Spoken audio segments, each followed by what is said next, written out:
Good morning and welcome to Stellenbosch University. This for the USSA week. And we've got quite a mouth-watering encounter between Tuckies and Marty's. Marty's have lost the toss. Tuckies have won the toss. They've elected to bat first. We've got the two umpires as well. Peter Maritz, the umpires, as well as Davies Radebe, who will be officiating in this game. And we'll go through the teams in a minute, but it's a blustery breeze here at the Tuckies University. And yeah, all to play for here. We'll give you also results and what has happened in the week. Let me just go through the teams for you at the moment here. And this is the Stellenbosch team with Christy David, Jason Meerhead, who's played provincial cricket, with Gijsbert Vega, who played in the final on Saturday. And then it's also Salman Ajam. I saw him play in the T10 at Boland Park. So he's a left-arm seamer and useful to have. And he's bowling to the two openers from Tuckies, who is Luco van der Walt. And I don't know who the other batsman is. I don't know if it's Skalk Engelbrecht, but I don't see Letabo van Plokkerklama. It's Divan Engelbrecht, yeah. So him and Luco van der Walt opening procedures. Umpire Marit says, let's go. And the first ball of the morning. I'll introduce my fellow commentators. Now everything happens so quickly. Just outside the off stump, left. Good morning, Eugene, and welcome. A very good morning to you, Rhino, Jeremy Fredericks, James King, and to everybody watching this production. Oh, what an encounter we have for you here. North v South, TUKS versus MATIES on day 3 here at this USSA week. And I think this is to see who is going to finish top of the pool here at this USSA week. Oh, yes, trouble! He's gone! Gone for money! Drama at Stellenbosch as the run is attempted. Direct hit! And a direct hit also brings you results. And that's the first wicket down for Tuckies. Well, run out. Second ball of the innings, and he hasn't faced any balls. Jordan has run out as Viecha with the throw, the captain himself doing the buzz. Well, there's so many different ways of getting out, but being run out without facing a ball, Rhino, that must be one of the worst. Well, what did you do all morning? Arrived here, been at the hotel, warm-ups and everything that's happened. And you arrive here, and first ball you are run out without facing a delivery. What a nightmare. Well, it's not for one now, Tuckies are. And jubilation for Stellenbosch as they take this first wicket.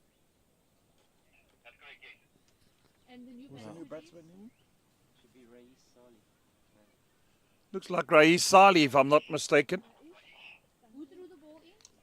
Oh, they've given us a team sheet and the batting order has all been scrambled, but thanks to, I'll call it our statistician here next door to me. Yeah, call him the Fox, yeah. No, he is in top form, Foxy, isn't he? So, 1 wicket down, 0 for 1. Just going to have a chat about this wicket, the pitch after this ball run. It's just something I pitched up. Or you pitched noticed, up? Something I noticed, sorry. Oh, here we go again. And you saw the first ball not really going through to Caden Solomons.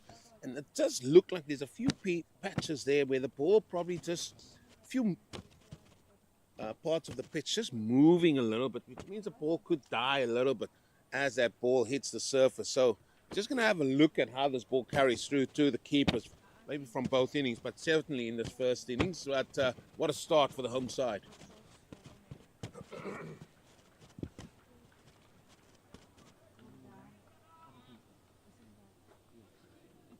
Yeah, have they played on this pitch before, or is it a newly laid pitch for the week? That's fresh. Fresh. This is a fresh one.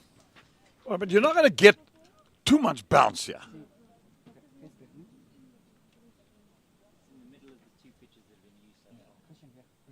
The bounce will be, what, about knee height? If any? Oh, has that been dropped? Did that carry? Or was it short? Just didn't carry. Just didn't carry. That's why I said it's the carry on this pitch might not be there. But what was interesting over the last 2 days at this Coetzenberg ground, Jeremy, is that when the slower bowlers came out, the slower they bowled it, the more bounce they got. And we'll see if that is still the case here on day 3. Well, just nice to see batsman, the left-hander, especially outside of stump, early on in his innings. He's vulnerable. So we had a little nibble there. That's probably too straight. That'll be the first runs of the morning. Down to fine leg for a single. Yeah, Jeremy, you said it. You wake up thinking how you're going to play a big clash against MATIES. You go through whatever your normal routines are. You come here, you do your warm-ups, you find out you're batting first. You're at the non-strikers end. Your partner calls you through for one and says, no, sorry, mate, I'm changing my mind. You get run out. And you've got to watch all 100 overs now. Yeah. And then the second half, you've got to go and field it. End of the first over. Ajam completes a successful over. 1 for 1. The other thing is also, Jeremy, how many games start at 9:30 in the Western Cape? Not that many. So that is also going to play a part as well. But for me, I'm glad they're using the Kookaburra regulation. It's a far better ball than the Kooka match that they usually use at this tournament, and that will provide for better cricket. Well, the good thing about starting at 9:30, there's more time for the students to have a libation later at night. Cappuccino. Got the Stellenbosch coach here, Kabambo Fluis. He's also joined us this morning.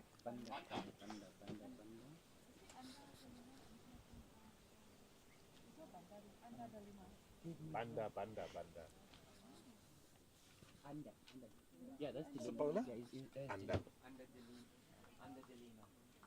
Under the Lima will be bowling from the mountainside end at this picturesque ground. First ball of the morning. There's been success early. Oh, right on the money. Got it in the block hole. Batsman has just got to fend it out. That's where you want to be, first up. You want to make the batsman play, especially early on in his innings. Remember, early on in innings, batsmen, they normally got their feet stuck in the toilet. So, ball is new. It's got the shine on. That's what the batsman's got to negate. When you get it right, you can get him in all sorts of trouble.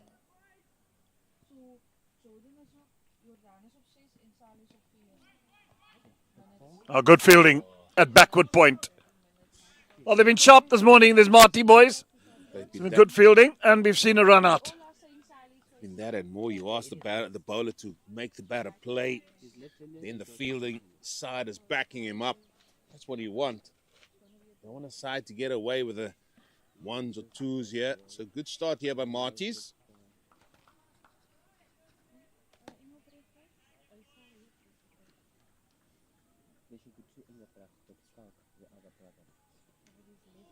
Well, that's an inside edge. That'll run away for 4.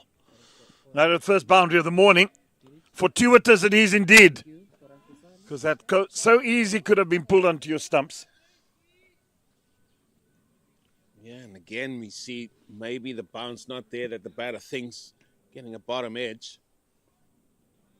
9 for 1, Jeremy. I'm with you and a little bit more. I don't think there's going to be that excessive bounce there. Maybe with a spin, but we'll see how that develops later. But certainly with a seam, it's got that type of surface, Jeremy, that it might just skid through.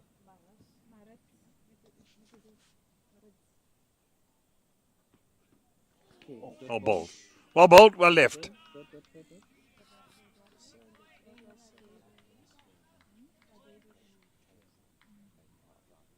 Well, they should know this pitch better than anybody of all these teams at the USSA week. They play here week in, week out, day in, day out. Bowlers should know which lengths to hit. Well, they play every week, so lovely facility. I was speaking to Ryan Bailey this morning. He's talking about that They're putting it. Oh, that's a lovely carry. There we go. Nice off the straight. He's talking about lights. That will be a massive game changer if you have lights that's going to be put up here. And for the university, from a financial point of view, it could be ching ching. Oh, could be massive. And that could help to try and maintain all these facilities that you that are so beautiful here in this on this picturesque area. I'm still of the opinion that 4-day cricket should be played at places like this. Take it around the country, and I'm talking about every country, especially with the World Cup coming on in 2027. You want to preserve your pitches at the unions. Great opportunity to play games here in Robertson. Western Province should be playing at Constantia, 4-day cricket, or wherever. You know, that facilities has got to be, it's got to be top draw for them to play. But take the cricket to the community. You want to grow the game. The game is popular. To me, it's a no-brainer. I concur. And how good would it be a 4-day game? Your students can have their classes first, and then back they come, spend an hour or two watching some cricket here. You see it a lot in England, where Middlesex, they go out to Oxbridge and people come in and sit around this ground, and it just brings a different picture, different ambience to the whole game. Absolutely, and that's where the growth starts. So we know the trend of where the game is going. But I mean, 4-day game, you're not getting people to come into the grounds and really watching. But if you take the grounds to country areas like these, I mean, you're going to get people to watch. And that's how you grow the game.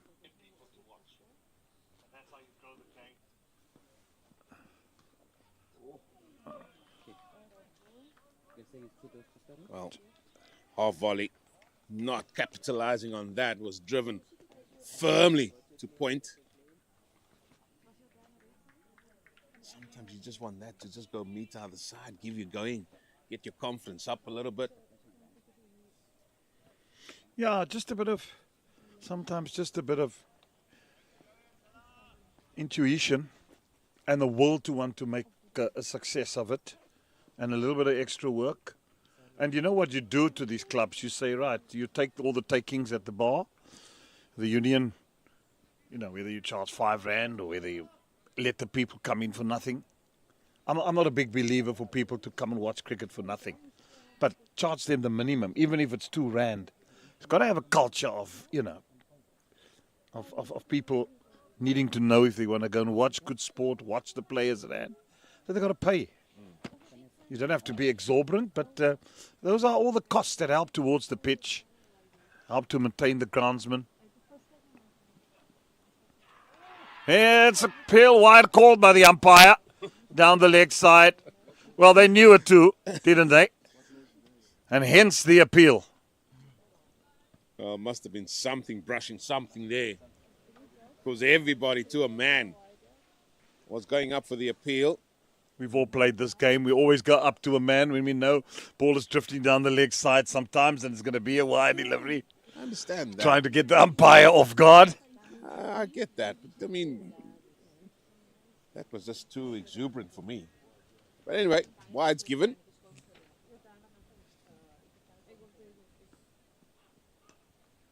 Nicely driven. Straight to mid-on. Naughty from the fielder. He knows that. Keep that ball up. Got to keep that shine as long as possible. He's a bowler as well. What? Yeah, wouldn't like that. What's he doing? Keep that nut shining. Oh, Jeremy, I think your coffee has arrived. Service with a smiley at Stellenbosch. See, you ask, you get. Oh, gentleman and a scholar.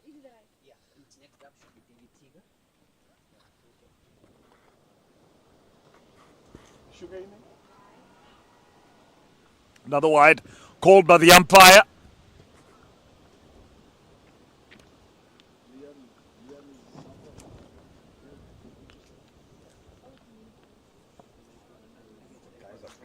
Just be careful with your sugar intake there, Jeremy.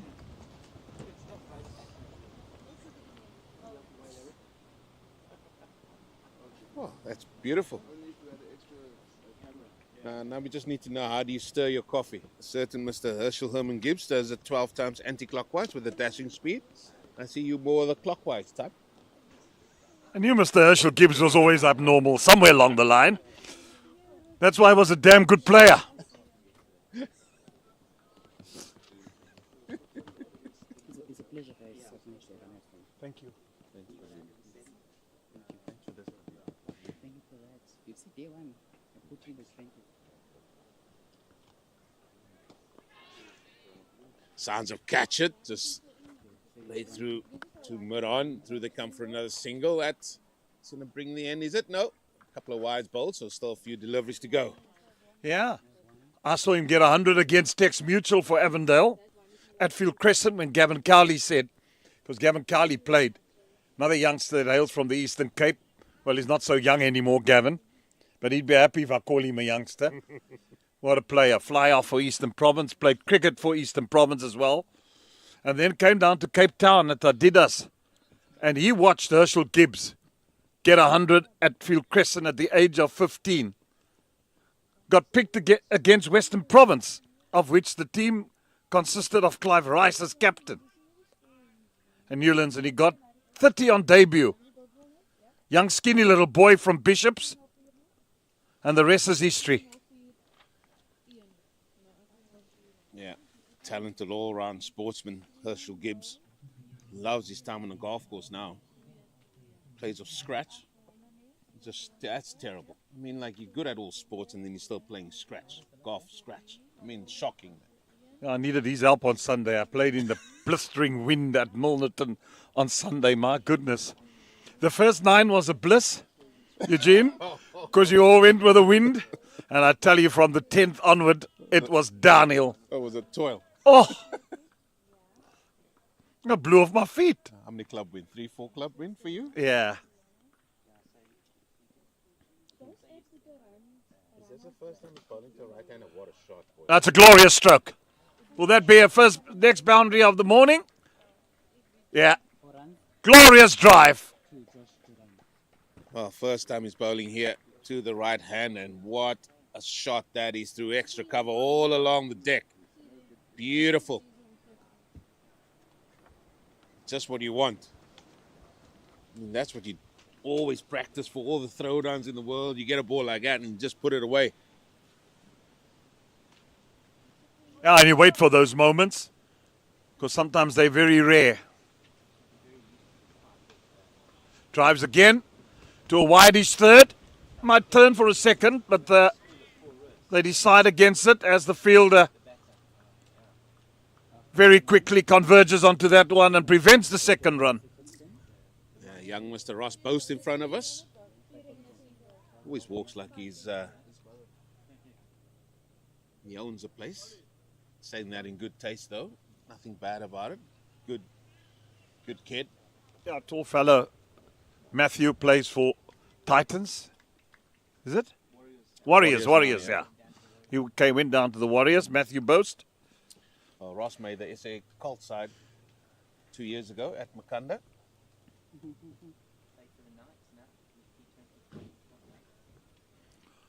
Better delivery. Also represented the Knights in the domestic Division 2. So I think he's got a 5 for 12 in, was it T20 comp, I think it was? On debut. 5. These things I dream about. Well, with the Romery creams, I think.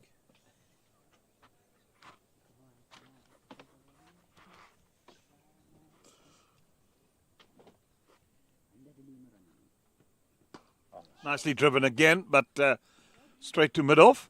A little bit straighter, he wanted it. Reef straight past the bowler. I think where the bowler would probably fall under Dalima. When he pitches it, then he gets the little bit of movement. It's just outside that off stump, so the batsman don't. At times he just maybe he's striving to bowl that Yorker, and he tends to just push it full. I just feel it's a bit too full, Jeremy. You want Yeah. to bring him forward, just bring it back a touch. That's a glorious stroke. Oh, doesn't it look so elegant when left-handers play that? Reminds me of a Graham Pollock in top form. Well, the only difference is Graham Pollock would not have run after he hit a ball like that because that was well played by the left-hander, beautifully caressed through the offside. And we just spoke about that length, and he's had a few sighters here, and he's picked that up beautifully. Why not come over the wicket, Jeremy? Why not come over the wicket? You got two slips there. Pull it across him a little bit.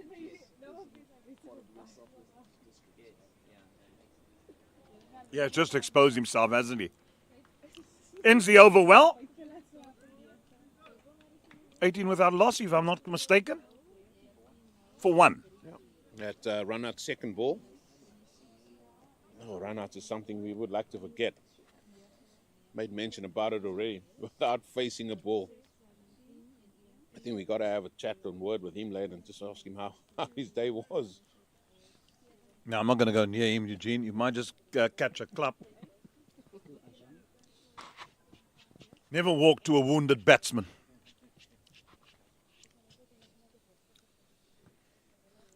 I'm sure that kid went flying all over the show in that change room.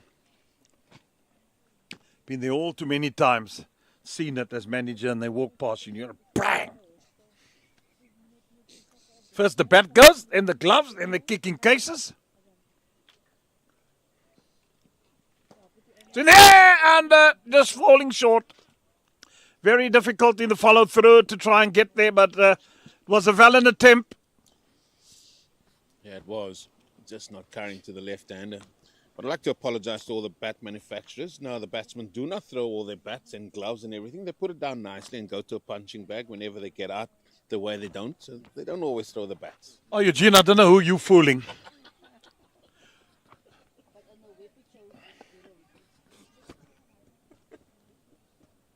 Dream on. Oh, hello. That was nicely driven again. He advanced a little bit down the wicket, and he drove that exquisitely through the covers again. Use of the feet, elegantly done. And how gorgeous a shot was that? I mean, that shot of the day quite comfortably.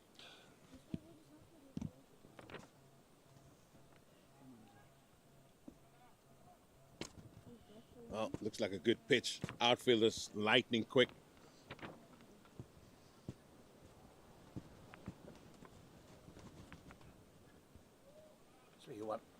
That's where you want to be. In terms of bowling to the right-hander. I've now had 2 slips in position. Once now it's just the one solitary slip in second slip position. It's more wider. Then you've got man at short fine leg. He's in the circle. Third is on the boundary. Then here at mid-wicket, short mid-wicket. Man in the covers at point, extra cover, mid-off. Yeah, it's a big David Christie at short mid-wicket. We're going to see him with bat in hand later on. He gives the ball an almighty clap. So that's a 4-5 onside field setting. 5 on the leg side, on the onside. And 5 on the legs, 4 on the leg side. Yeah, so you would suggest he doesn't want to give him too much room outside that off stump. Exactly.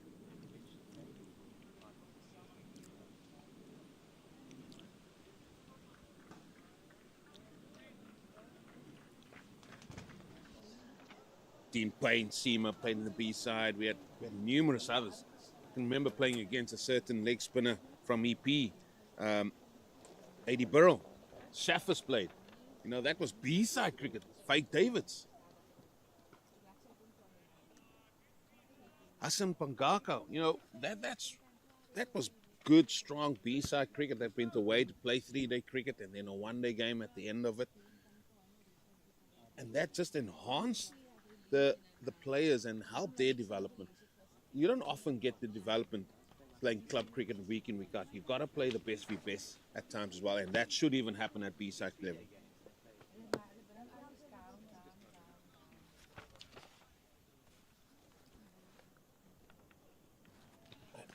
I remember, just before you get to, I remember Jacques Rudolph made his debut against Western Province at Centurion. Got 250s. Got a 51st inning, 52nd inning. That was his debut. We all know he went on to represent South Africa as well, and there's numerous others. Well, you spend time in the gym becoming Arnold Schwarzenegger. You only become a better cricketer by playing, and playing often as possible.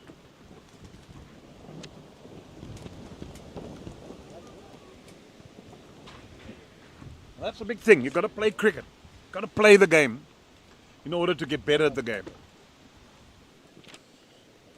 Well, after that initial run out, second ball, TUKS looks like they're settling in here. 22 for 1.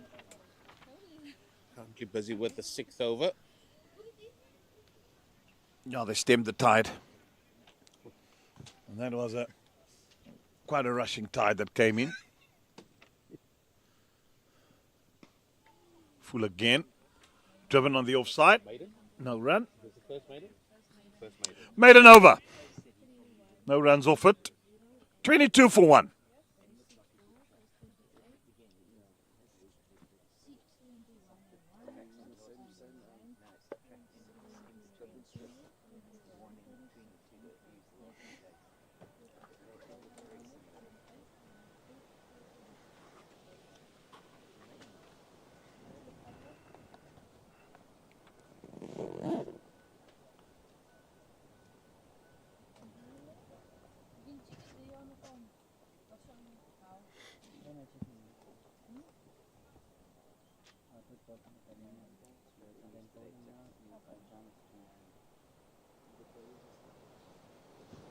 A jump to continue, left arm around the wicket to the right-hander.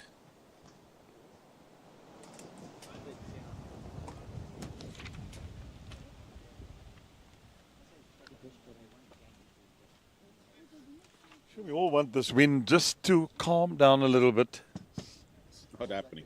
I don't know who the big boss is angry with, but we've certainly had, I must admit, it's quite calm my way out today, but I mean, I get it. I get the Southeaster head on at home. Yeah, but you get it later on. It always starts nice and calm, and then all of a sudden it just gets angry as the day's on. Yeah. Does it get better here? No. Around about 6 o'clock. Oh, sundowner time.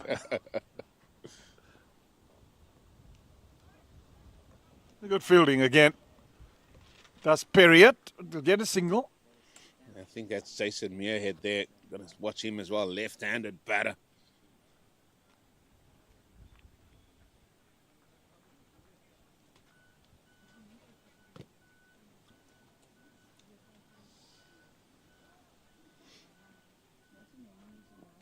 This is the start of many a week that's going to be happening here for CSA. And the 16 week is happening soon, National Week. Then there's the Coca-Cola Week. That's in Bloemfontein. Bloemfontein, yeah. Girls will be added as well, under 16 and under 19.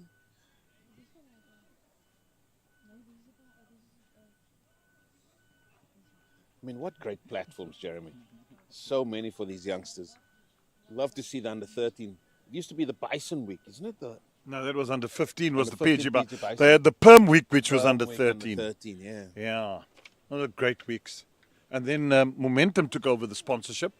And they sponsored under 13, under 15, under 17. Because I was involved with that as the ambassador, so used to go to all those weeks.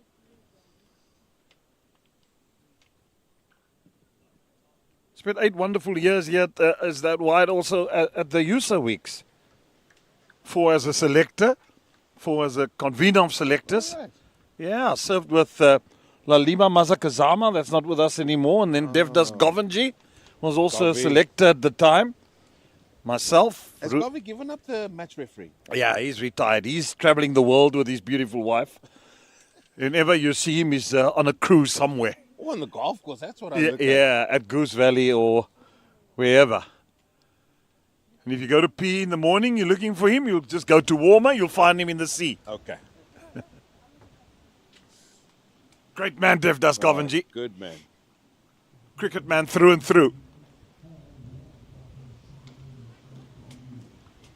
Nicely played. I just like the way this youngster got behind the delivery. He played some lovely strokes.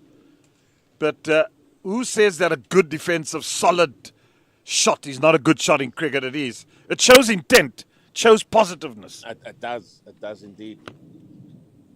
It does indeed.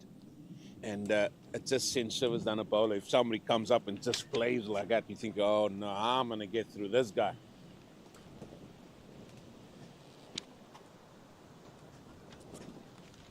And then, Tucked away off his hips. and then to go with that, he runs well between the wickets. That's something that we always talk about, Jeremy. It's not just about the fours. It's about how you accumulate runs with good running between the wickets.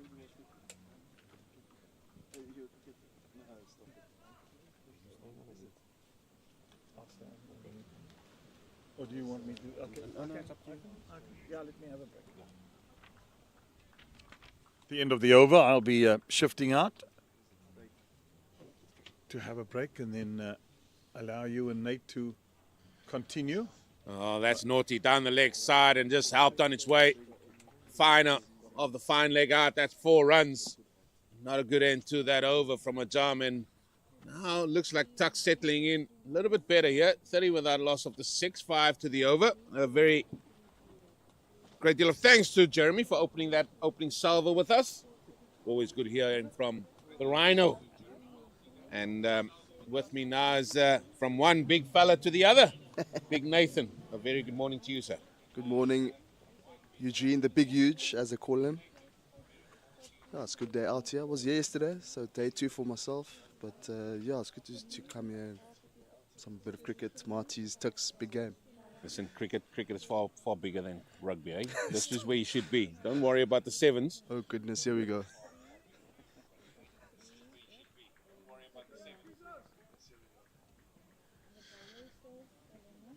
Well, still gonna be under bowling here. In fact, it's 30 off the 7 overs. I got that wrong. Driven through the covers, 4 runs. Oh, and now there's just warning signs for Marty because they're just leaking a few runs here, Nathan. Glorious shot. Yeah, good shot indeed. Driven with authority. There from Jordan. We've seen a couple of those there. There's those drives on the off drives, but beautiful shot indeed. Yeah, and you definitely get value for your runs here, and just runs away. The fielders didn't even bother chasing that, and again the ball was full in length, and they just struggled getting that length a little bit back, hitting the top of off. That's what you want to do. Use of the feet this time. Belated appeal, but I think they're just clutching at straws on that one. Yeah, it looks like he's taking on the bowler here. So much confidence between these two. I heard what happened with that first wicket. I found it very unfortunate. Well, you love interviewing people. We can get you to ask him what his thoughts were on being out there for 2 balls, but then not facing any. I'm going to ask him, talk us through, like, what happened.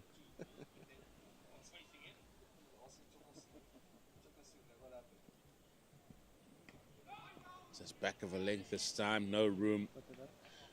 No slip now, no slip. That's gone. We've got 4 men on the offside trying to save 1. We've got 3 on the onside trying to save 1.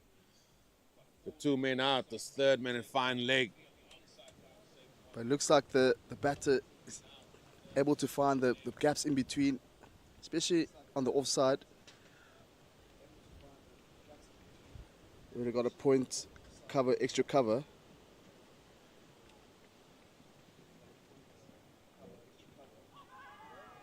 Another appeal, but I think that's going down. Just wait to see if the umpire is going to signal the old flamingo. There it is. Leg by. I want to just slide down towards the leg side. A bit of a shout there from the fielders. Light appeal. You've always got to appeal. When you hear something, you've always got to appeal. Oh, you don't appeal. This is a waste of energy. Eugene, you're a bowler, exactly. I was about to say, you're a bowler. No, this was just a waste.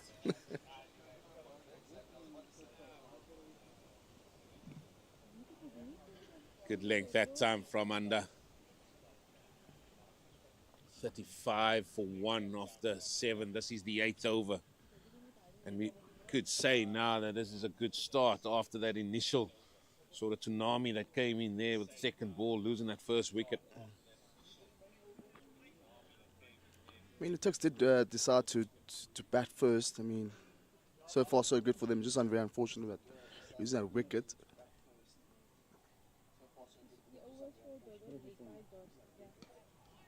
Yeah, Marty's love batting second here. They get this feeling that this pitch, or the pitches here at Coetzenberg as the 8th over comes to an end, 35 for 1. It just flattens out the longer it stays in the sun, the wind, and everything else. What I'm just a little bit concerned about looking at this pitch, and what we've seen, is that there's not that much carry, and it sort of dies in the surface. And when I was out there, there's a few cracks, not a lot, but it's sort of on a length for a left-hander, and then on the right hand on the other side where it has been moving. So when that hits those, it might just die in the surface and not have that sort of normal bounce or carry. Yeah, Marty's without Leon Buerta, played for Boland in that final against the Warriors. Unfortunately, Boland losing, and George van Heerden out. And they brought in an extra spinner for Marty's.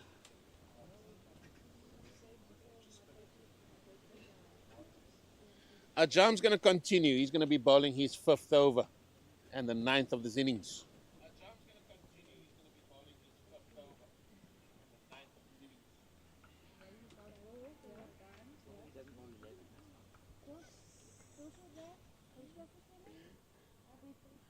Starts well there, starts well. Well, you had a very exciting game yesterday, yeah, Nathan? Yeah, do you know what? Can I tell you something, Eugene? I'm very chuffed. If I had to be biased, I'll be happy because my Dibas won, my alumni. So yeah, it was a close game. I did tell James yesterday, listen, don't speak too soon. Don't sing until the fat lady sings. Yeah, but they needed 26 in the last 5 overs with 4 wickets in hand. But yeah, it was a tight game. Wherever you go, just tight things happen. It's always there. The We had double super overs, then another Boland, super over in the final. another Just super over in wherever the you final. are. You just liven up things. That's correct, Eugene. Maybe we could leave here at 5 o'clock, 6 o'clock today. No, that will be you, fella. That won't be me.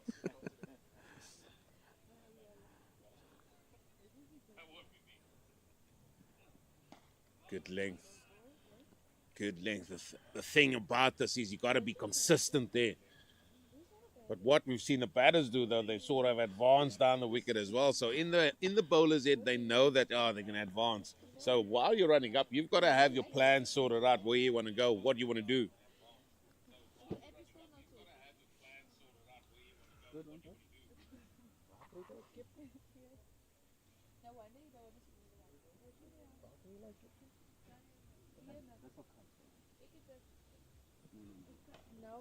Oh, he's followed it up. That's good now from Ajam now. Yeah, better line here from Ajam. Back of a length.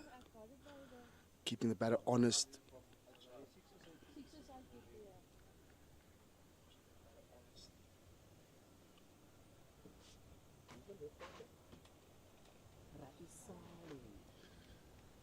Must say that both of these batters are actually from Western Cape. One is from Sax, the other one is from Pora. So they are used to these conditions here in Cape Town, or let me say Stellenbosch. Well, used to the conditions, but if you give them a half volley outside off stump, they know what to do with it. Gloriously put away by Sali. Yeah, full and wide. Deserved to be punished by Sali. Did say used to conditions, and definitely not missing out on that one. In the gap, in the covers.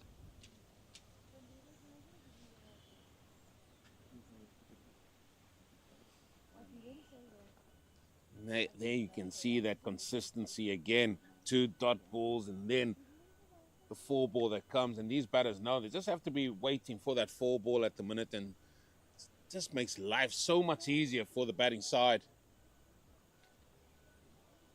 What's the response going to be here from Ajam?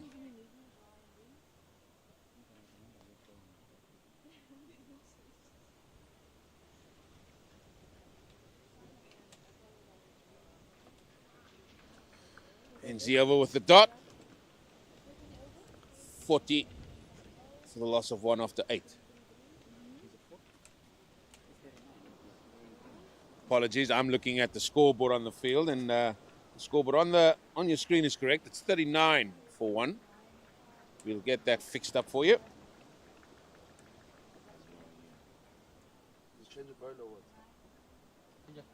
That's Mr. Post coming on. Ross Post. Tall right arm seamer. He will just come and try and bowl good line in length.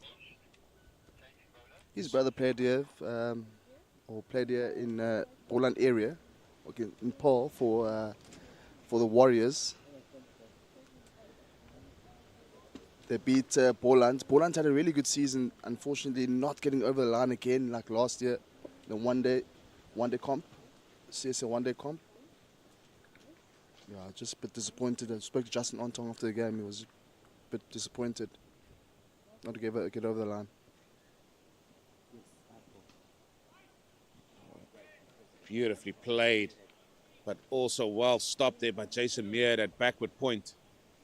Yeah, it's hope it's not going to be playing on the minds of Poland, because they got to 2 white ball finals now, the one-day cup and then as well as the T20. And I think for a region, I think they've done really well getting there, and hosting the final just shows how well they've played to get there. Already seen a change there in Boast. I'll allude to that now. Looks like he's running in, and again trying to set off, but was to the right hand side of the deep backward, or not deep backward square, but behind square inside the ring. Thoughts of a single, but no. But Bo seems to run in a lot quicker now. I know they're trying to get him to bowl a lot quicker. He's always that man that bowls a good line and length, and he just seems to be running in a lot harder than what I've seen before.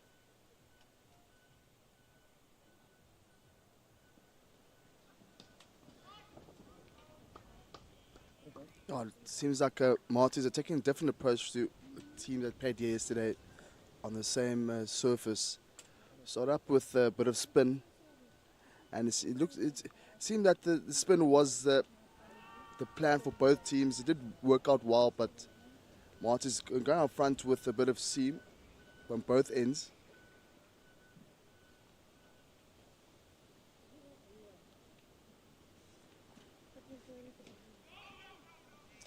Trying to give himself a bit of room there. Try to put the bowler off.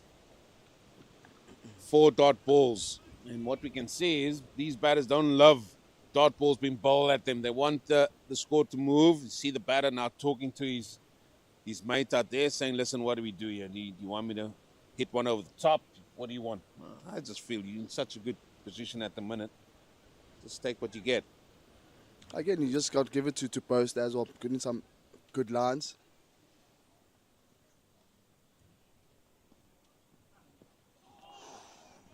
Beautiful. Absolute beautiful delivery.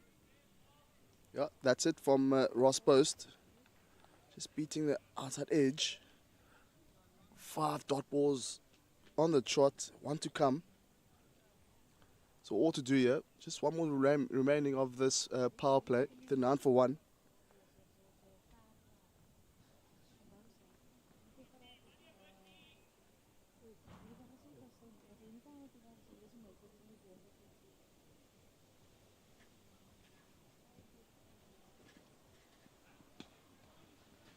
Well, that's a good maiden to start for both, and that concludes the power play.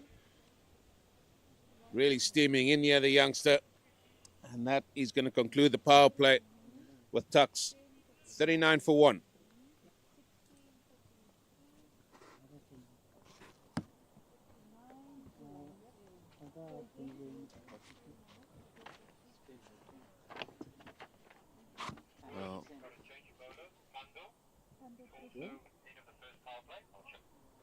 Well, we've reached the end, and looks like we're going to have some spin. No, still see him as Tando coming on. And he's going to be taking over here from Ajam.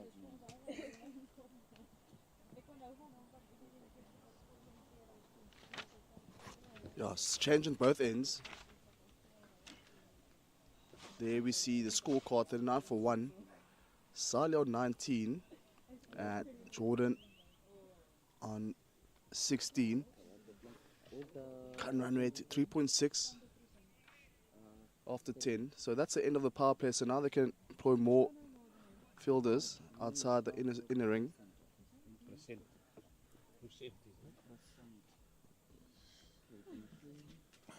Again, bowler coming around the wicket. This is 100%. Another bowler that's played in the local ball on T10 for one of the teams here as well.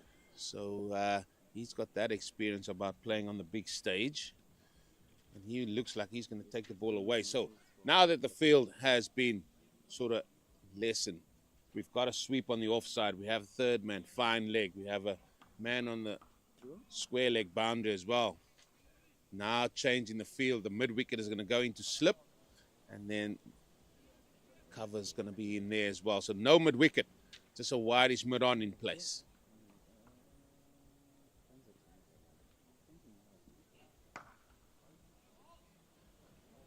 And I, for one, I'm not really a fan. I'll tell you why.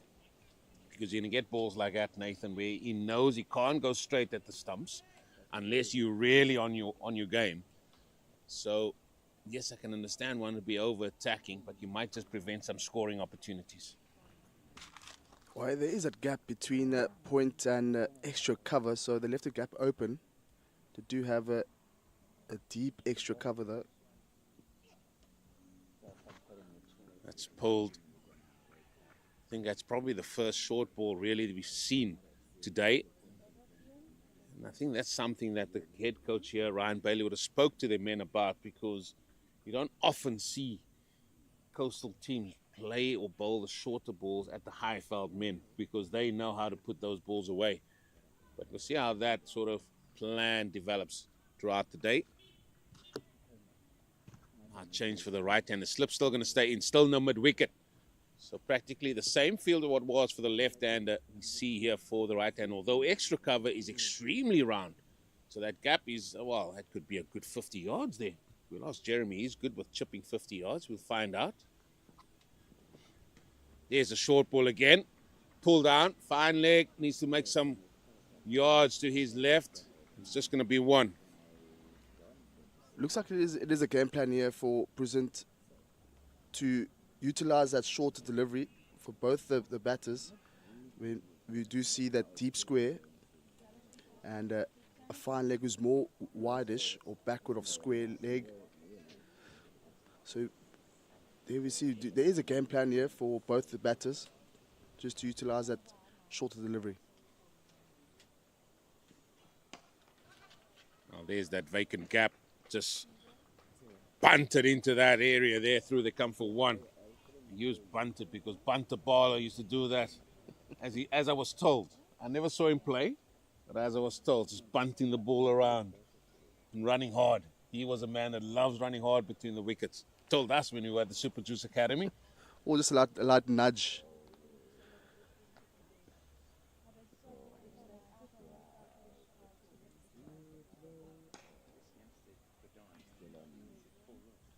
Oh, okay.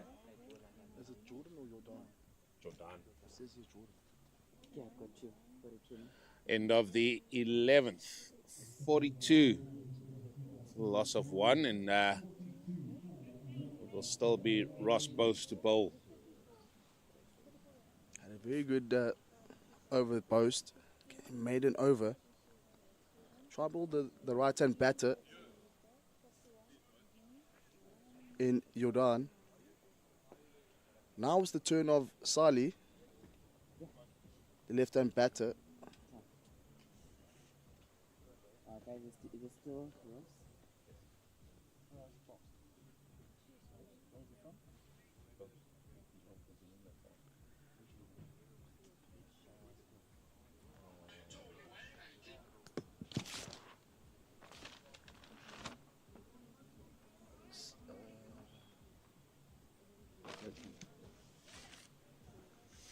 Post hails from Hilton College. They're in the KZN area.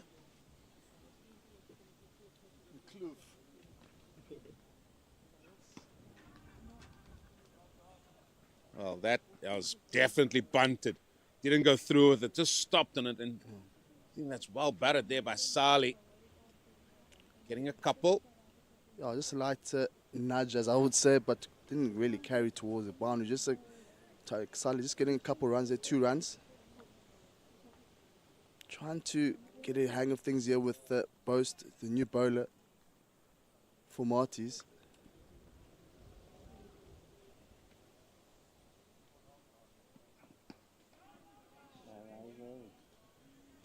Good work by the captain there. At wide is mid on. No run there. There's no one else in sight there on the onside. Just try and save one. Yeah, you got a deep cover here for Sali. You got a deep backward square leg and a fine leg. Now they're dropping extra cover back now. No, it's just a change of personnel. Change of personnel. Just a change of personnel. All right, all right. Just want to freshen things up there. So just 3 fielders, or there was also a third as well, so 4 on the boundary.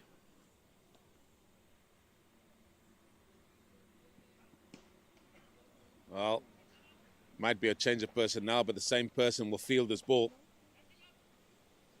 Just a single. This is an important phase here, Nathan, where TUKS just need to keep this momentum that they've built up. They have to try and get to 4-5 and over at times, because this looks like a really good surface, and we've seen how this ball rolls across this outfield. So they have to run very hard. Looks like they are prepared to do that.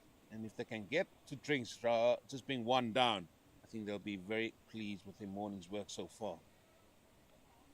Yeah, Ryan Bailey will surely have a chat with the men from the Cape, the Maroon Machine. Oh, there's a ball that stood up. Yeah, I don't think the coaches are allowed on the field, so he'll send whatever messages that he wants to pass on will be given to the 12th man, and they will go on. I think that's really good. Just come up with a different strategy here. Just 1 down. Yeah, for TUKS.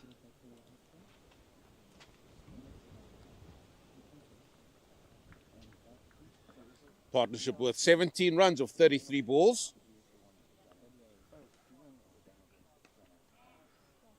Apologies, I'll get that right for you. That's not the partnership. That is actually Jordan, who's got 17 of 33, and by his side he's got 24 of 37.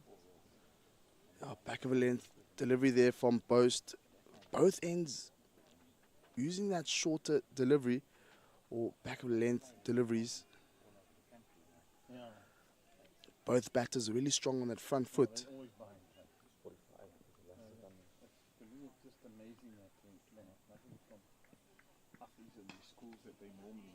Well, the partnership should be 45 or 41.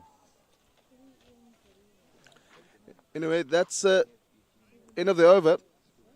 12 overs gone, 45 for 1. Yeah, this partnership worth 45 as they lost that wicket off the second ball with a score on 0.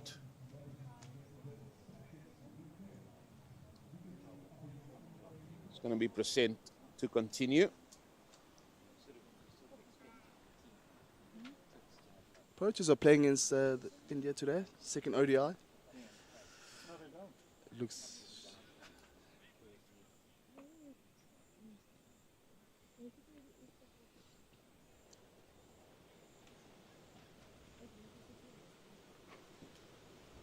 Just before you give those scores there, let's go and see what else is happening here at the USSA week. We see Wits University batting first against UWC, University of the Western Cape.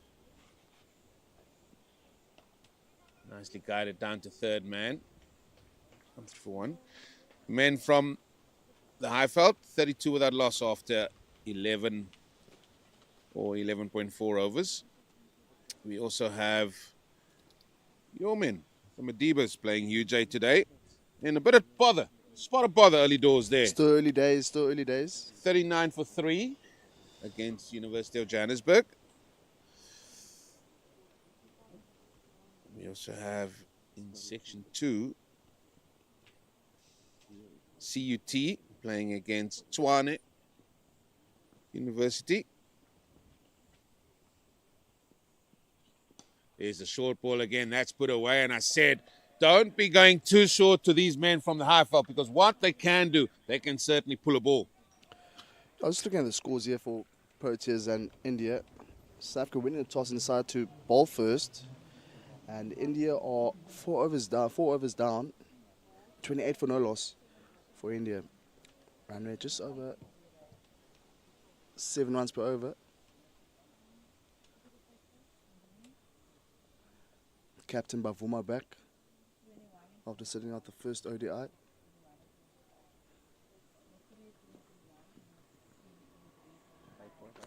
Down the leg side and wide, and that's what just one bad ball can do to your rhythm. Just puts you off, and now you bowl a ball wide down the leg side. Picker against Coetzenberg. Picker 80 for 1 of the 13.1 overs. The men from Vaal, that's NWU Vaal against the Nelson Mandela, your B side. And George Campus. 59 for 3 there.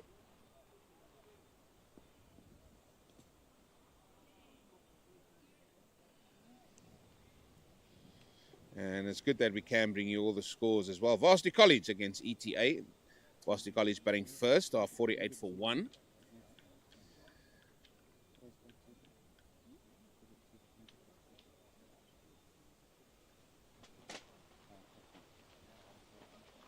I remember back in my time, ETA wasn't, or Varsity College wasn't really teams that would partake in the USSA week, but it's good that they're given an opportunity now. I know there's so many ETAs or campuses around the country, and Varsity College as well, so it's good that they're given the opportunity to come play in the USSA week.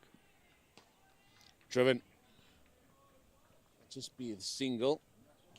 That man there on the boundary needs to come off it, because it's a big ground here, big real estate here at the MATIES ground.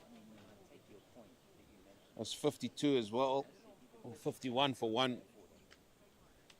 Oh, we saw a few drives which went down towards boundary for 4 runs, but now they've got that fielder sending a deep extra cover just to cut down those boundaries. Instead of getting a boundary 4, it's just a single, perhaps 2 runs if you do run the first one hard. Yeah, we'll all play there.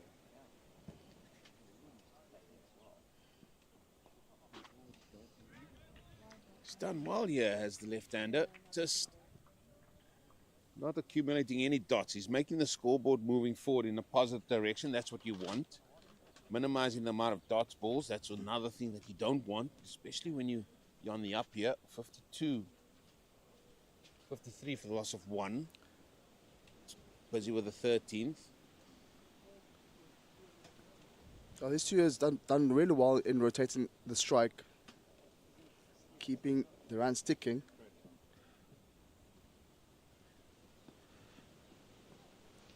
Second wide in the over. Sounds of Creed by the umpire.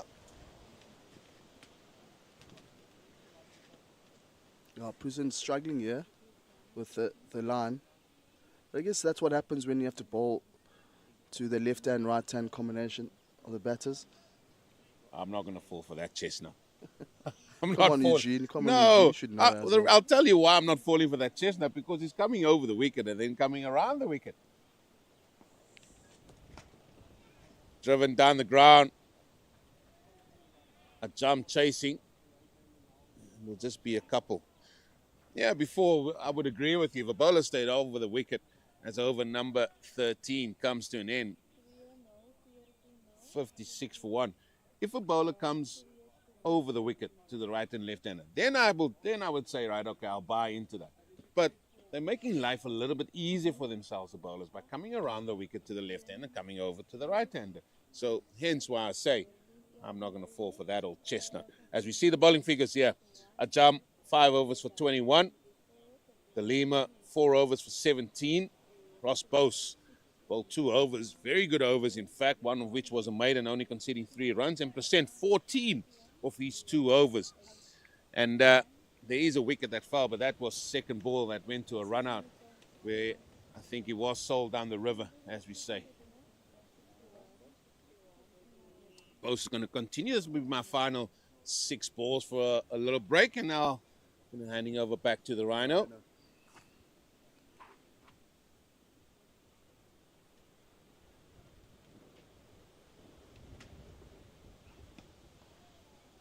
So they've gone away with the slip, and that man has now gone into mid-wicket. He's fielded that ball there, and they're just trying to tighten things up here. They just leak in the yard boundary. That's what you got to be careful of here. Oh, it's been a while since we had a boundary here for men from TUKS.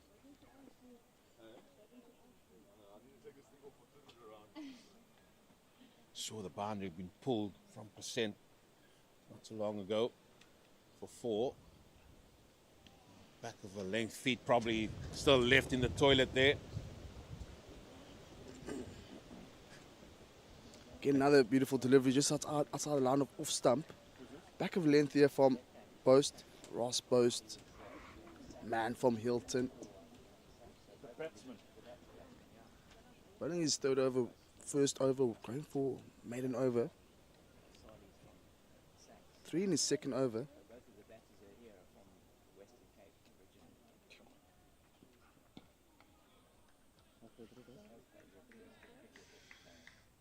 One of the things I'm looking forward to from Post is can he maintain this intensity in his run-up? It seems like he's got good rhythm. He's hitting the surface quite hard.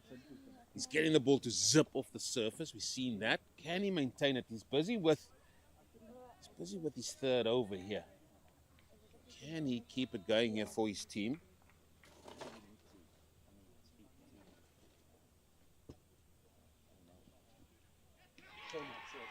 Oh, it's down. No. Oh, strangled. Can you, Adam and Eve, strangled down the leg side. And it's the left-hander. That is Sali that has to go. He looks so good. You can see how distraught he is. And Boast, yes, he's been bowling well. Managed to just get one down the leg side and get his man. Oh, that's very unfortunate there for Sali. One just going down towards the leg side. A faint edge, and unfortunately, Sali, who looked very good out there in the middle, has to depart. That's the second record down now. 56 for 2. Yeah, that partnership being broken. Bang on 56 was that for the second wicket. And just when the two of them were looking to just get going, left and right hander, Jordan and Sali. And then they're just getting that wicket.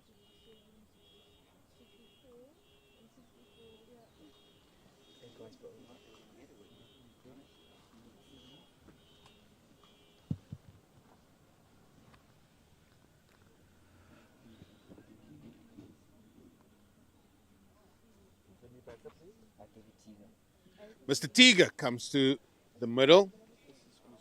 That was Tiga, wasn't he? Yes, his school's captain. He was, yeah. Yep.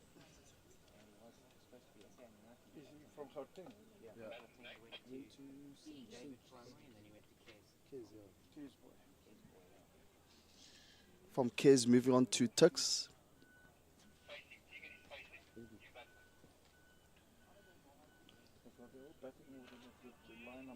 Well, I'm not going to be saying anything because this kid, he is a talented kid. Yeah. Saw plenty of him. How is he going to go here? Slip in.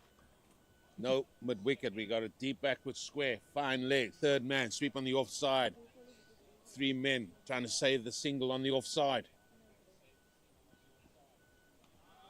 Oh, no, he's not happy with that. The length wasn't great. You got to make him play there first up. I think it's just the pressure that Boast had applied towards the batters, and then hence why there was a shot from Sali, which was trying to pull it, but unfortunately just finding a faint edge. But he has been bowling really well here, Ross Boast. It was a bit unfortunate. Nick one on the one that's going towards the leg side. It's wide on the leg side. I mean, we see it so often now. I mean, we saw in the 4-day competition, domestic 4-day comp, we saw the 1-day and the T20.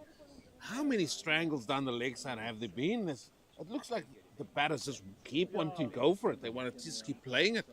And more so, presenting more of an opportunity for the bowlers to get them out.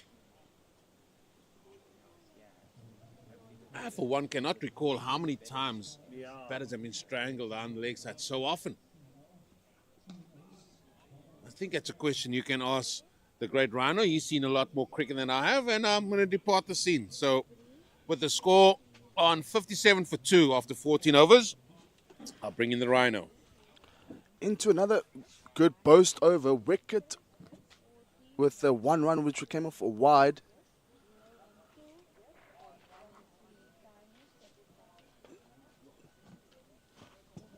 And now I'm joined by the Rhino, Jeremy Fredericks. Good day. Good day, Nate. I'll sit this side of you to keep the wind out.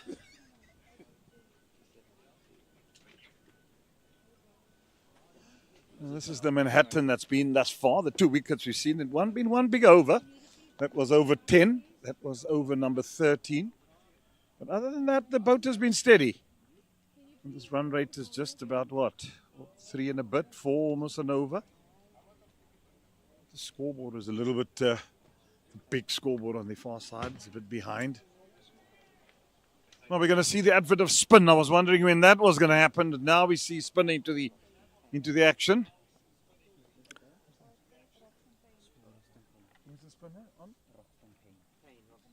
Roxton Payne, left arm spin. Yeah, Payne replacing Present. Eventually we're getting some spin after 14 overs. Man from KZN, Payne.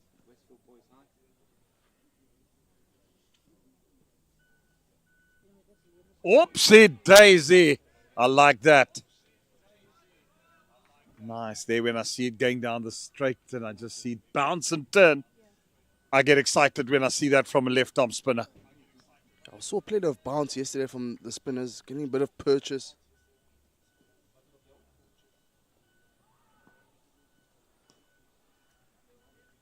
Here's an area that you do find, especially young batsmen, struggle a bit against.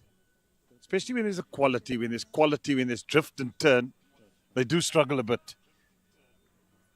Young batsmen, but it's an art that you got to acquire yourself. You got to know how to play, when to go forward, when to play back, when to sweep, play the lap. Guys like to sweep these days. Looks like they're bringing a spinner, I mean, bigger part of it as a slip. Yeah, I think that's a wise idea, seeing that the ball that just turned away from the batsman. Yeah, and the new batter as well, Tiga.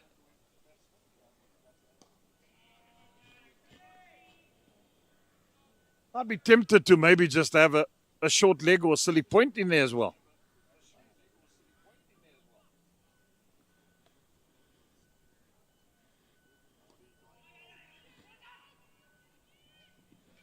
Whoa! That was close. That is painful. Okay, Tiga off the mark.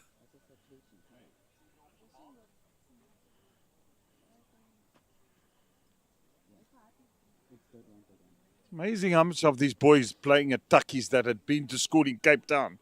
And he was a guest product, Tiga. Played SA schools as well. Captain. And captain, yeah. And then the batsman that's gone out, Reese, he was a Sax product. And this Jordan is a Paul Roos product. Down the road. Yeah. What's happened to all the boys at Uffies? Don't they select them anymore? I don't even see many of them playing at the Titans. Oh, I'm not going to comment, Jeremy. Comment, you got to ask. Don't they produce cricketers there anymore? Maybe we should ask the coach at the innings break, and then we find out exactly. There we see they'll take the drinks break now. So 15 overs gone, 59 for 2. Run rate just under 4 runs per over. New batter out there together with Jordan. We'll be back after this short break.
61 for 2. After the drinks break, we've got Boss bowling. They've Roxton Payne, left arm spinner, bowled the first over tee. I love the one he got to turn away from the right-hander. Bit of a bouncer. Sometimes just a wasted delivery. Batsman did get out of the way, Nate, but I like a bouncer where guys are either dancing around and you're nearly taking the head off. Yeah, adding a bit of variety on that one. Bit of zip from Boast to end the 16th. 61 for 2. Surely will be Payne to continue on the other end. Yes, to the field end, and on the north side will be Coetzenberg in. Yep, it is Payne.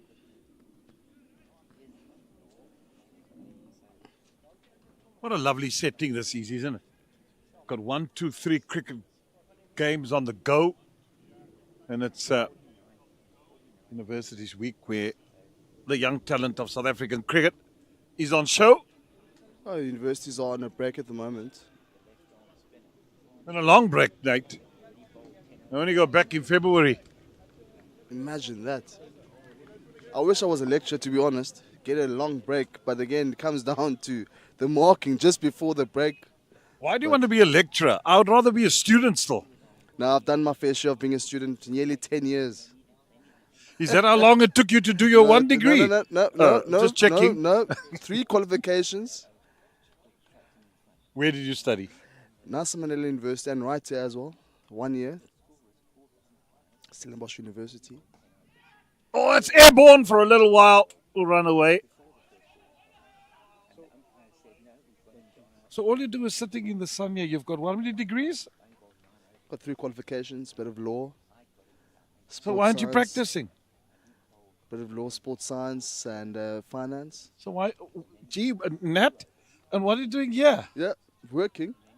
Still have a job as a financial advisor. So Oh, okay, check. Yeah. Just checking that you're doing so something. time management. Okay, It's good. all about time management. No. I hear you, and I respect that. I just, as long as you're doing something with your degrees, that's important to me. But you'll find some players or some students or go to university just so they can play Varsity Cup or USSA or so forth. So yeah, we've had a couple of those.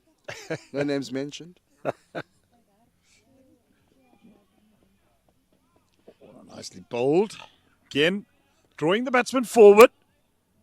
He's getting the outer half of the bat, which is always a good sign to a bowler, especially when he sees a half of a bat going towards a shot. Wide it. Problem now is that he's now trying to just dart them in. Now, I just like to see when he bowled the first over how he had looped it. Maybe that on a tad on the fuller side. Jamie, how have you enjoyed being a match referee? I mean, being commentator, you've come from a teaching background. We're speaking about all these professions and so forth.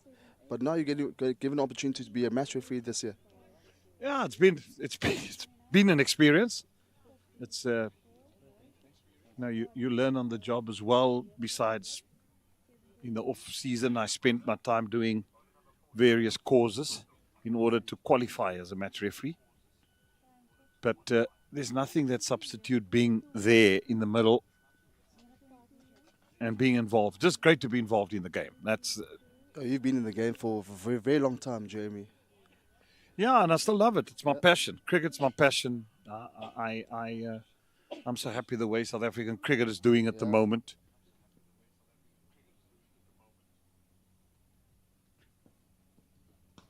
And then I talk from women's cricket, especially, and the men's cricket. It's great to see. All the week's going to take place now, and here at the Varsities Week, I love to come and see the young talent that's available. So and the future of South African cricket.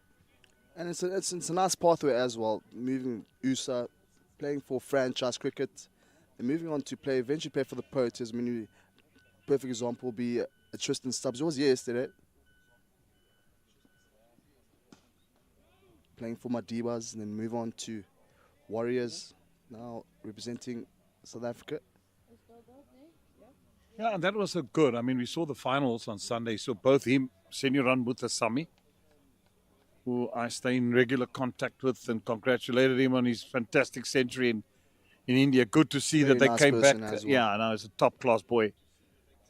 And so is Tristan Stubbs, and glad to see them giving back.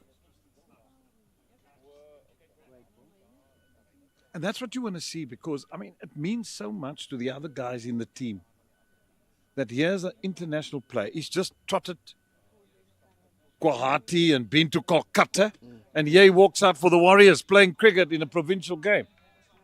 That's what it's all about. It's brilliant to see players coming back, playing for South Africa, and coming back to represent their franchise.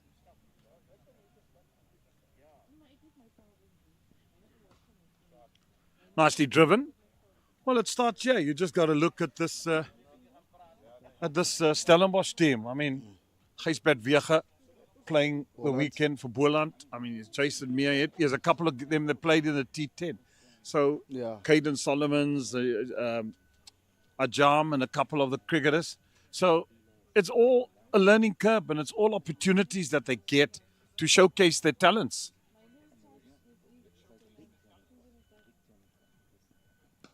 Yeah, you got to give credit to Boland Cricket. They're investing so much into club cricket. I mean, we've got that Boland T10, so we have players coming in there, and Justin Ontong scouting there. And that's where we saw the likes of Gijsbert Wege, Leon Botha, but unfortunately Leon's not playing today. But so much talent here in the Boland region. Yeah, I just don't want to see that the advent that T20 takes over the 4-day game. It's a good tournament to have. But this is where cricketers learn the longer format, because this gives you the platform to play the shorter version. So great to see 50 over cricket. Guys have got their skill. They got to show patience. They got to show their guile and their talents. Got a few CSA representatives here, just a few scouts, you know. So that's also good to see.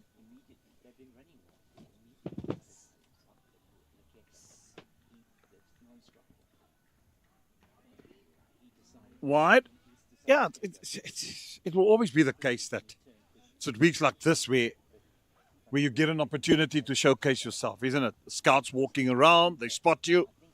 Suddenly, you get a phone call after the week. Listen, youngster, don't you want to come here, or we'll offer you a contract there? Also good for these youngsters when you're playing to go and play club cricket in the UK. A lot of South Africans over the years have played in the UK and played club cricket. Nicely driven again. Some have even gone to Holland, and nothing wrong in even to go and play in India. If you really want to make it, play at the subcontinent, Sri Lanka, India, lots of opportunities. Yeah, Prusent replacing Boast. 18 overs gone, 69 for 2. Again, just roaming, just under that 4-run per over mark, just under 4 runs. Tiga still on 3. Just need to play a supporting role here for Jordan.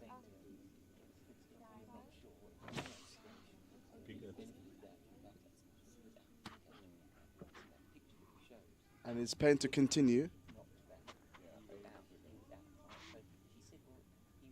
What do we got? Still got the slip in position. Man at point. Mid on and mid off and mid wicket. Man on the square leg boundary as well. There we go. There we go. It's good awareness. Tiga looking to take a cheeky single, but just Jordan just told him to hold your horses. Hold your horses, bud. Oh, that's how you create pressure. Because he certainly knows now that he needs to get the scoreboard ticking. And that doesn't mean that you got to go at a pace of trying to get boundaries or whatever. Just ones and twos, 4, 5 and over. From here on in, you're on the middle period. The field is spread. What you don't want is to drop the runs and those dot deliveries. Applying pressure back onto yourself. That's too quick. I suppose modern day cricketers, this one-day cricket, and in anywhere else in the world, that would have been dispatched for 6. I wonder, interested to find out exactly what would be the plan here for TUKS.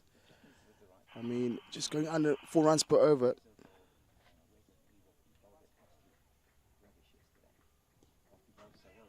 I like that. I want to see the batsman driving. Because he's going to drive what? With a turn? And then you let him drive, and then you bowl the other one. One that you just go straight on with the arm. And when he looks to drive, he misses, bowled.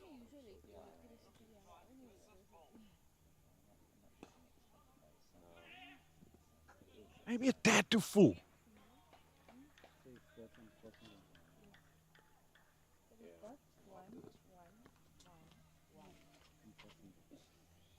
Did you play varsity yourself, cricket? I was more of the rugby man, you know. Were you in the front row?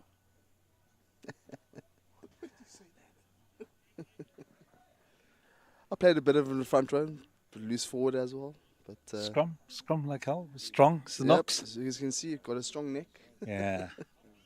I just love to watch this. You know, there's certain front rowers that you watch and you think, you know, I mean, I see that oxen share go down in a scrum, and I watch, you know, Osdurant and a couple of these guys. You just know, even the beast, when they sit down to scrum, they know they're not going to move an inch back. Yeah, they've actually got the Rugby World Cup draw that's happening in the next couple of minutes. So a lot of sports. I mean, you know, we've got the cricket here, got the rugby. Sevens happening later this week. We've got the women's playing against Ireland later this week, and on Friday against Ireland, and then the second one on Sunday. So plenty of cricket. So we've got the USSAs. And you got all the schools week coming out, the Yep. 16 week and the 19 week in Bloemfontein. So lots of cricket to look forward to, especially this time of the year. Weather's lovely in Cape Town, just the southeasters blowing, but you can still spend time in the water. Not sure about Joburg though. Well, that's why everybody's coming down here. No wonder we're getting so much traffic here in Cape Town. You don't even want to go down to Durban for holiday. It's raining there as well. Lots of rain down there. at Durban. Pietermaritzburg, bit of hailstorms. Oh, beautiful city this is, Jeremy. I'll be spoiled for choice. Jeremy, other than Cape Town, which has been your best city to stay in? I mean, you've travelled around the world, favorite cricket grounds, and so forth. Well, when I started off, I worked. The Basin Oval, in New Zealand. I didn't go to the Basin Oval. No, I've been at Auckland. But probably I tell you what, places I enjoyed, I must admit, whether you like it or not, I enjoyed going to India. Now it's sweltering heat in India. Yeah, been on 3 tours. Or try to cut As a that one manager? away. Yeah, once as manager, of the South African A team. So enjoyed India, Mohali, lovely city. But probably cricket grounds, Melbourne ranks right up there. The MCG. The MCG. And then, of course, my favorite ground, I've been there a couple of times, is Lord's. But you know where my heart is. Newlands. Absolutely. Cricket ground. Under the mountain. Thank you very much, Jeremy. Good answer. Oh, I'm not going to forget. You asked me around the world, so I had to give you the perspective of around the world. But there's nothing better than watching South Africa play cricket at Lord's. Let me tell you, it is the creme de la creme of world cricket. Looks like it's present to continue. One delivery yet remaining, and then I'll be replaced by the big, huge Eugene Molian. Twickenham's not a bad ground to watch rugby to. A big stadium. Yeah. Reminds me of a bit of Cape Town Stadium, actually. Pretty high up stands and just away from the field. And then the Millennium Stadium. Listening to those Welsh sing, mate. Yeah, That now is- it's a Principality Stadium, so now it's Yeah. called the Principality Stadium. Especially when the roof is closed, Yeah. you can hear all that noise of the anthem. But I'll be departing my seat, and Jeremy There's will a be bigger joined version by- of the anthem walking in now. Thank you, Nate. 77 for 2, Tuckies. Jordan on 33. Tiger still finding his way. Spin is the advent of time now. Yeah, we're in Advent season, isn't it? Sunday was the first Sunday of Advent. I'm sure you've bought all your Christmas presents already, Eugene. Not a chance. I've done everything. Let me tell you, alles klar. No. I don't go to the shops later on in now, so it's Christmas presents have been bought. My tree goes up next week. And there you go. I am so far away from it. It's not actually fun. I'm a lastminute.com. Nah, I can't be lastminute.com. Well, so many visitors in the city already, and especially these weeks, the shops are madness. Nah, I don't want to be. I actually want to, when I'm done with the Indian series, I'm actually going to sit back, relax, lie on the beach, bit of a tan, be at the swimming pool most days. I'll be. I have to go to the beach. I have to be in the sea. Really? Yeah, once or twice. Down, go early morning, go down to Boulders or down Muizenberg Way, have a quick dip with the surface. Okay.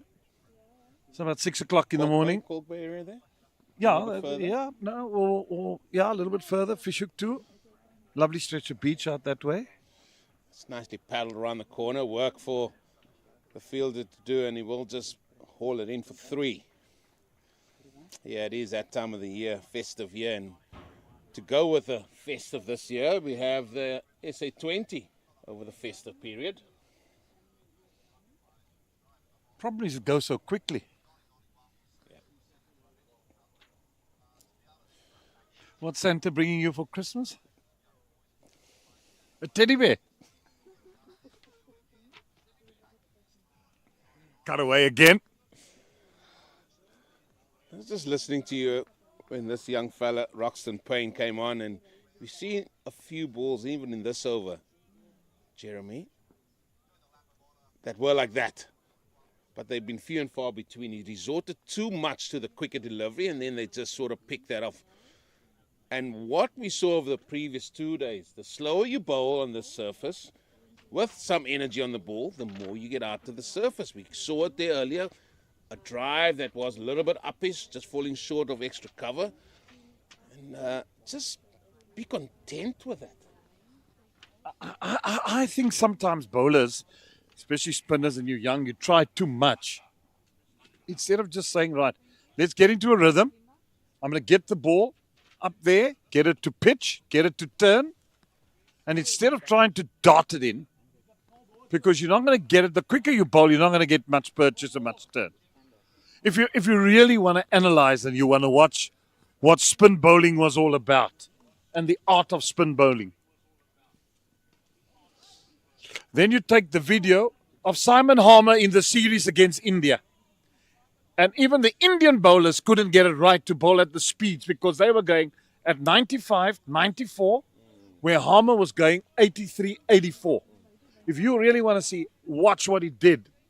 And that gives you a magnificent example of spin bowling. So if you bowl it slower, you got purchase on the ball, you get the ball to turn. Yes, De Lima is back in. And I'm going to go back on that point that you make. Just wanted to say what I saw with 2 overs from the top end. I saw somebody trying to run in, trying to bowl the speed of light, and lost all sorts sense of direction. Short, wide down the leg side, short and wide out the offside. Just need to be consistent. But Claude Henderson, who I played with at the Lions, always said, listen, you've got to work out what pace to bowl on the surface and what reaction you're going to get. And what do spin bowlers want to see? They want to see, yes, they want to see the turn, but the bounce as well. And if you can, as a spinner, get bounce, I mean, you are in the game. I mean, Simon Harmer, he just goes about his craft in maybe we don't talk enough about him, but he's got bags of wickets at first class cricket. Well, he was never selected, so he couldn't bowl. So he took his talent somewhere else and played overseas. But I mean, great to see him. Shukri Conrad brought him back, and great to see the success of him. Senior Ranmutasamy, who I have a great regard for, just showed what he's about. Bowled well in the T20 final. He's a good cricketer. Yeah, there was a lot of smiles and everything, and when he got a wicket, he was celebrating just like everybody else, and that's good to see that your Proteas come back in the domestic game, wanting to play and performing. So Stubbs, I mean, those boys just arrived maybe hours before that final. Well, Nate and I were talking about it and just saying that the dedication that they showed is wonderful to see. They, it's things like that puts your faith back into wanting to watch more day cricket and to wanting to watch provincial cricket, because your international players, they just got off a plane and poof, they're playing in a final. Wonderful. I just think that's so great. And that would have been the imparting of that knowledge from a Robin Peterson onto those players. I bet my bottom dollar, because they did that. Well, being coach of Claremont, I was glad to see my provincial players play at the weekend for Claremont. At least you're winning now with him back. Daniel Smith and Josh Brett. That's cut away through the offside. Shouts of 2. And will just be 1. Yeah, no, 3 in a row. So I was worried about you at one stage. I remember coming to Claremont one Saturday, and I just saw your face and I saw your demeanor, and I thought to myself as I left there eventually, I hope my friend doesn't get a heart attack. No, it wasn't that. You know me. I will just keep sticking at it and work hard. That's what every coach needs to do. Just got to find a way. Well, that's so easier said. I know you were out there and you were thinking, what next? It's not that difficult, surely. Can't be. Listen, all of us engrosses ourselves so much into the game that whether we're coaching, whether we're watching, whether whatever we're doing, you just get so immersed into what happens. Yeah, Gary Hampson, selectors here, looking around. I'm glad to see he's doing his job, walking around. And hello, Gary. Appeal for a run out, but made his ground. And this is now just sort of meandering here, Jeremy. 85 for 2 after 22 overs. Again, bowling it quickly into the surface. And Jeremy, get a word out. Get a word out there just to be content with throwing it up there. He's got protection as well.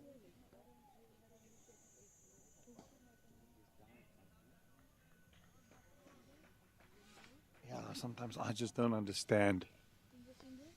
I wonder if his eyes didn't light up when he saw that Purchase and Turner. Mine did. And I haven't seen. Yeah, me too. I got excited. Yeah, but since then I haven't seen much. Here we go. It's a bit wider, but it's nice and slow. You could see how it came out of the arm. Quicker ball, this one.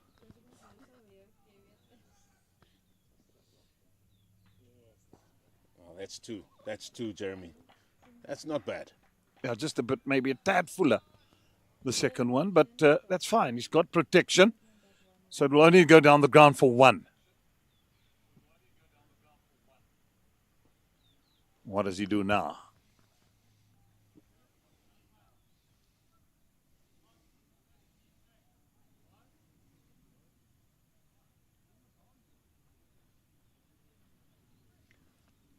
Not sure what's happening here.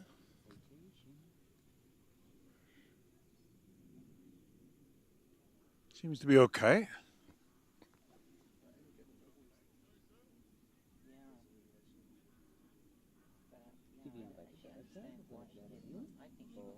What do we have there?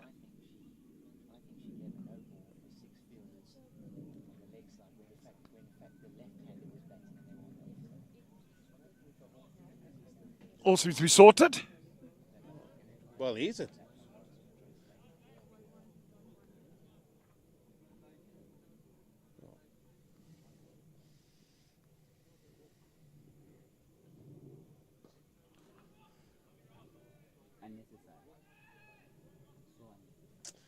from what I can see, his reluctancy is potentially he can't find a consistent line and length when he does bowl a little bit slower.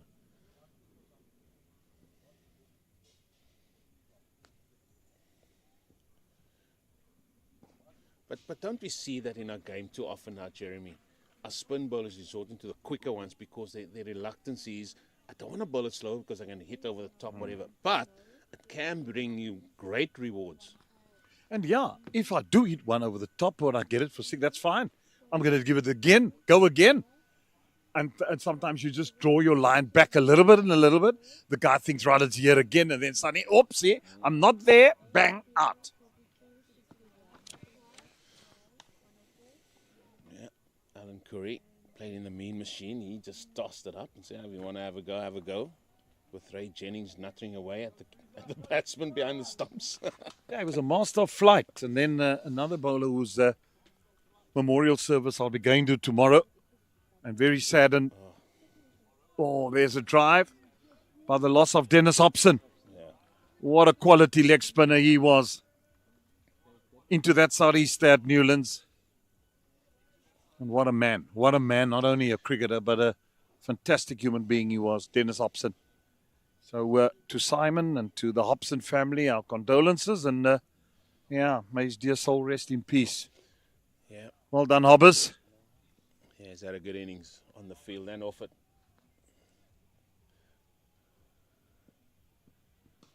Just looking at that previous delivery though, Jeremy, beaten on the inside. The ball just skidding through a little bit lower. And that is what I spoke about early on. There it is. Just skidding through, keeping low, beaten on the inside. I don't think there's as much bounce in this surface as what it looks like to the eye. And is that going to dry out even more?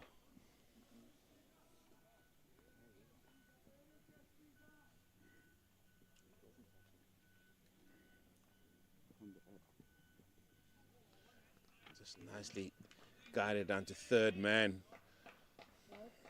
Just be one. Who would be the happy of the two sides at this moment in time? Probably Stellenbosch, I would think. They've kept the run rate at bay. Yeah, Dennis Hobson, 74 years and 91 days. Born 3rd of September 1951 in Port Elizabeth. Yeah.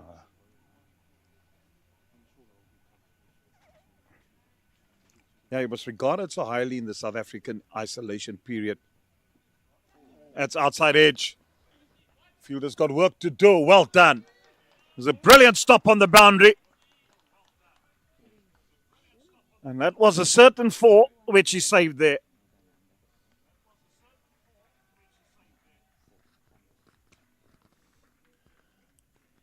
Yeah, his best was 9 for 64. Let's just have a look at that again.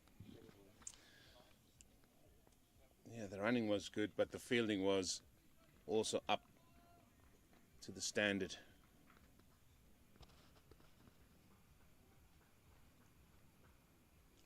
Yeah, that was against Eastern Province in the 77-78 season at Newlands.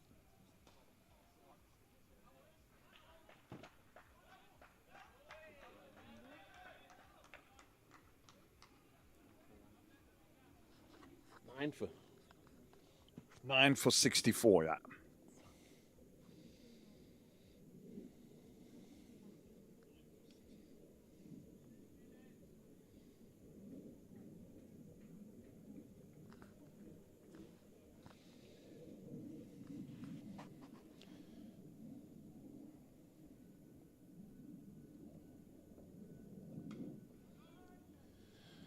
Well, Jordan needs to kick on here. He's 38 off 73 deliveries.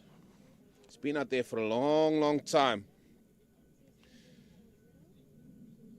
92 for 2 after 24. He played in 105 first-class matches, taking 374 wickets at an average of 27.52. For a leg spinner, that is phenomenal.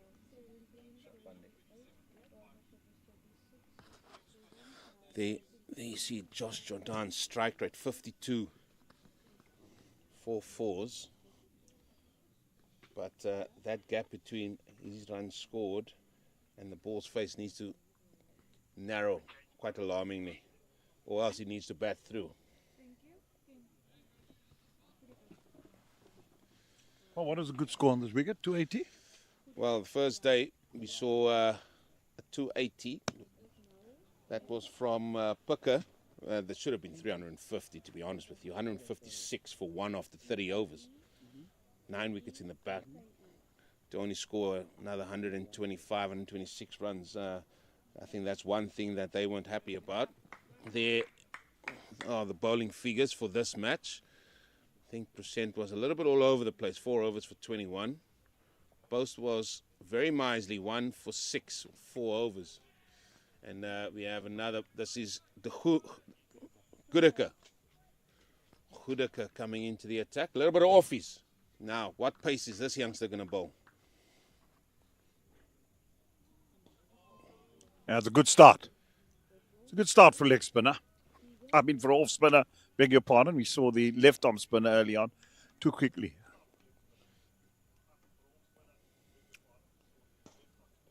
Good use of the feet, that by Tiger. What I'm always fascinated about with spinners, that you hit the middle of the bat and they go ooh, ahs, and I don't know what sort of things they keep shouting about.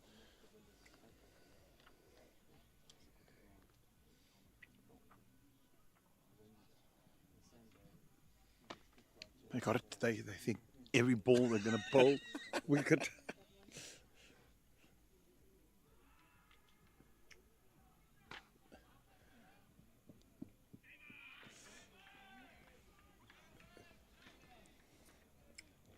And if you've got a good keeper, then he's also in the game. Carl Verena was chuntering away.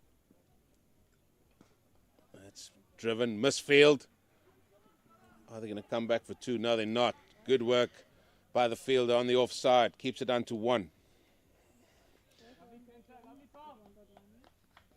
This David Christie, was he the fellow that played in the That's T10? correct. He hits a cricket ball, doesn't he? Christian Meerhead, the right-left combo. Phew. That's nicely done. Jerry, I must apologize to you, though. I said to you earlier that the breeze is not going to subside, but what a day it is now. Don't talk too soon. Just as you say it. There we go.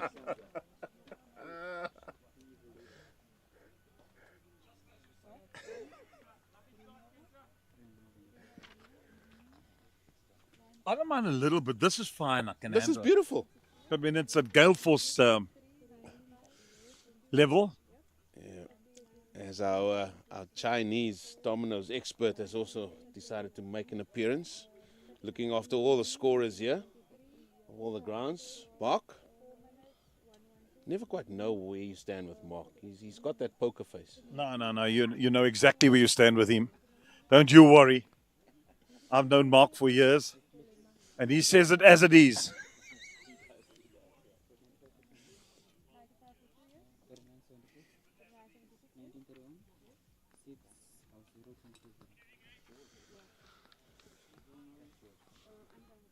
De Lima continuing. Driven, 1. Insurance out on the offside, so it'll only be a single. It's good field setting, and probably definitely bowling to a plan.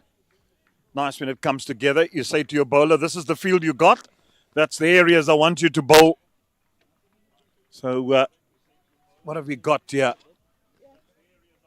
Still got a 5-4 field setting to the right-hand bowler. So you can't stray on leg side where he's going to get it straight through. There is a man on the mid-wicket boundary, or more square leg. But fine leg is more square. He's not as fine as what you'd wanted. So anything drifting on leg stump and he just gets a little bit of a nibble on it, could run away for 4. But thus far, so good. Yeah, from a bowling perspective. But Jordan needs to come to the party here. Saw Tiger get off strike, first ball of the over. Here's already a dot. Second ball up, 39 of 77. Pressure's building on him. Just opens the face. He's got to just keep the scoreboard ticking. That's a run a ball. You're down to 6. You assess the situation every 5 overs while you're batting.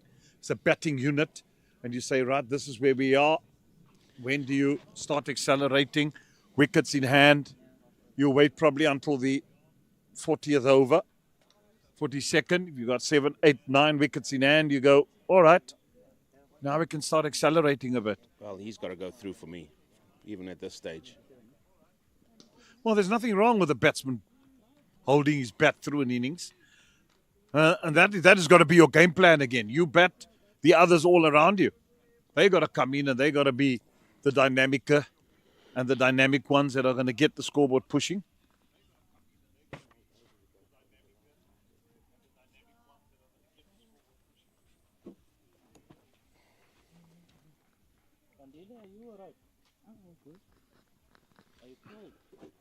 No, just windy.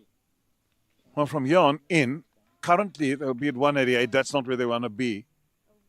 But at 5 and over, they'll probably be at 219. 7 and over, you more want to be to the 270, 80 mark. So 7 and over, here on in, you get to 268. You got 9 and over, you're over 300. Last boundary, Jeremy, came in the 13th over. Now that's ages ago. You went on your merry walk, trying to just loosen those muscles up. At my age, you got to loosen your muscles. Otherwise, you get stiff, you can't move.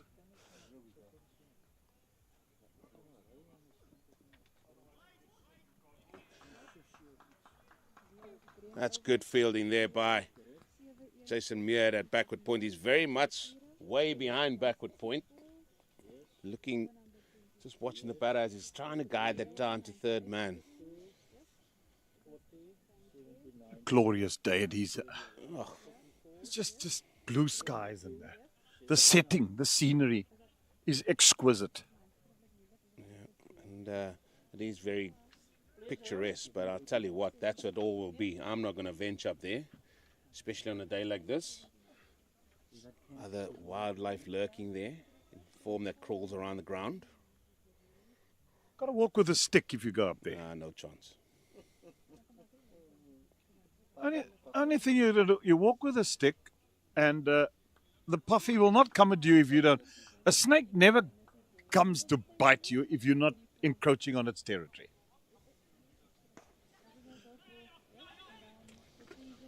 Quick single. Christie doing the fielding at mid-off. But you're right, Eugene, if it's a very hot day, I won't be venturing out. There might just be 2 or 3. Could tread on one.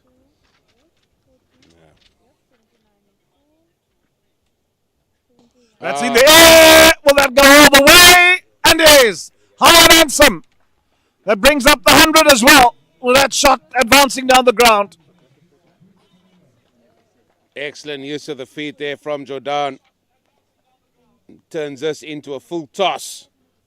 And that's easy picking because Murdoch is in the ring. And that carried all the way for a huge horns. He moves to 46 now, 4 away from a 50. It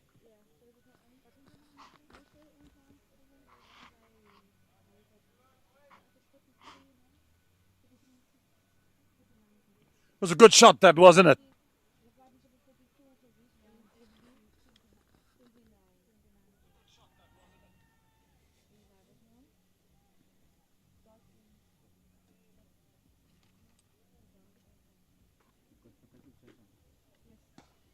Again, use of the feet. This time 1.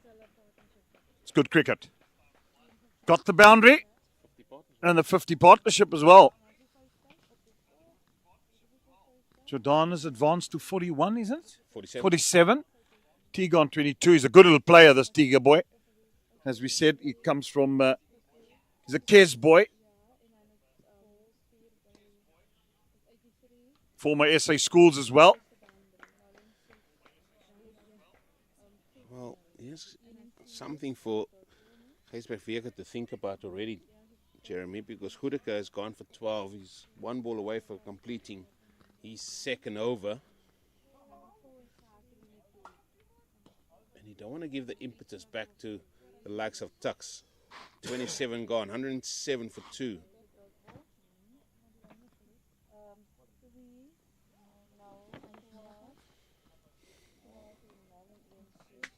Get a nice little go-kart.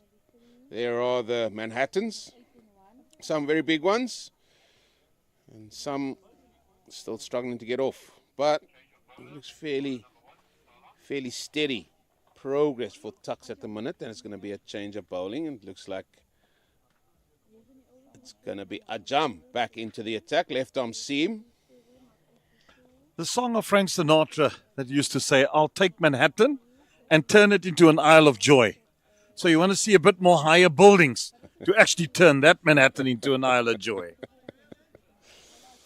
Ajam. It's about 5 overs for 21. Have you heard the great Old Blue Eyes? I have. Oh, you I do. have. I'm not saying I will put it on as a song of reference or preference, I should say. Any day. Any day I can listen to Frank Sinatra. One of the greats that there was. Well, you won't understand. James King and I will. Wildlife always stick together. The fox and the rhino.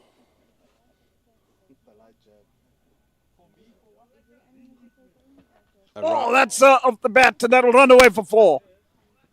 There was a little tickle to that, if I'm not mistaken, yes, and the signal comes from the umpire as well. Jaden Solomon just couldn't get across there soon enough. Just eluding him. There's 4 more to the TUKS. As he came around the wicket, I said, don't go anywhere near the stumps. That was easy pickings for a batter of Tiger's class there. 4 more. But didn't we just speak about it, fine leg being a bit more squarer and not being fine? And if you're going to go there, Kenny is too much, too straight on leg stump. Well, if you're going to bowl like that, you might as well bowl to a 4-5 leg side field because that's where the ball's going to go from around the wicket. It's not necessarily what you want. And I'm sure that's not what Ajam wants. Just struggling to get going here. He's got 5 now of 2 deliveries. Jordan on 47 facing up.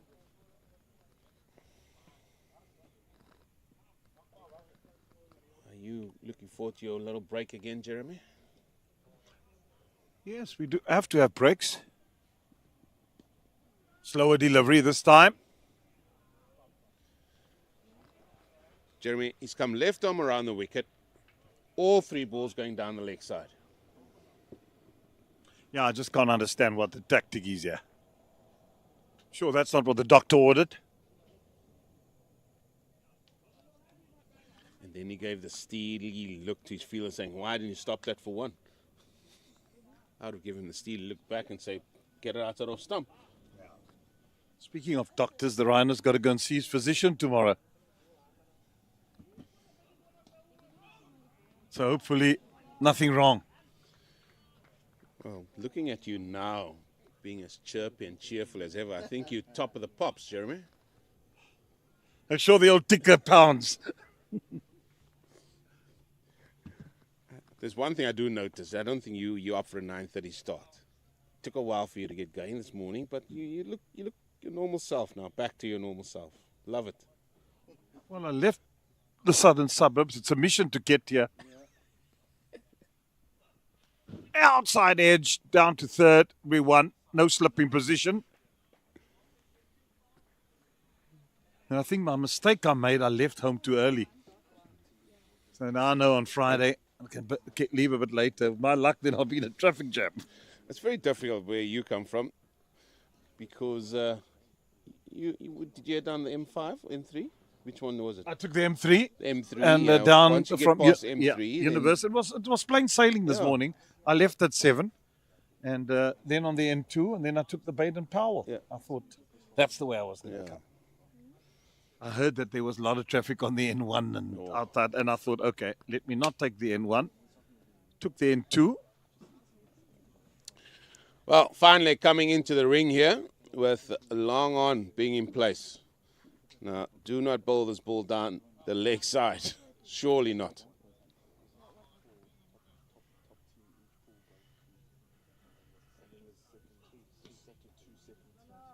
And he listens to you this time. It's the end of the over. The score's 114 for 2. Time for me to move out. And Nate and Eugene will keep you company for the next half an hour. Thank you, Jeremy Fredericks. University of Pretoria, also known as TUKS, 114 for 2 against University of Stellenbosch, also known as MATIES. And this game is now very finely poised. Yeah, 2 wickets lost by TUKS. And how is this going to develop here? And it is going to be Goedeke to continue. He's going to come around the wicket. And that has been lofted straight, 1 bounce, 4. And it looks like TUKS have decided, listen, we want to up the ante here a little. Yeah, they need to up the ante. I mean, if they're going the run rate they're going at now, they've reached 220, 240. They have a full pitch delivery. Going downtown, straight down the ground. 1 bounce, 4 for Tiger. Brings about another change in the field. Long off going to be in place as the sweep on the offside now comes into the ring. Now he can't go anywhere outside that off stump. Can't give any width. It's driven to that man that's just come in the ring. So I think Tiger might feel he missed out there. Well, they started to accelerate a bit before the break, the lunch break or drinks break. They were going under 4 runs per over. Just one, yeah, another one picked up. That's 5 of 3. So immediately bowler's under pressure here. He's got 3 balls to come, and if he just go for another ones here, that would be 8 runs to the over without breaking a sweat. Now you're down now, inching a bit closer to that 50. Yes, was it cousin of his brother? He must start. Oh, he must start there. And you can see how Jordan's not happy with himself. Just hitting that to the 45 in the ring on the leg side.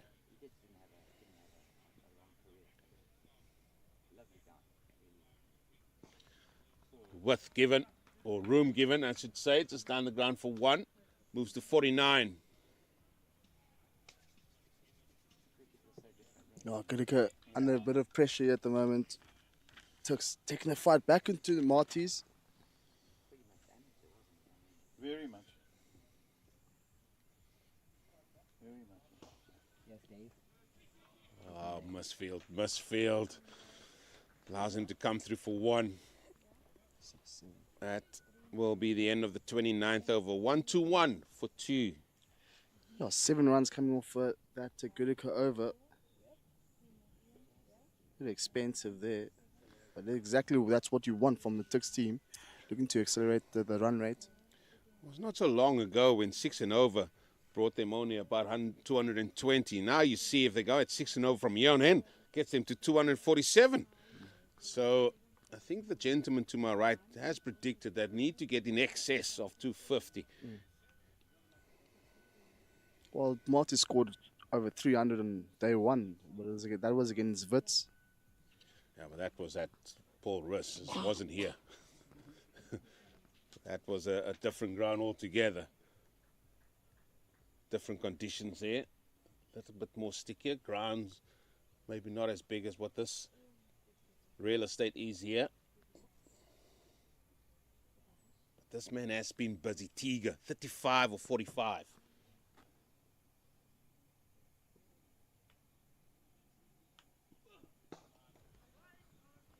Driven down to mid-off.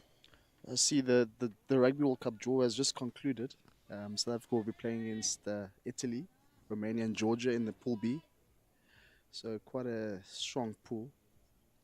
For which pool is this now? That's Pool B For the Rugby World Cup in Australia. Okay. Australia is stuck with the New Zealand and Hong Kong and Chile. So 4 teams in the Pool A.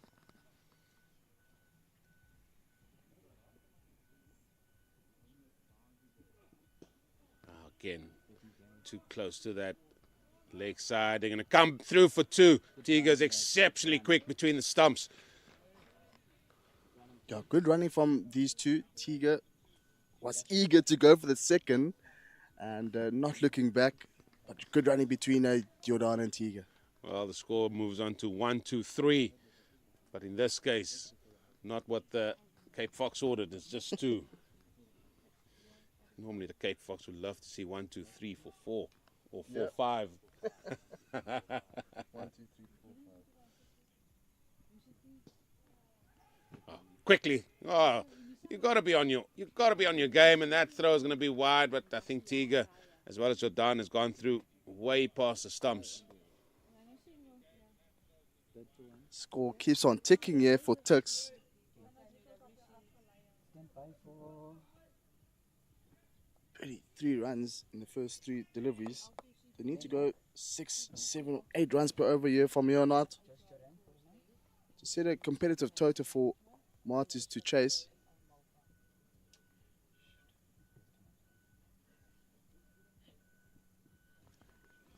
Use of the feet, but as you can see there, Muirhead way behind square on that offside. You're done on 49.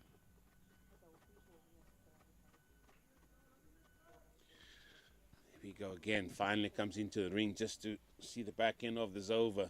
Long on in place now. landmark coming up, push 50. Get ready, stand by. And the base. That's in the air. Oh.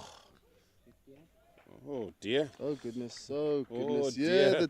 Well, let's just talk about Jordan's 50 first and foremost. He's 50 coming off 88 deliveries.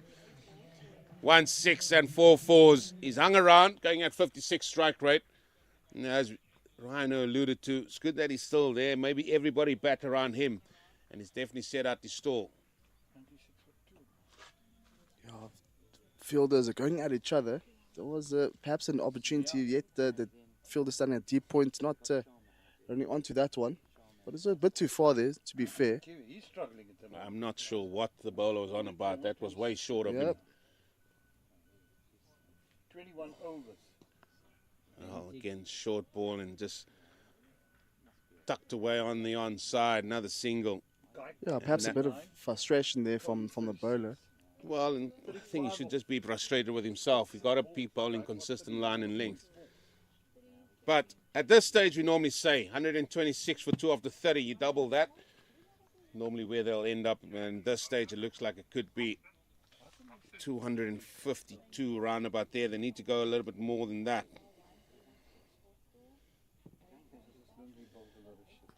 This is another change in bowling now, and I'm not surprised about this. Yeah, last 5 overs have yielded 30 runs, so 6 runs per over the last 5 overs. There we see Roxton Payne with an economy of 3.8. He's coming in now for another over.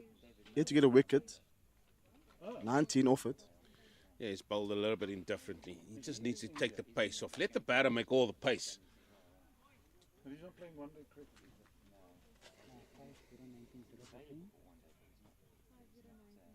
Short, wide. Well put away as Tiga moves now into the 40s with that shot to the sweep on the offside.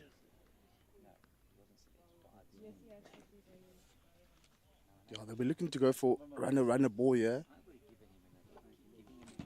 He's not going to give him a run. He's got to just pick it. I mean, he must play.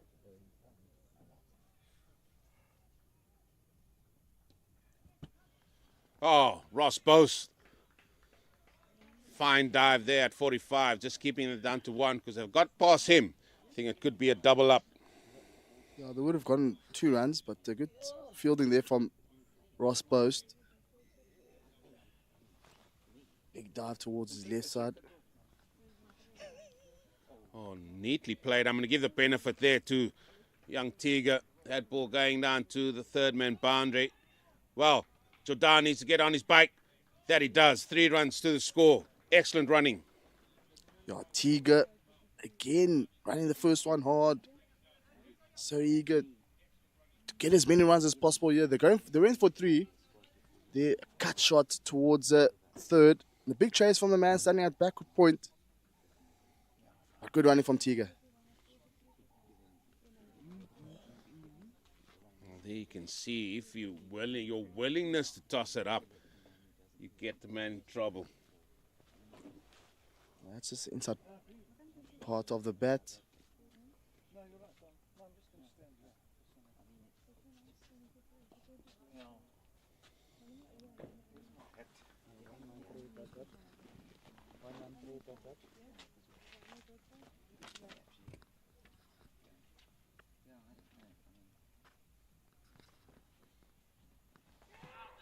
Oh, clutching at straws there. Coming down the wicket a little bit quicker. Saw him coming. Good end to that over by Roxton Payne. 5 from it. 131 for the loss of 2. Yeah, some smart bowling there from Payne. Saw him coming down the wicket, but quicker there from Payne to conclude a good over there for TUKS.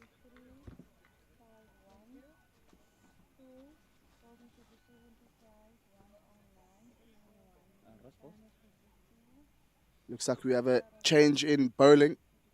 Ross Boast back on. Just 4 overs have been bowled by Ross Boast thus far. Getting 1 wicket. Very healthy and good economy. 1.5. Perhaps this is a man who could do the business here for MATIES. Well, maybe they want to break this partnership already. That's why they brought the big fella back on. Short, wide, cut away. Work for the sweeper to do here. It's going to be a couple. Not the start that both wanted. Yeah, good shot there from Tiger. Short and wide. Just lofted over fielders in a circle. Getting a couple.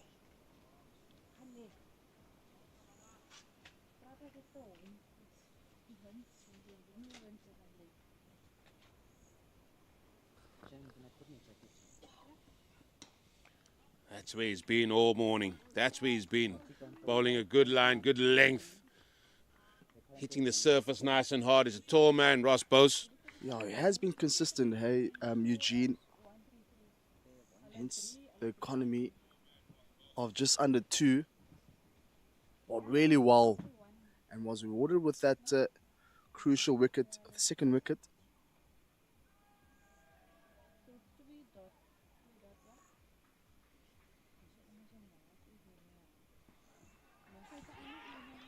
Short ball, and looks like Tiger just wanted to guide that down to third man.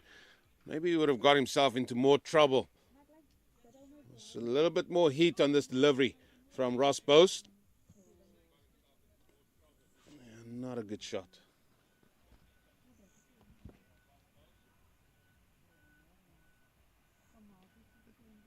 If you find yourself getting a faint edge on that one, go down to the keeper, so Tiger very lucky there. But I understand where he was trying to get it. Trying to guide it down towards third. Driven straight to mid-off. Yeah, I can understand why, but the way he was going to play that was always going to go up. Then you run the risk of being caught at third man. So for me, not the shot to play at all. Because as you said, could have been caught by the keeper, but it could also be caught at third man because that ball would have gone aerially all the way. Oh, very risky, you would say.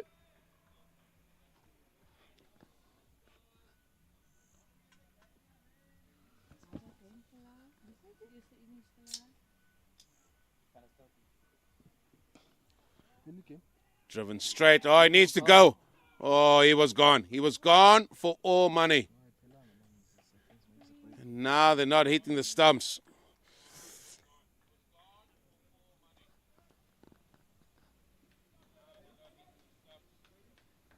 The drive, there was a bit of a stop there from Tiger.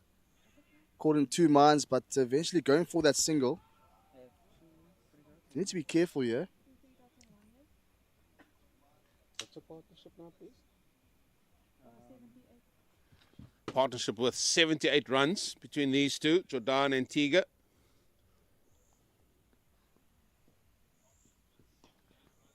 Again, a short ball by both. How's the running between the wickets? Will just be 1. A jump coming around from deep backward square.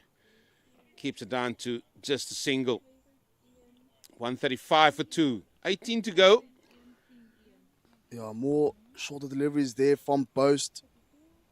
32 overs gone. There we see bowlers that have been used by Coetzenberg. Still got 7, 7, 5, 4-6-3. Goodicke still got a couple with Present. Just economy, just over 5 runs. Matthew Boast, or let me say Ross Boast, beg your pardon, has been the pick of the bowlers, 10 off 1 after 5 overs.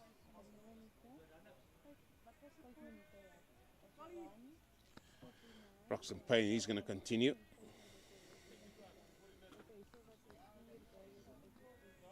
It's a very crucial stage, this. Very crucial. 52 for a 60. Correct one. Oh, that's in the air. Well, is it going to go all the way? Oh, it's gone all the way for horns. Jordan decided he's going to take up the ante here. And first ball of this Roxton Payne over has gone for horns. Yeah, picked it up nicely there. Jordan was in the slot and gives that one a full play of the bat. Shimmy across the wicket and sailing towards a deep mid wicket. Beautiful shot from Jordan. Ryan. Oh, that's excellent cricket. That's good cricket. The 6 off the first, single of the second, and what was good about the 6 was how he moved and utilized his crease by getting away to that offside and working that ball on. There's big boundaries here at Coetzenberg, but he's managed to hit that. If it was yesterday, I could have had a chance of just holding in the breeze. Now he's going downtown. That's coming in our direction. And thankfully cleared us. Second horns in the over. That's 50 up, guys, ne? That's 50 for Tiger. Give me a second. Brilliant knock by the little right-hander. 52 or 57 deliveries. Moves to that 50 milestone in style. Tiger going downtown. 6 heading our direction. I'm pretty sure we do need some bucket hats here, Eugene. Just got to use your hands. Catch it, mate. Striker of 91 for Tiger. Oh, this is excellent stuff now by TUKS. Again, it's just a positive cricket. Going for the 6 boundary and then taking a single. Tiger doing his part as playing his part. There was strike rate of Josh Jordan, 62. Starting to accelerate a bit here now. Goes downtown. Is it going to go all the way? That's the third horn. What an over this has been for TUKS. Started with a 6, then 1. Then another 6, then 1. Yeah, Pena's in trouble. Another 4-pitch delivery and Jordan definitely not missing out on that one. Sailing over the head of the fielder standing at long on. And now Vierka's got to figure out who is he going to make a change. This is the 7th over for Roxton Payne. It's gone for 44. Oh, little aerial. Oh, good work by the captain, Vierka. That cover. But what an over for TUKS. And maybe that drinks break has just come in the right time or on the right time here. That was the 6 that went sailing over the heads here. But now it is drinks here at the Coetzenberg Oval, where it is TUKS. 155 for 2 of the 33. Run rate of 4.7. Jordan on 65. And it is as well David Teague on 53. Sali, he got out for 26, looking very good. However, we're going to have a short break. Join us again after the drinks break.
Coetzenberg Oval is where it's happening here, and Stellenbosch is the area where the USSA week of 2025 will be happening. Game in front of us here, MATIES vs TUKS, and the University of Pretoria have progressed to 155 for 2 at the second drinks break.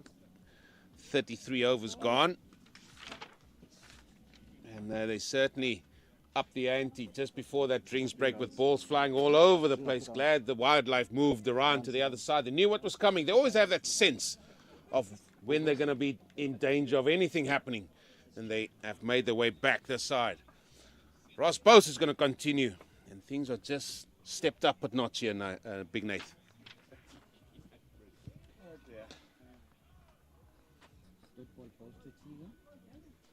Yeah, let's see how they go about their business here, the TUKS.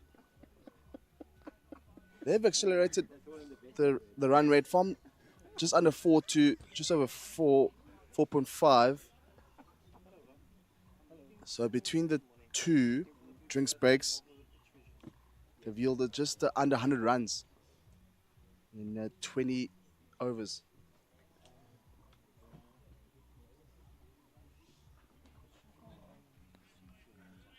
I think the field placing of Jason Meyer at backward point has been very good. He's way behind backward point because they've noticed that they don't really go for the full cut. There's normally just a dab down, and he's certainly been watching the bat very closely.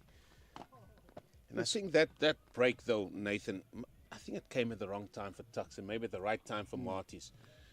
Just to slow down the momentum there for TUKS, but the last 3 overs, 30 runs in the last 3 overs, 10 run per over. Slower ball, carved through the offside, and here they come back for 2. And when you have an over, that's the 100 partnership between these two. They have been good running, there's been good hitting. Field is standing at the deep point, a bit of ground to cover, and just getting it down to just 2 runs.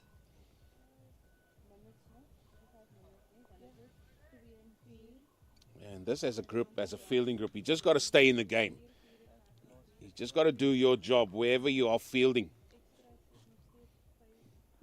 Short ball, oh, it's given us wide down the leg side post. Not happy. Not happy whatsoever. I don't think the umpire is going to change the decision, though. It's just a bit of a consultation between post and the umpire. To be fair, that one just did go down towards the leg side. Just go back to your mark, young man. You'll have an opportunity again. Yeah, as Rhino says, the umpire is yet to change a decision like that when there's no footage or camera or third umpire to just have a look at it. I'm sure that will be in an SA20 where you can sort of refer the wide calls as they do these days in T20 cricket. Driven firmly again, man, sweeper. He's been in the game. Some mileage from the fielder there.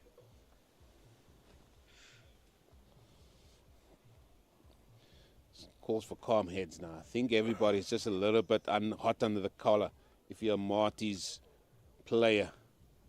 Just need to stay calm. This is what happens in cricket. There's a partnership. You've got to just remain in the fight.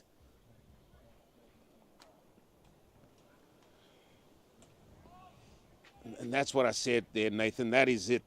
They don't go in for the big cut. They just sort of dab it down. That's why Meerhead is so far behind square on the offside.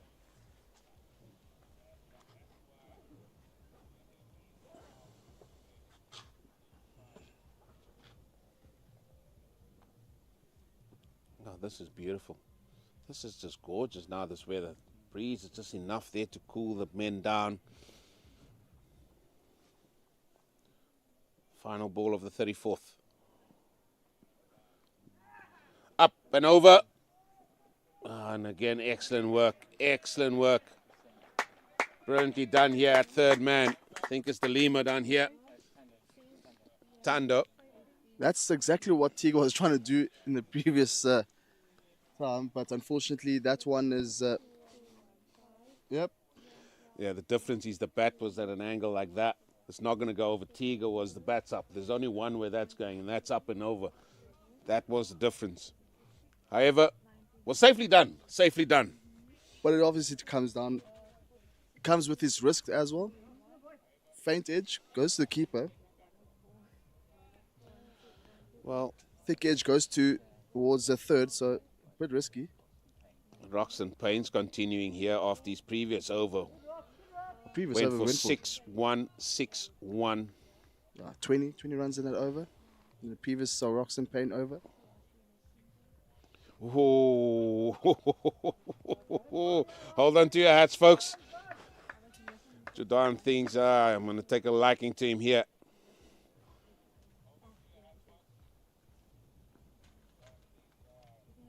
The Eldridge Versa just manages to clear the keeper. Not hard enough to get to Boast. And then he appeals by the looks of it. And given as runs by the umpire, no signal. So there was a bat on that one. Jordan, beg your pardon, Tiga, very lucky that one. That was Jordan. Jordan that was going there. Teague on strike now. Cut away.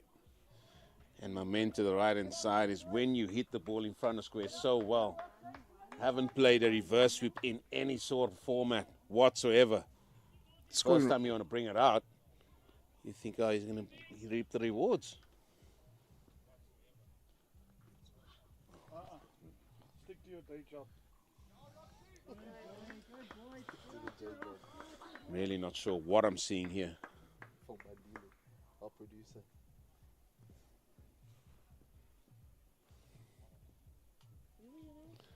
You saw the feet much better over this from Roxton Payne. 2 runs from that over. What a comeback over that has been from the left arm spinner. That concludes 35 overs. 162 for 2. And it's my time has come.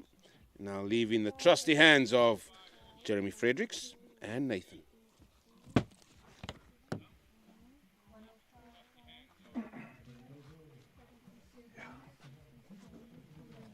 Thanks, Eugene. Yeah, they've certainly come along nicely since where they were. The men from Pretoria, Tuckies, 162 for 2. These two have batted. Jordan has got a 67 of 104. Tiga's 57 of 63. He certainly looked the part, Tiga, hasn't he? It's another good shot. He'll come back for 2. It's good running. Again, another 2 runs there from Tiga. With offered by Boast. In the previous Boast over, there was a bit of consultation between the umpire and Boast. What do you make of that disputes from players as an official? Just your experience. Well, players are certainly allowed to ask a question if there is, but once the umpire's made their decision, it's not going to change easily, isn't it? Fact of the matter is that sometimes I don't know whether the players read their playing conditions and know when it's a wide ball and no balls and all these things. I know players get it every season, but the bottom line is, do they read it? And I found more times not. I've managed teams and I had to read it up to actually tell them this and this is not an happen. You got any stories for us as a team manager? Any disciplinary proceedings? I'm going to put my players on the spot today. There's certainly been a few colourful stories. That's cut away on the outer edge. That won't be stopped. It'll go away for 4. And Tiga is looking all the more dangerous as his innings is progressing. Unfortunately, that one just beating the fielder standing at a backward point region. Sweep on the offside, not able to cut that one down. It travels down towards a boundary. And third. Well, welcome bound for Tiga.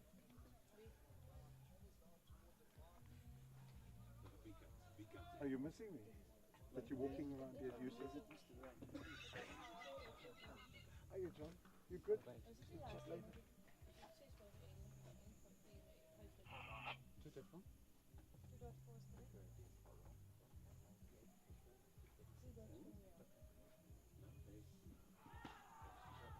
Well bowled.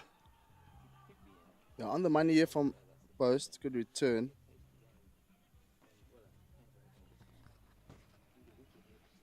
Post has bowled really well on some good disciplined lines. Oh, a few which have taken towards the leg side. Got a wicket with the one that's travelling towards the leg side, but faint edge from the batter.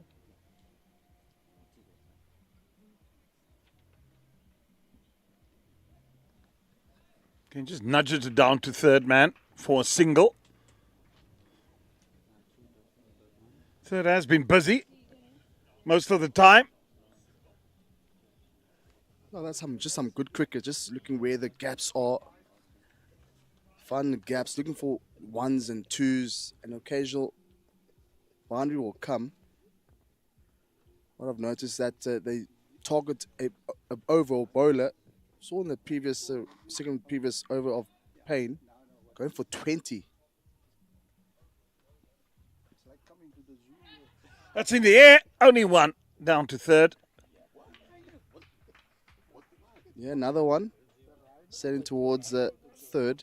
One just falling short of the fielder. Just guiding down towards the third. Again, it comes down to the angle of the bat, as Eugene alluded to early on.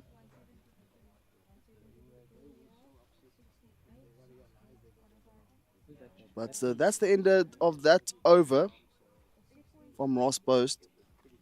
170 for 2 after 36. So you're at 36. Normally you look at that and you say, right, 15 overs to go. What do you get? Another 100 on it in 15 overs. In the last, you got wickets in hand. You've got to look, there's 40 left now, but I know they come to 270, 280. If they don't lose wickets and these two carry on for a long period. Well, that's what's comforting. I mean, they only lost 2 wickets with 8 wickets in hand. I'm assuming they do have a long batting lineup. So they can take as much more risk here. Payne to continue. Just not easy straps, the left arm spinner. So to me, it's more a case of what he did in that first over. When he got the ball to purchase and now it's just, okay, I do understand that you're cutting down the runs, but I just don't know what the tactics are in order to what the Stellenbosch team are doing at the moment.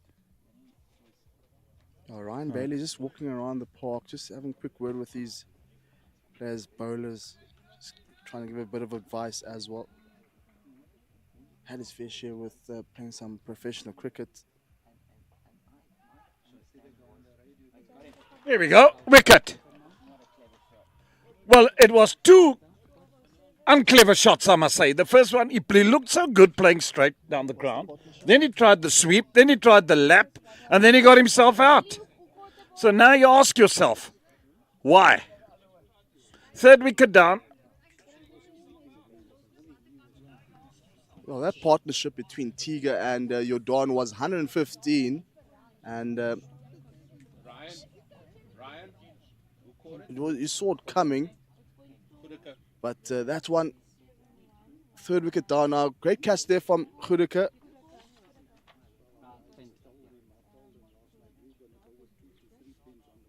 Big scoop towards the leg side and great catch. There the team is celebrating. 3 wickets down now. 171 for 3. Should be, just to confirm, should be Nathan.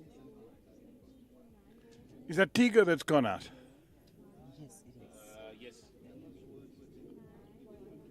How much did he get? 64. 64, 69. 64, 69? 69 balls. Yes. Thank you.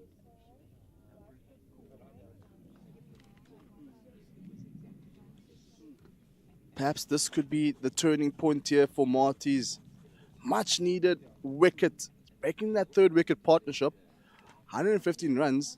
Tiga scoring 64 of 69 deliveries. What a knock from Tiga. Yeah, it was a good knock. The fact of the matter is you wanted him to continue. That's when you in like that. Don't give it away. He actually gave his wicket away, to be honest. It's not a matter of it was good bowling that got rid of him. He got himself out when he was looking set. He should have got a big 100. And then the score would have been 260, 270. But now, with the wicket falling, new batsman to the crease. He's going to take time to play himself in, and it just allows Marty's now to put pressure. Yeah, perhaps this could be the change in tide here for Marty's. Who's in now? Batsman in? Who?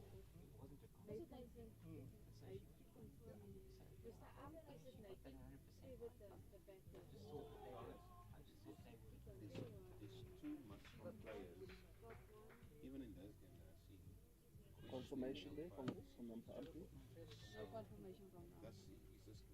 Asking again, guys.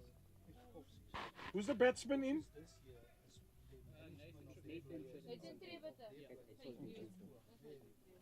Well, he wasn't even on the team sheet. Who gave me this wrong team sheet here? Oh, that beats bat and wickets. Great bowling here from Payne. Better return here.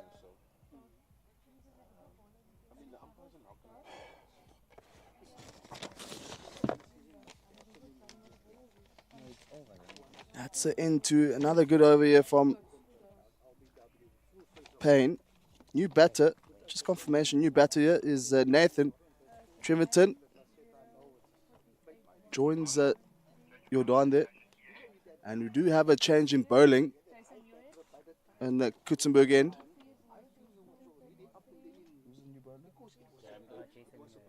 New bowler is Jason Muirhead, yet to bowl. Where's the team sheet? Just pass me that for a minute. Thank you.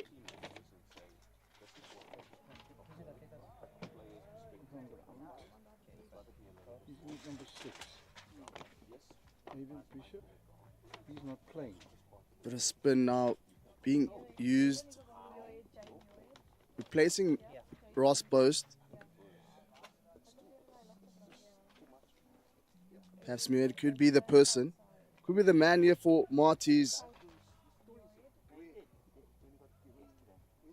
What can TUKS do here? Current run rate just over 4 runs per over. Do you have a short third? Backward point, cover. Deep point, long off, long on, mid wicket, and a short fine leg. There's also a deep mid wicket.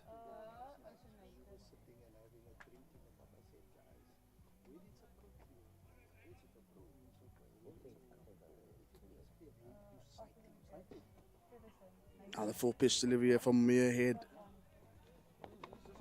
Treverton perhaps missed out on that one.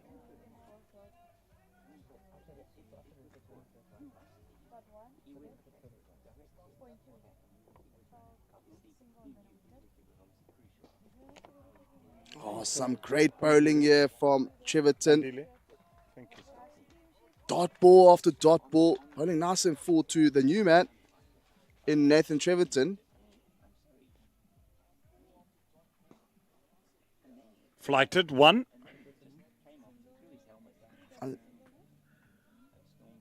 Does manage to rotate strike.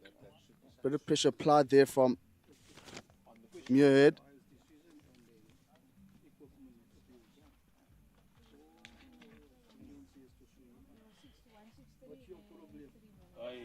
Oh, bit of time under his hands and just got it down towards the fine leg just for a single there. What you don't want as TUKS is after losing a wicket, you don't want the runner to go down.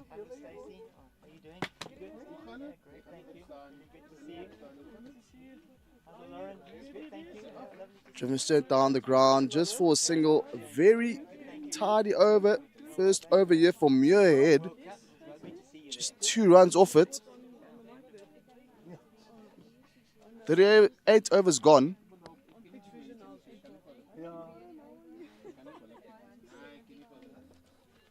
175 for 3. Payne to continue. He's into his...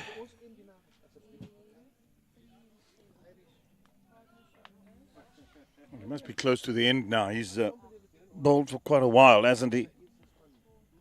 So it's another peel. Nice to hear them just going from side to side. The three fields at different times the peels goes up. 175 for 3, 38 gone. 12 left.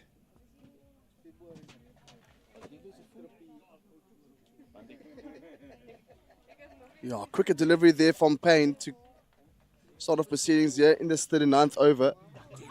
We're bowling to the new man in Treverton.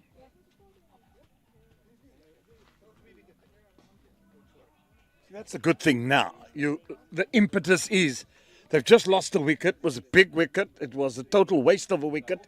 And now, pressure back on.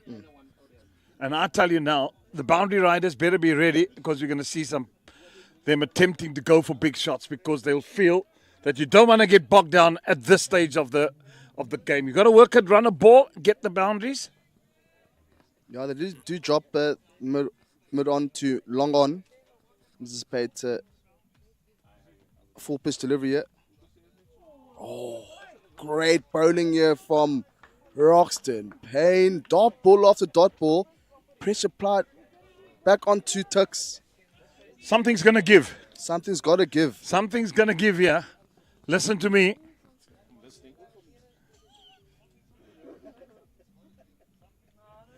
Oh, It's just oohs and ahs at the moment. Something's coming here. Something's coming here for Marty's. Just looking at the run rate. They do have a target in mind here, TUKS. And again, those dot deliveries aren't really helping the cause.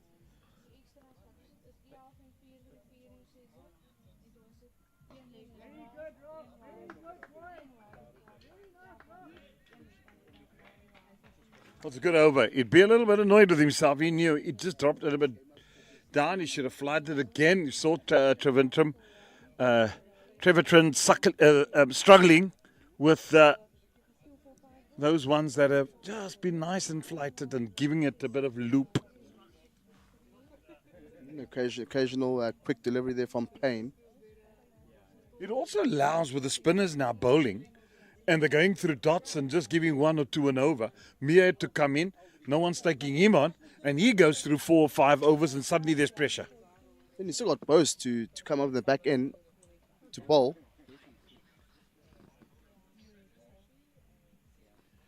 I think Page has completed his 10. He's gone for 49. Got the 1 wicket.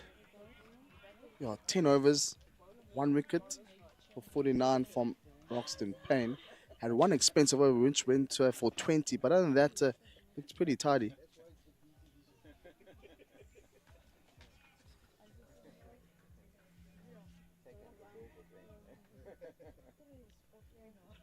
Well, just gone down towards deep point just for a single though.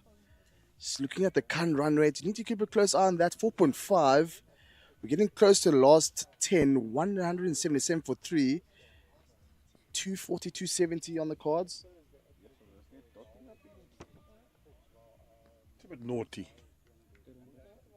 Easy to be in a single.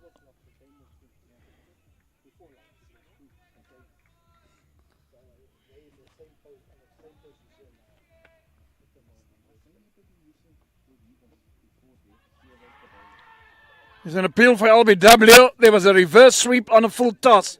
He absolutely missed that. Now then.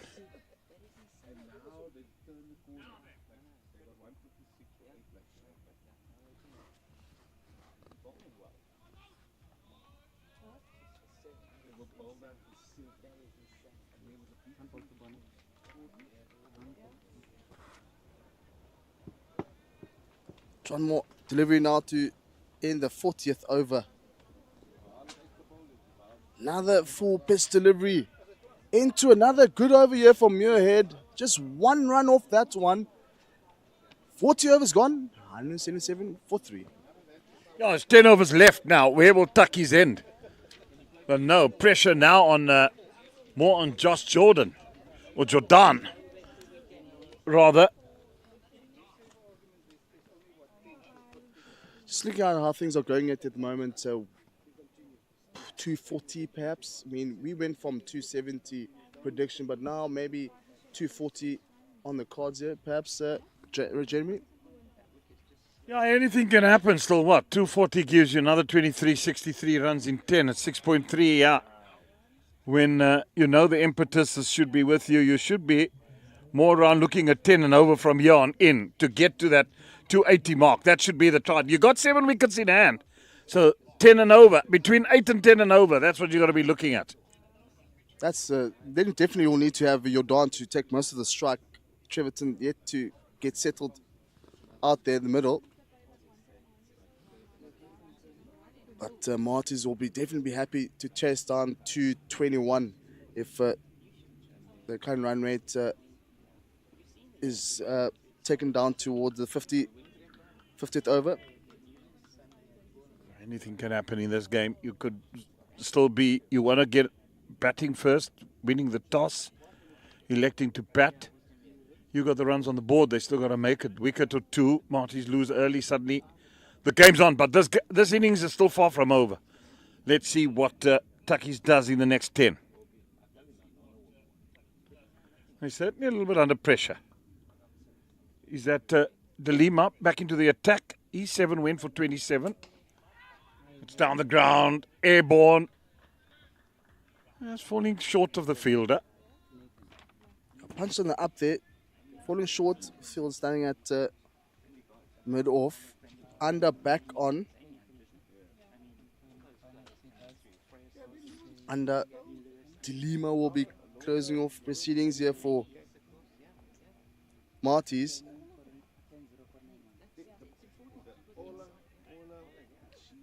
Seven overs, 27 runs. Healthy economy from De Lima.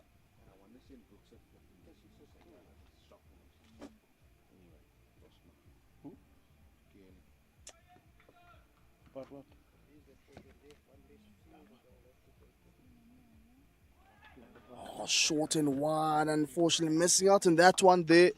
Treverton, again, is a bit unsettled there. You would feel that frustration will slowly start to build here for TUKS.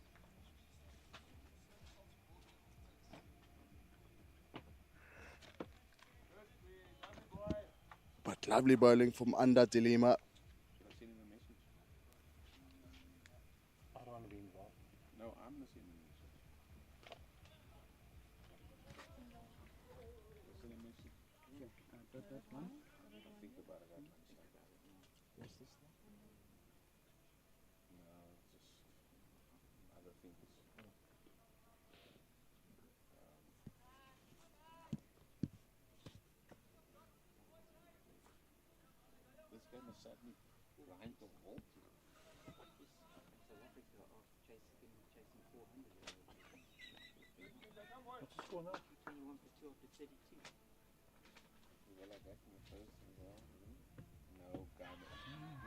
Oh, there's an appeal for a catch.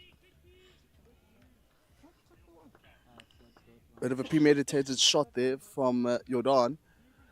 It's supposed to be happy hour, but it's more like a case of the scoreboard stands still. Well, this is happy hour time. This is the time you got to cash in. Perhaps they're not getting a message here from yourself, Jeremy. Well, luckily I'm sitting here behind the mic and I'm not the coach. Or the manager. No.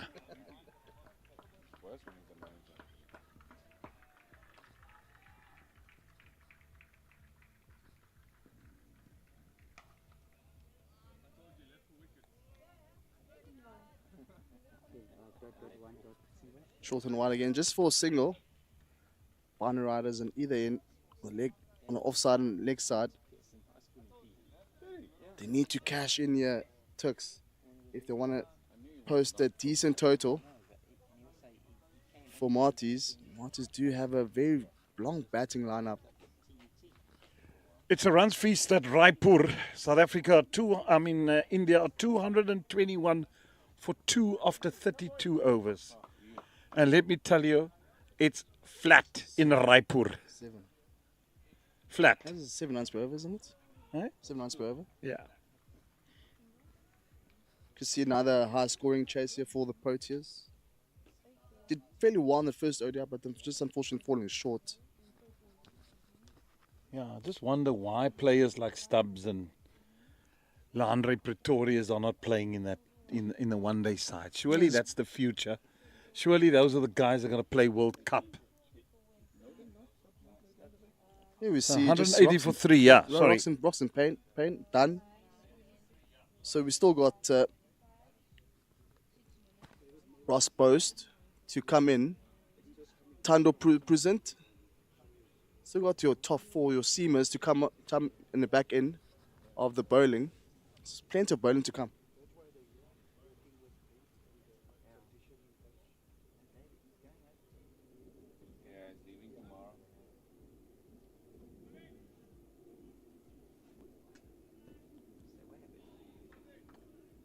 Yeah, some things are beyond me.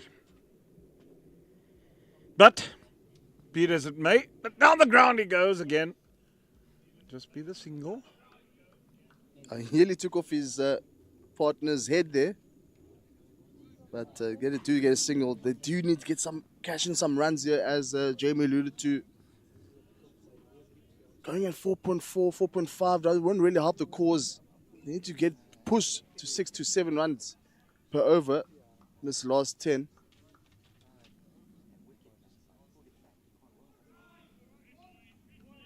Again, these dot balls are starting to add up again.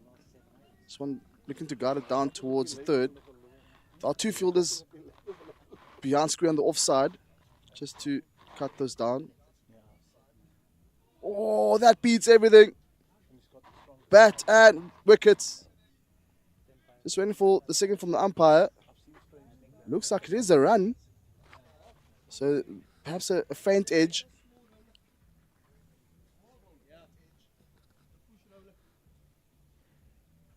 Please, if you don't mind. We got about an hour or 45 minutes. Oh, there's a swing, a miss. And has he been stumped? Now, more drama. This is what we live for, Jeremy. Just a bit of a consultation between the umpires. I'd like to see this replay, just to confirm what has he been bowled?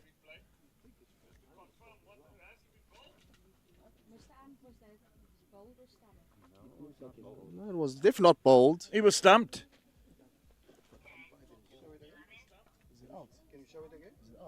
Can you show it again? Batsman has walked. Did he get an outside He's edge? out. He's out.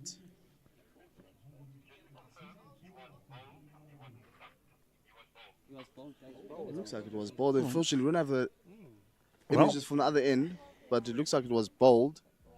There was a bit of confusion, Yeah, but nevertheless, 4 wickets down. Not looking good here for TUKS. not at all. That's why we need probably 1 or 2 more cameras to have better angles. It's important that these things happen. If we're going to stream live, we need to have the production and make sure that we have all the equipment at hand. It helps the umpires, it helps the commentators, and helps everyone involved. I tried to call him. He's busy working. He says he's working. He's busy working. Doesn't listen. Doesn't listen to us. Doesn't listen to us. There, just looking at the wicket again in slow-mo. Big swipe of the bat and hitting the top of off. See, if we could see it from the front on angle, you can see where, because he had the ball in his gloves, and it's difficult to see from behind. But Jeremy, I'm just going to go and he started to run and everything was him to take the But you can't see it from behind. You know what I'm saying? If you had it front on you. New batter in now. Vanderwalt.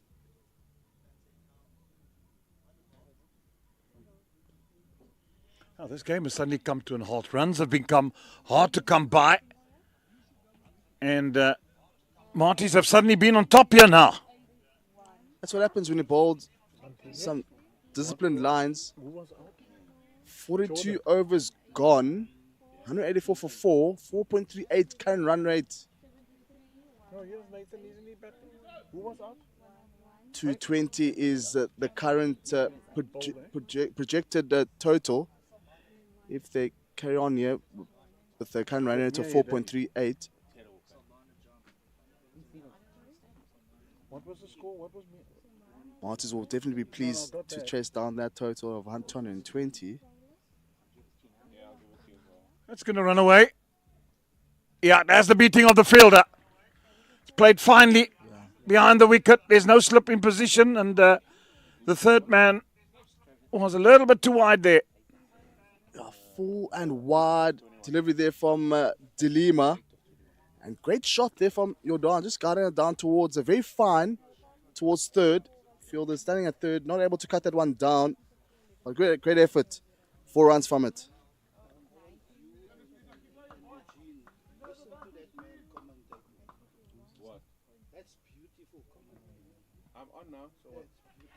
There's an edge gone. Drama. Wickets are falling aplenty.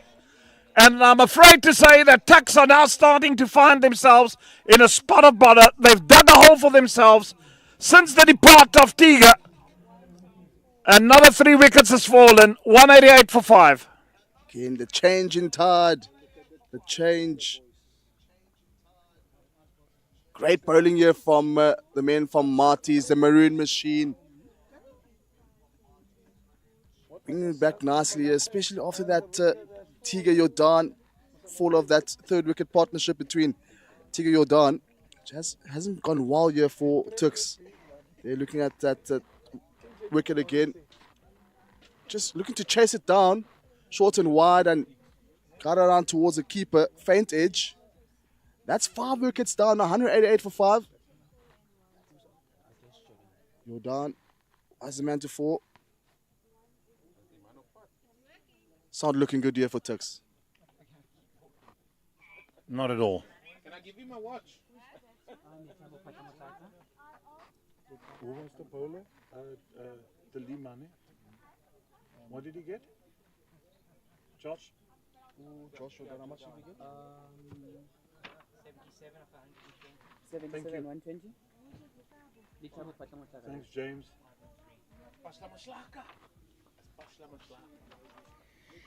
Yeah, Lethabo Pashlamaslaka is the man in now. Am I pronouncing it properly? It's a long surname. It's a very long surname, Yeah. but great effort.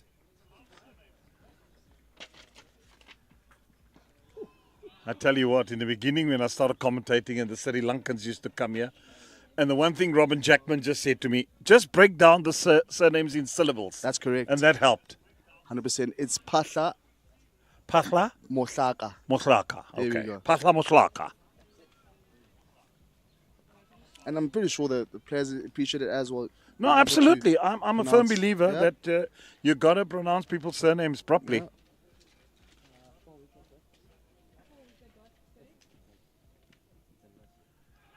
Is that another wicket? No. There was a sound, maybe bats to the ground. Now Letabo, he's unmoved.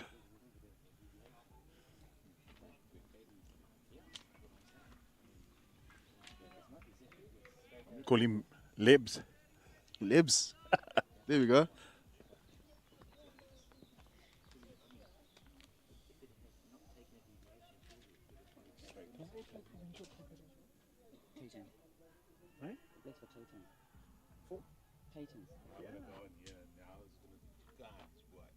He's been in the Titans team a couple of times.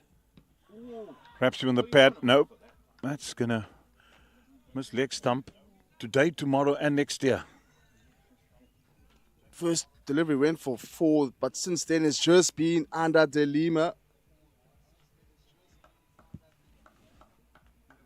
But great bowling here. Healthy economy. Finally getting a wicket after some great bowling from a young man.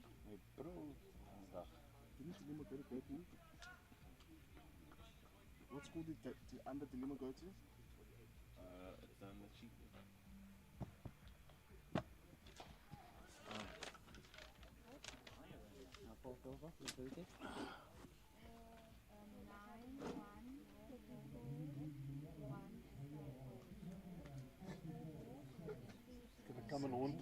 Six. Six.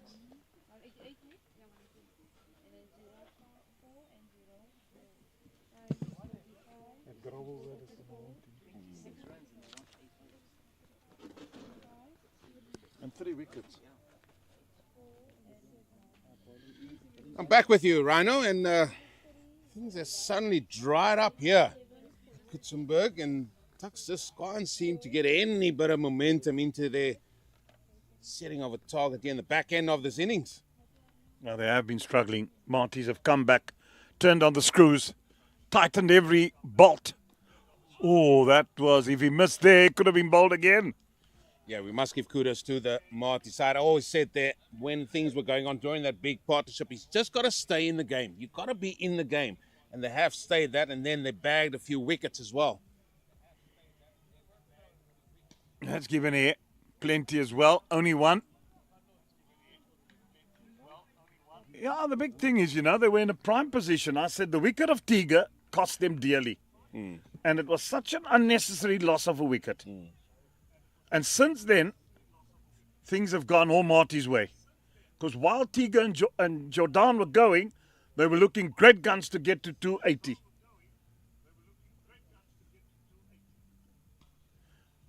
But that's the nature of cricket. You lose one wicket, you lose another. Because what now? New batsman to the crease.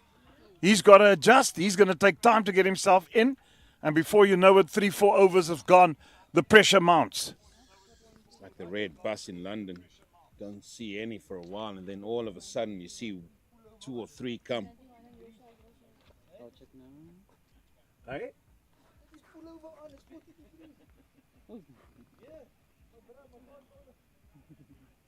Oh dear, oh dear. The old reverse coming out, hits the pad, was nowhere near. Will just be a single. All that risk for a leg bye, is it? No, in fact, it's a bye.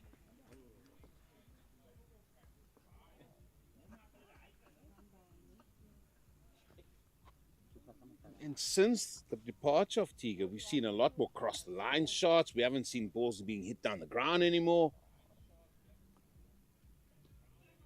Oh, but that's what you got to do. Use your feet to the spinner, get to the pitch of it, and hit the ball down the ground.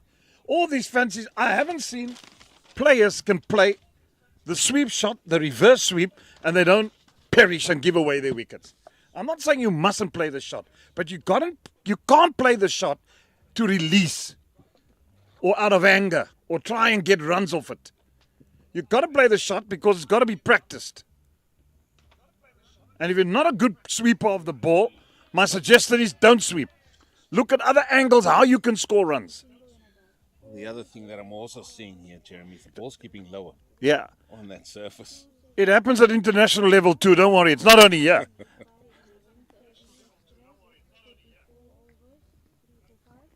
That's why I told you, what was it? Chad Granger. Yes. That swept at the academy, and Hilton Ackerman said to him, "For Neko and Gump, well, here's the new nut." He gave him a broom at the academy, and he said to him, for Neko, "Now you run in at 150 kilometers and see if you can sweep that."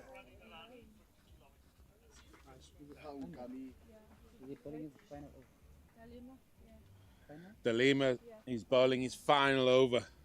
There's a projected score. Current rate 219. Oh, that's nowhere near enough. The modern day cricketer, yeah.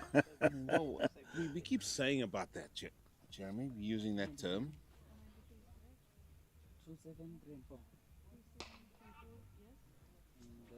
Now look at that. That is an exquisite shot.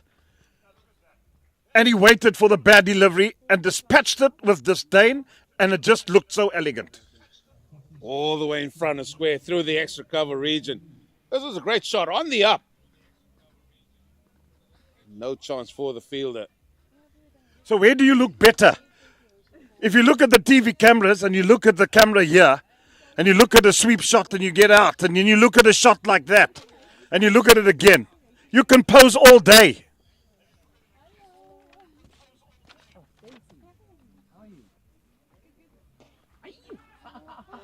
This is in the air, and it's gone for 6. Valen tried there from David Christie, but it's just gone too much on it. to go over the fence for 6. Oh, that brings up the 200 with that horns. David Christie doing all he could, but that just drifted and just kept drifting and drifting over the boundary. It was a fine effort. Now then, De Lima's under pressure. But then just look at the shot again. Where did it go? Down the ground. Down the ground, Eugene.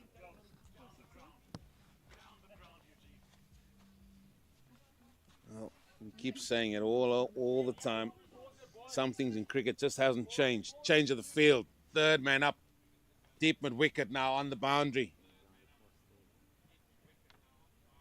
Well, since the time of W.G. Grace, they've played the ball down the ground. Why in 2025 would you do anything different?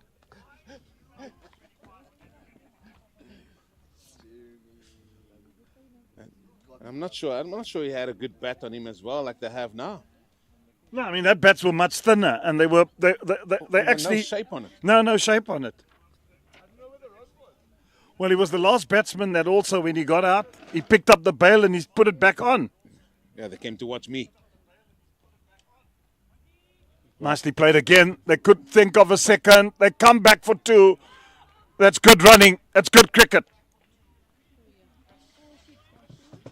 Well, all of a sudden, the impetus is back here with TUKS. There's going to be 5 overs remaining. One would think 10 is a minimum that they need to get per over. Well, sometimes common sense has just got to prevail. What have they scored in the last 10 balls?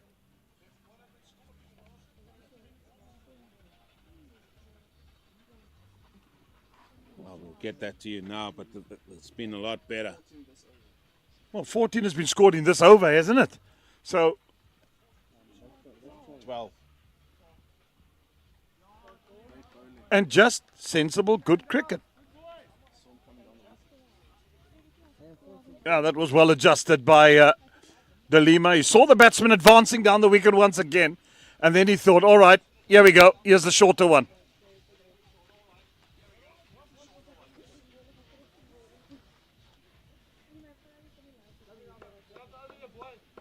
You don't also, as a batsman, want to be moving around too much in the crease.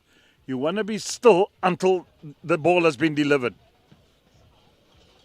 There we go. Wait for it. Cut away again. Is that going to run away for 4? No. They come back for a second. They might think of a third. No, they won't. But this has been a productive over for TUKS. Yeah, not sure about the thought plan there from the bowler. He goes for 48 of his 10 overs. TUKS 207 for 5. 5 to go. 30 balls.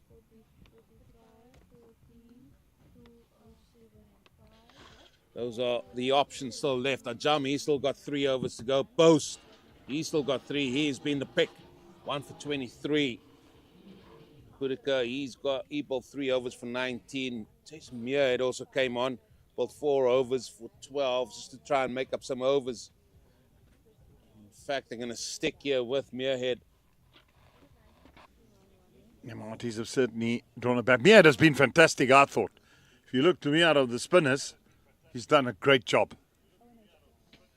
You just like leg spin. I love a leg spinner. A leg spinner is like a revelation in cricket. I must admit it. It's like seeing Bandele first thing in the morning. Oh dear. That's a fine tonight, the team's meeting. Fine.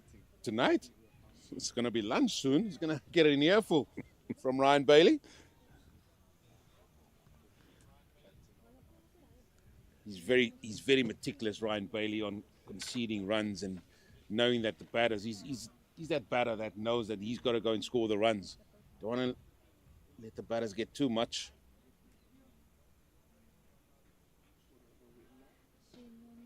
Down the ground. Good running, just 1. But that's much better. Yeah, in my time seeing leg spinners, and as we said, we've lost one now in Dennis Hobson. What a quality leg spinner he was. And, his wake will be tomorrow, his memorial service. And then Shane Warne, the great Shane Warne.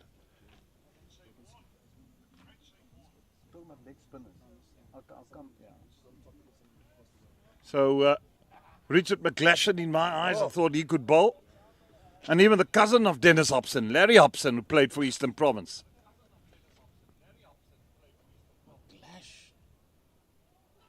Oh, there's an appeal given, gone! And Muirhead takes his second wicket. He's been outstanding. And he's done a great holding job for Stellenbosch University. He has another ball.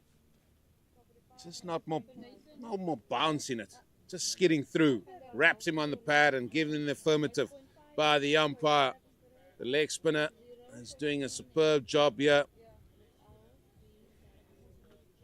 He just ran through, and Caden Solomons as well just said, we got our man. 6 gone for 210.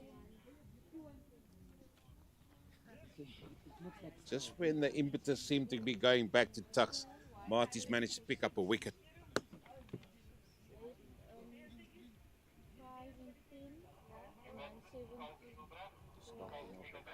Schalk Engelbrecht, new batsman in. And talking about leg spinners, one that you think of also, Richie Benno himself was a quality leg spinner.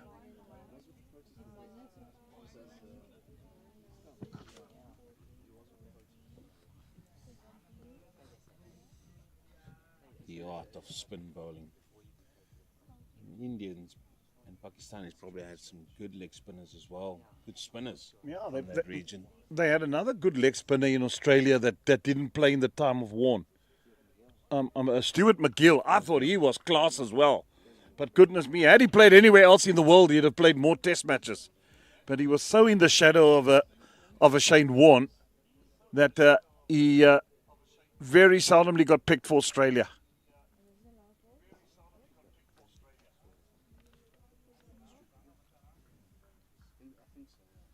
Set there as the over 46 come to an end, 211 for 6.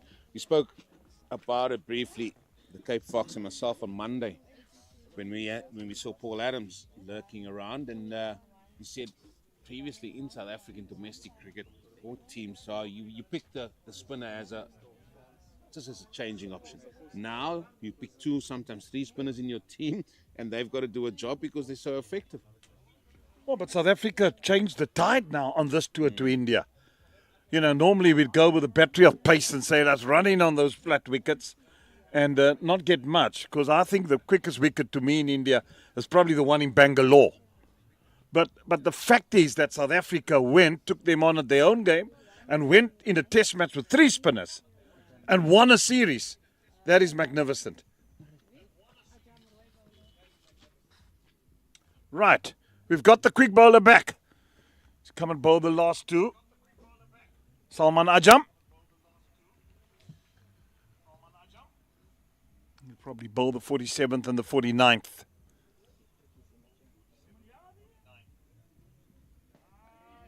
How's the running? Just be 1 because there's no one in mid-wicket.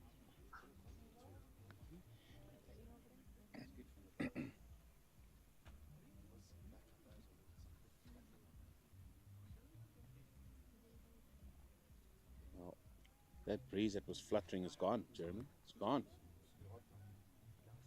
Oh, that's what I'm saying. Once the southeaster lies with degrees, and I tell you what, it's with us down in the southern suburbs, we're talking about degrees of next week 28 and 34.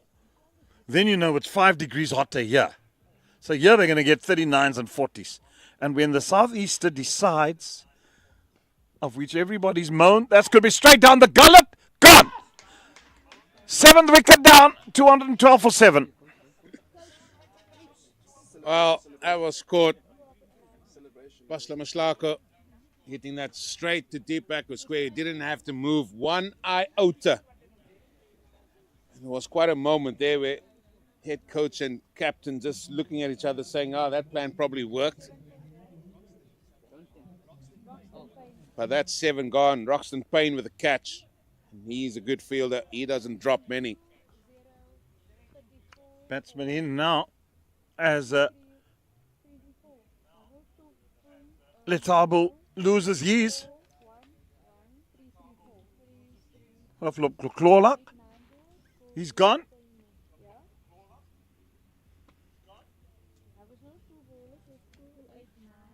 This innings is really fluttering.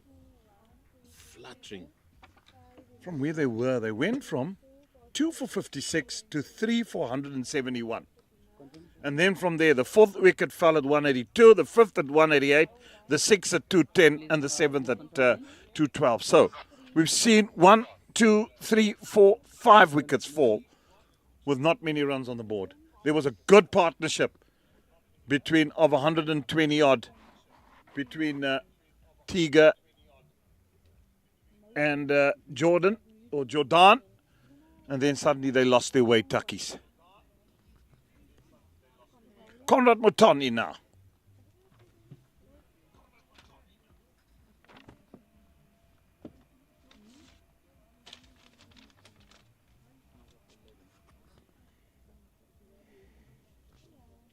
A product from Centurion High School. Muton. And then Marcus Bucker.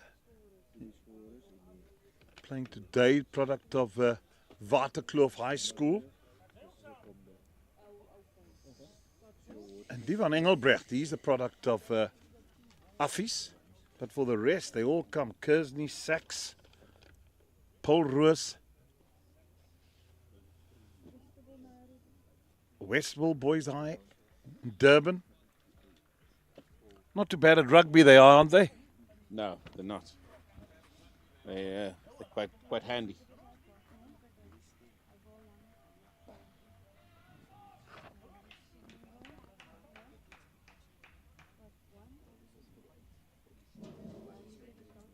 Well, Jeremy, just when you thought they were going to accelerate here, like 30 overs, when we were talking about 126 for 2, you alluded to when the wickets fell.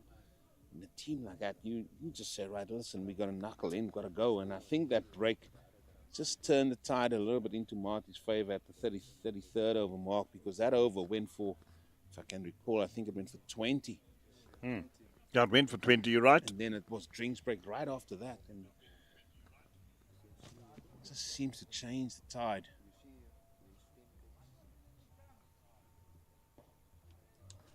Nicely bowled. Taking all the pace off there.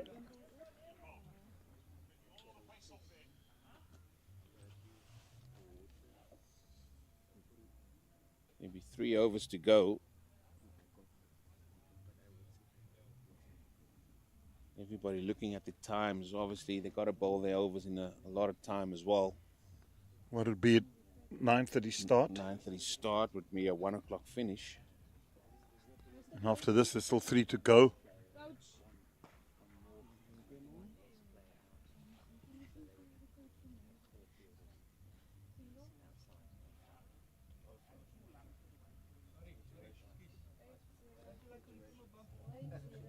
It's too fat.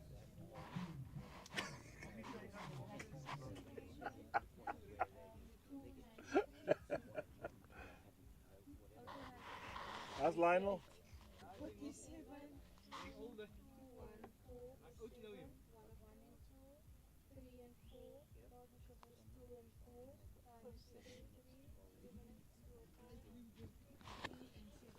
Yeah, it's going to be a nice hot afternoon.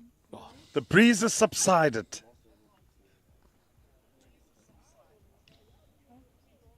And the scenery is exquisite. I, for one, didn't think this was going to happen. Well, I had a feeling it was going to happen.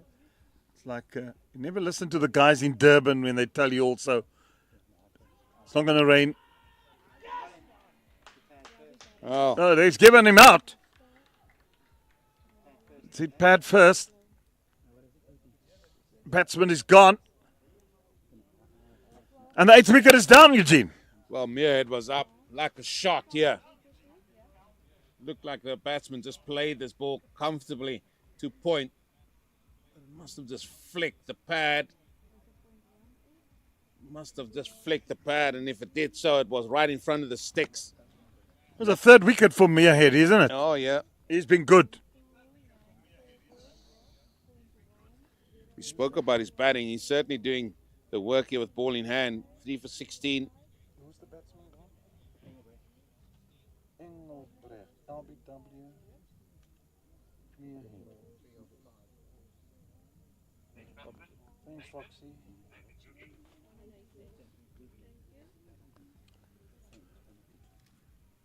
Nathan Gigi, next batsman in.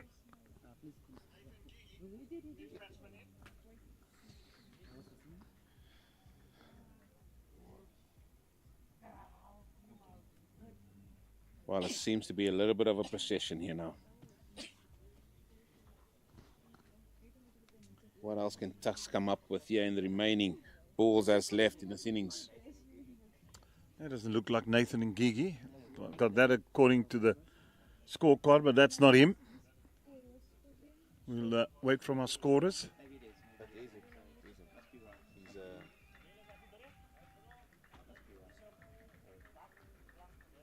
Well, it is him. Oh no, straight on the pads. Oh, I'm leaning on the Fox to give me the information. And the Fox has just sold me down the river on air.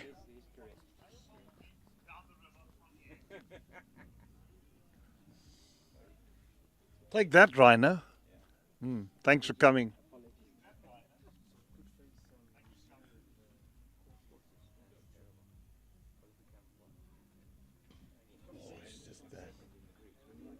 Hasn't given it much flight. He just gets it to go through quicker. yeah, But he's with, been good. but with that, Jeremy, it doesn't bounce. It's not much bounce from the fella.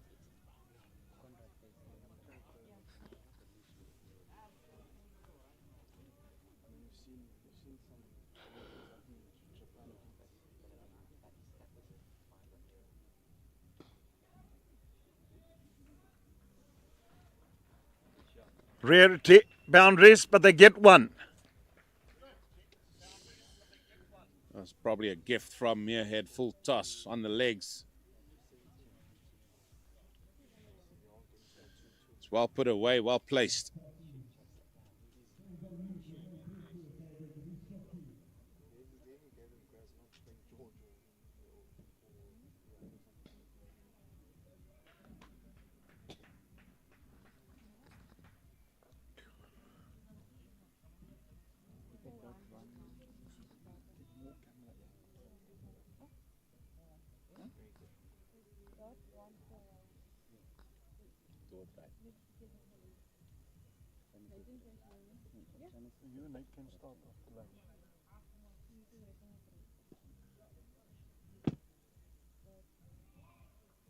Well, that concludes over number 48. 12 balls to go. 220 for the loss of 8.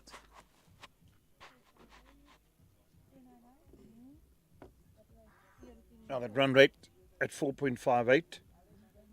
Don't know if it's going to be enough for the Stellenbosch batting lineup, but anything can happen in this game of cricket.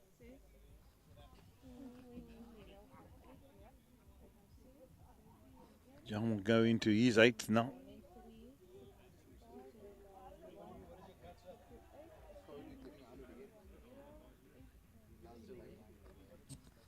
He's showing Gambhir also. She never left him out of the test team.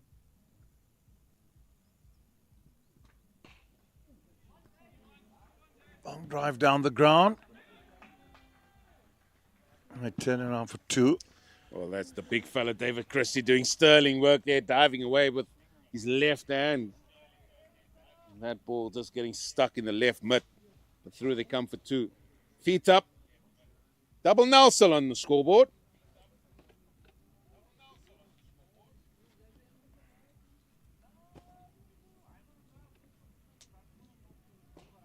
This is in the air. It's gone all the way. That's a good hit, that. Lots of air time. Maximum. The minute that hit the bat, you knew. You just knew.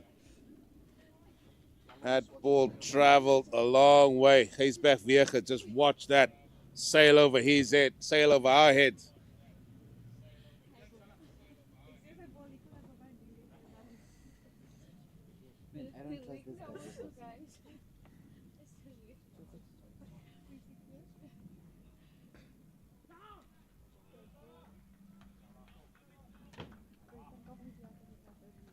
Well, we were in the firing line. Bandile was. He certainly needs a bit of a shake-up.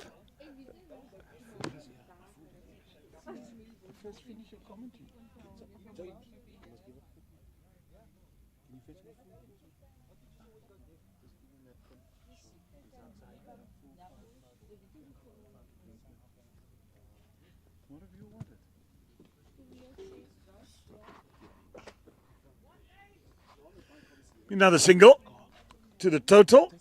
229 now, the score is. 9 balls remaining. Oh, this is 9 massive balls. This is your momentum. Who's going to carry more momentum into that second innings? Yeah, I want to say get to 245. Should post a bit of a challenge. Carry on this rate, they could end at 235, but they more want to be around the 240, 243 mark.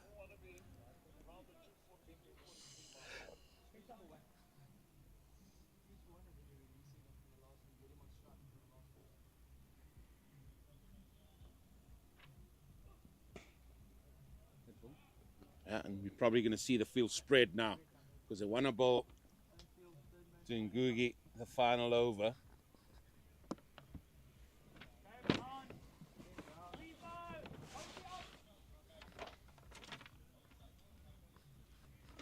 Third man and finally now coming into the ring.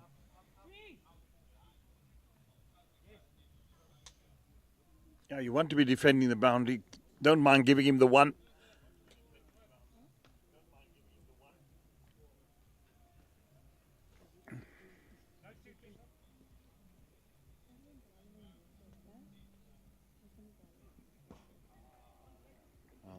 Gets the one. That's exactly what you as the bowling team want.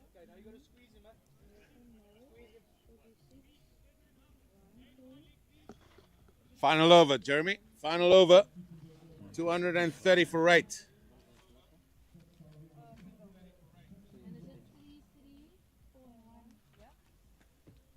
.230 at ease. Where will they end?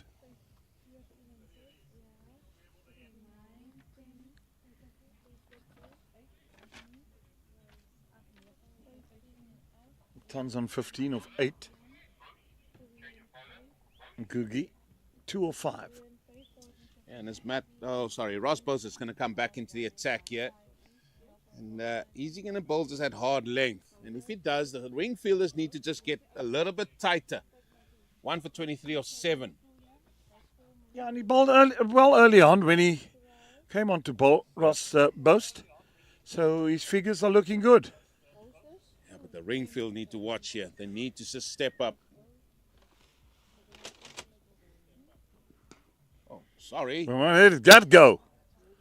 Oh, Well, he's picked that up. It's in his arc and it's out the park.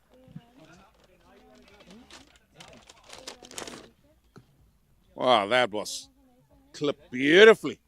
No one saw that coming at all. Well, we've just seen my fellow commentator just had his caterer deliver his food here. And I tell you what. No need.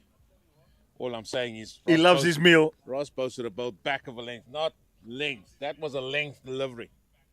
Did you have breakfast this morning? No. Didn't. It was tight.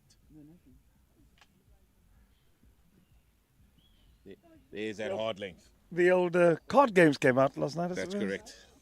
Tuesday. Straight from Claremont to cards. Straight from Claremont down the N1 to cards. Had a good little flore. Put the head down for a few hours. Made the way back down the N1. Port Lorraine Road I took today. Back road around Cloutiesville. Beautiful. Edge gone.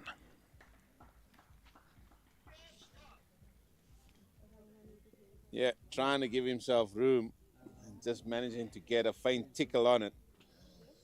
And that is the end of the 9th.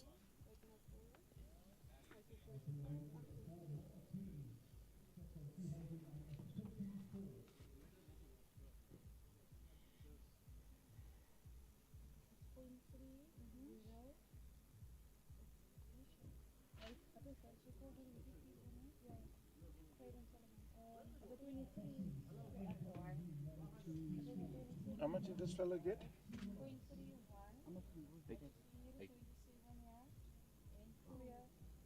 8 off?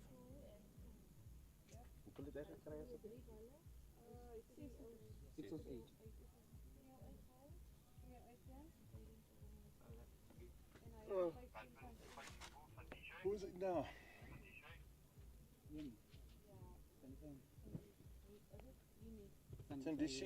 Sandisi Weyewi.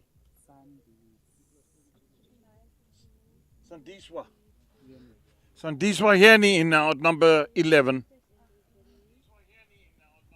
Oh, it's a good delivery. Right in the block.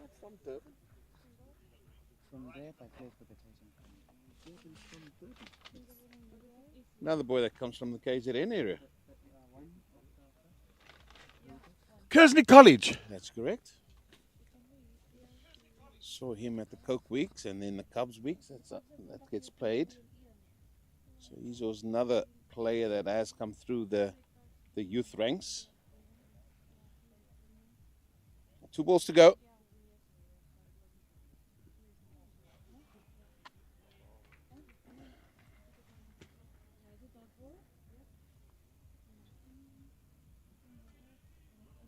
Such a good option to have if you have the armory of that short ball.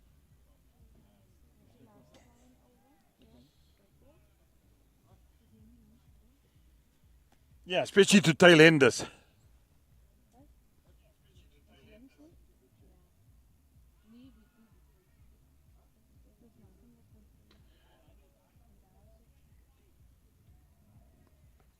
I took the single there, wouldn't mind that. But it's a buy.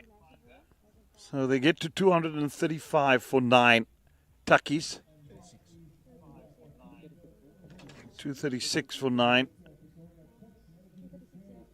And Maton not out 15 of 10. And Sandiswa Yeni 1 of 1. But it's certainly been a good effort from these Marties. They were at one stage probably a bit worried that when Jordan and Tiga were going along nicely, but they've pulled it back with great bowling effort, and especially Muirhead, who got 3 for 22 in his 6. And Dalima of his 10 overs went for 1 for 48. Yeah, the thing just to stand out, Jeremy, just in that last 20 overs, TUKS only managed 110 runs for the loss of 7 wickets. And that is going to be the key.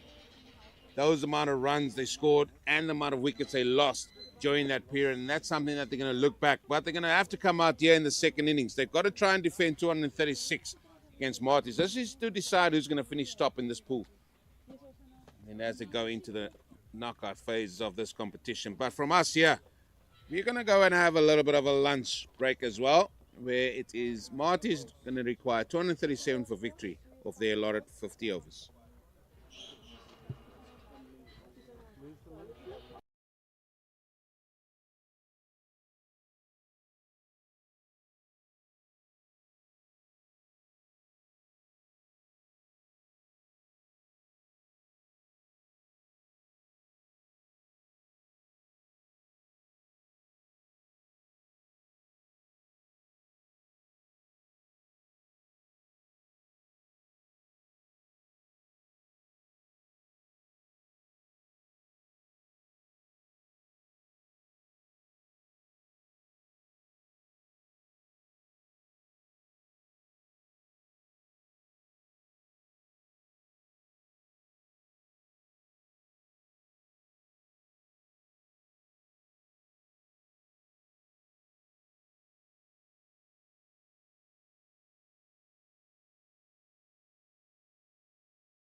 Welcome back here to Coetzenberg, home of Marty's cricket and the home of the USSA week here in Stellenbosch, where it is the home side that's going to need 237 for victory over TUKS.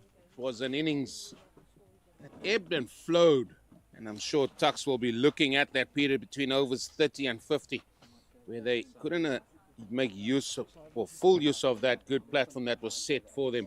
My name is Eugene Molian. With me, Big Nathan, and I'm sure David Christie and Jason Mead is going to come out here and trying to play the shots out here. I'm sure trying to get ahead of the game, because what we also saw this pitch do is the ball really dying in the surface. So we'll see how that ball's going to react.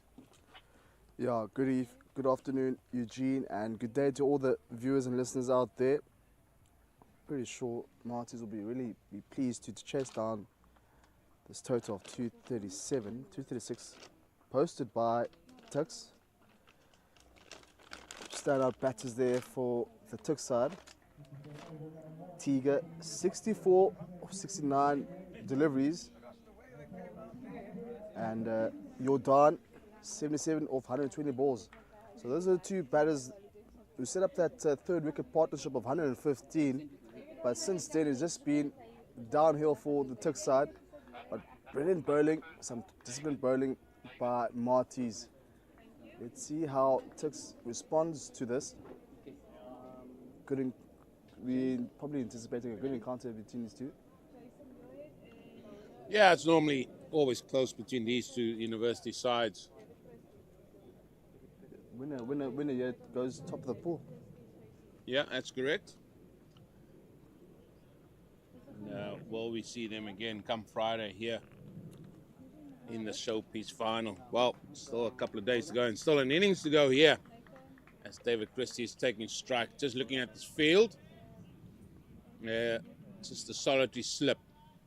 They've got a man at mid-wicket, saving one, mid-on. The offside is mid-off. Extra cover, very tight in, cover, point. And then third man, David Christie.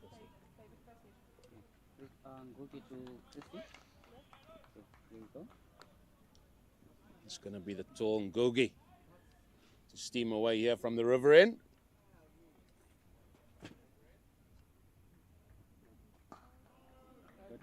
I'm sure David Christie is just going to have a few sighters. Loves hitting the ball very, very hard. You can see he's a big fella, strong man. Seen him in the recent ball on T10, hit the ball to all parts there at Ball Park. Probably on a wicket similar to this, so he wouldn't mind what conditions are like out there. Yeah, Ngugi. Long limbs from Ngugi. Looking to hit the pitch hard up against Christie. Oh, there you see it. There you see it. Missed out with that one. Yeah, and straight to the field at mid-wicket.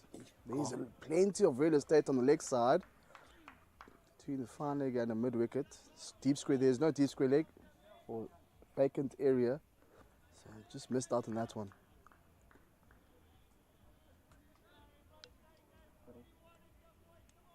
When you get there, you give them this weight wheel number and they're sending that second.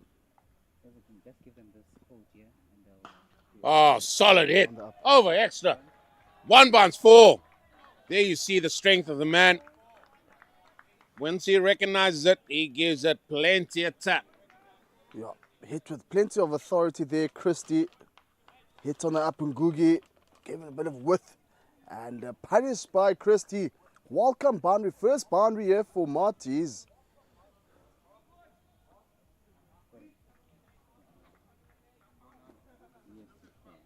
What's the response going to be?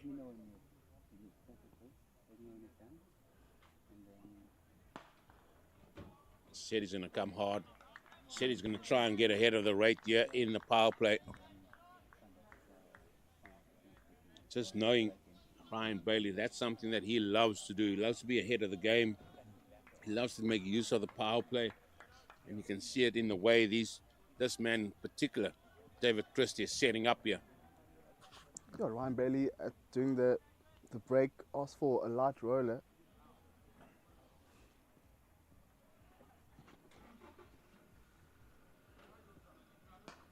That's pulled away. That ball is racing away. Save your legs. That's gone for papers. Yeah, another great shot here from Christie. Just leaned a bit back, rocked back and pulled nicely in that gap. Missed out in the second delivery. Seen towards a mid-wicket that time, but this time finds real estate on the leg side. Boundary 4. Second boundary here for Christie.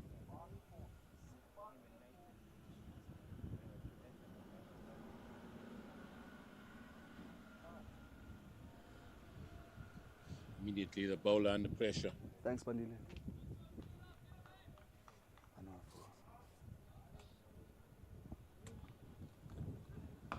Full ball. Not capitalized. Well, that over comes to an end. 8 from it. The 2 boundaries. Both to Christie. That is definitely the over. Definitely a good start here for Marty's. 8 off it. Off bowler on Googie. There we see rock back on the back foot. Pulled nicely. And the leg side on the second boundary for off on Christie's bat. Now we see the turn of Muirhead. Did really well in the back end in the first innings when it was bowling. A few off breakers there from Muirhead. He's a bowler. Van der Walt. It's the bowler they're going to be bowling. Thank you. It looks like he's coming around the wicket to Jason Muirhead. He's going to be facing his first ball. Second slip again being taken away, being put at square leg. Looks like it's just behind square on the leg side.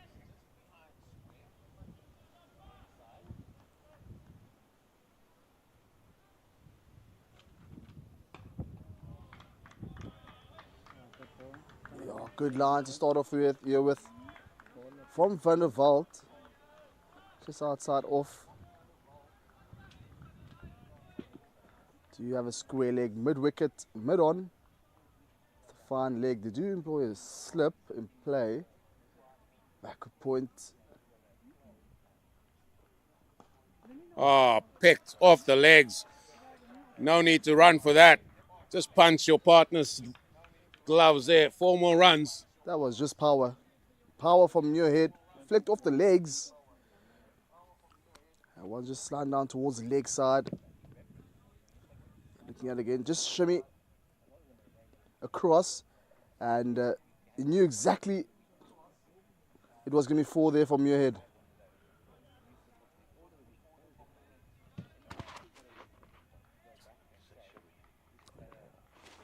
Was it you? Who was it? No, I know. I heard from.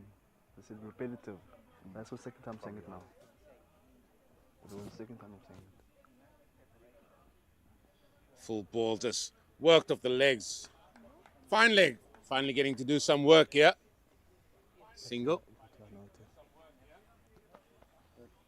What a start this is. Brings the dangerous Christie now on strike. And he's just going to have a word from Muirhead to say, listen, what's it doing?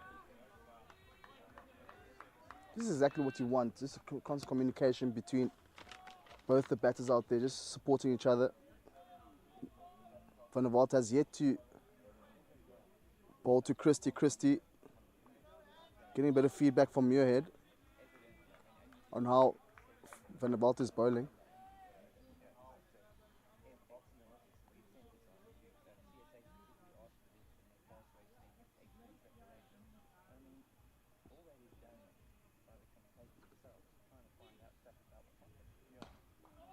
Oh, there's his sighter. There's his sighter. And what you can see from the ring, in fact, you can't see, so we'll just inform you. The ring fields are set right on the ring, so they expect Christie to be coming hard at the ball, and that's a good thing. They've got 2 slips as well, so expect this ball to just deviate away from the right-handed Christie. Yeah, Van der Walt was bowling around the wicket to the left-hander, but now coming over the wicket for the right-hand batter in Christie.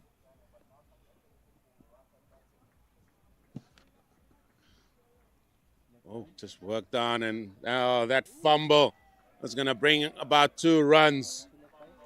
And whenever things like that happen, that should have just been 1. Oh, that was some casual fielding there from the fielder standing on fine leg. That's definitely not what you need, especially when you're only defending such a modest total of 237.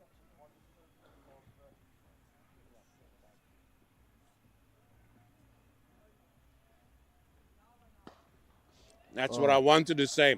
That should have been 1. It ended up 2. Watch out for the next ball. Next ball. Over mid-on for 4. Oh, stand and deliver from Christie. Full pitch from Van der Walt. And definitely not missing out. Full blade of the bat. Lofted over mid-on. Few bounces. But the end to another good over here for MATIES. 19 for no loss after 2.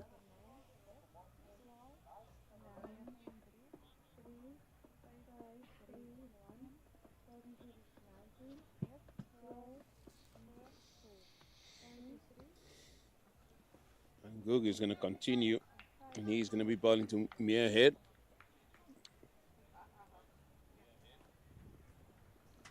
These two have formed a formidable partnership.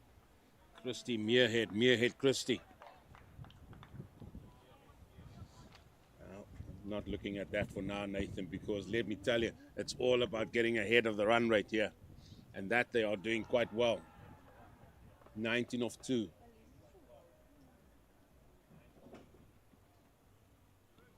Oh, wide given. Oh, bowler not too happy. Yeah, it was flirting with that line. And a bit of exercise there from the umpires.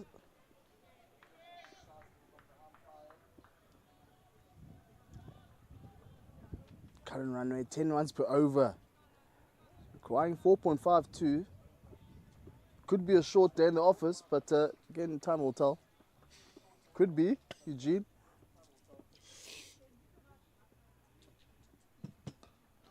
Worked off the legs. Now see how these two run between the wickets. Very, very quick. This is what they do so well. If they don't get the boundaries, boom, into a gap 2. Yeah, TUKS need to react quicker in the fielding. Need to be productive out there. But nevertheless, good running between Muirhead and Christie. Make sure they're rotating strike, keeping the runs ticking.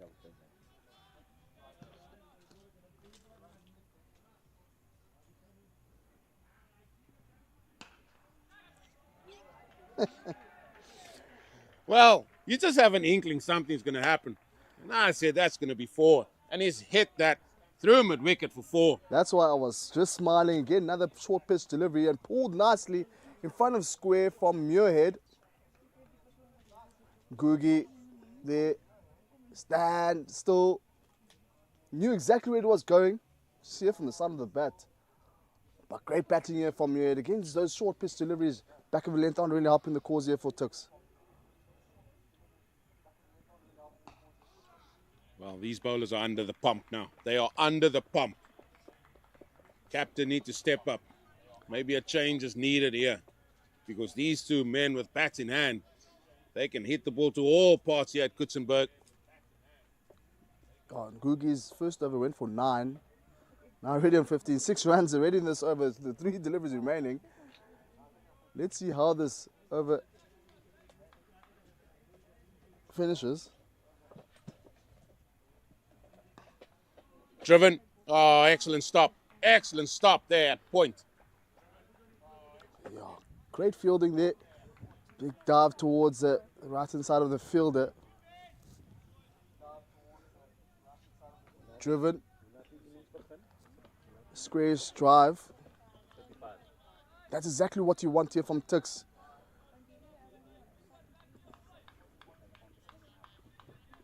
Dot deliveries, dot deliveries. Then maybe get a few wickets while at it.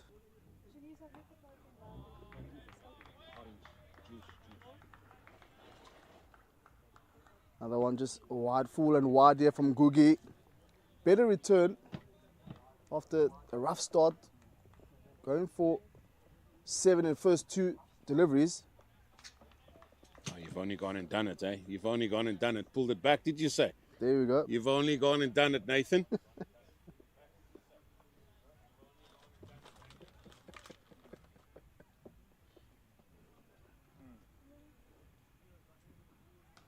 You've only gone and done it, Nathan, because that one has flecked off the legs. Hasn't gone all the way. It's gone for horns.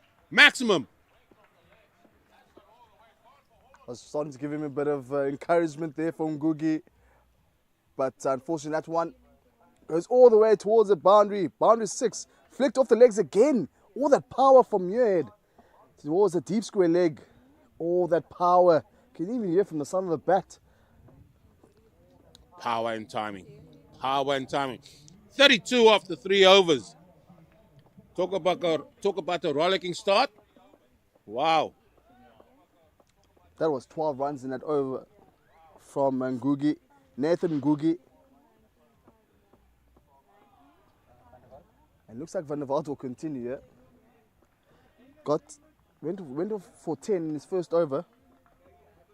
Oh, bigger part of 9.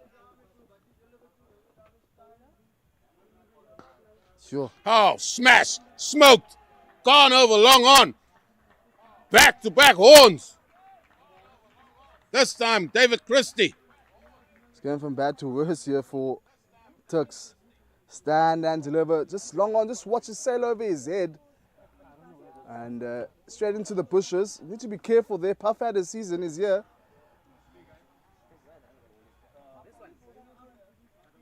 Changing ball.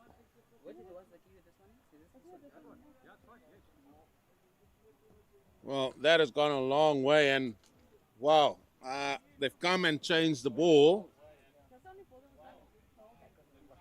Now, only reason why I'm sounding like I am, Nathan, is the ball that got hit away is only 3.1 overs old. 50 overs old, that one, the other one. That one looks very old. 50 overs old. Depends what TUKS want. Do they want to bowl with a hardish ball, or do they want to bowl with a ball that's 50 overs? Marty's obviously want the new ball. I know that. But TUKS wouldn't mind using that old ball. Maybe it might help the cause there for them. Well, the umpire, Mr. Moritz, he's running off because I think David Christie had a look at it and said, listen, surely I can't even see the writing on this ball anymore. But I'm with you. Going up on those hills there where they are looking at long on, I wouldn't be venturing in there.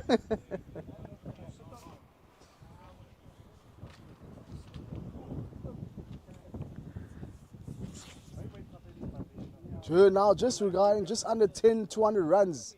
199 for victory. Current run rate sitting at 12 runs per over.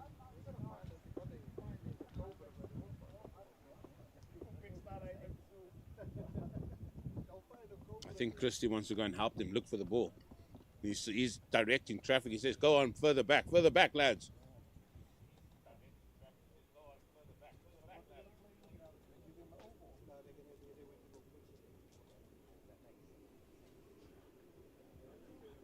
I can tell you we'll be up there looking for that ball later on.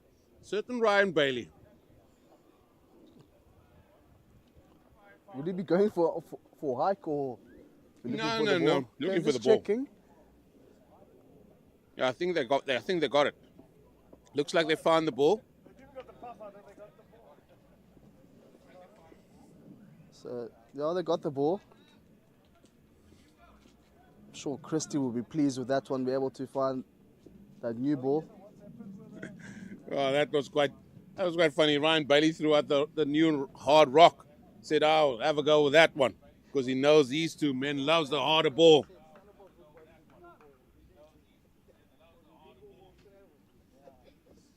Oh, we need a response here from TUKS and this man, Van der Walt.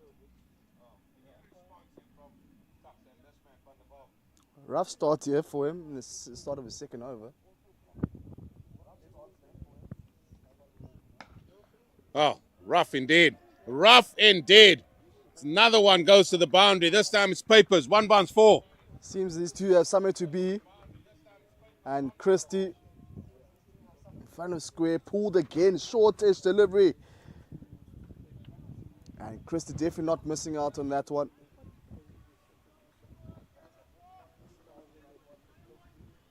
Oh, he's just setting himself to just launch every ball. Slower ball. Oh, well bowled. Had to check the shot. I think this fella, He's playing in the Boland region. I think he should be, in terms of white ball cricket for Boland, should be up there for me.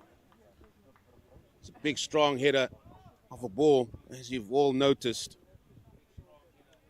Boland have so many artillery in the armory, so many batters for Boland.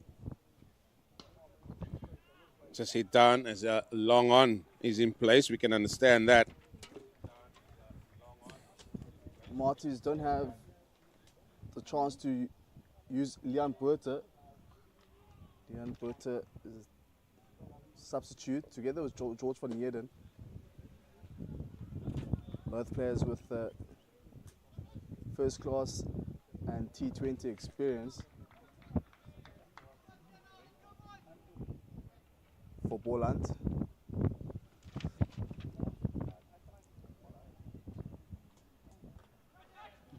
Oh, that's gone over. Pasla Maslako.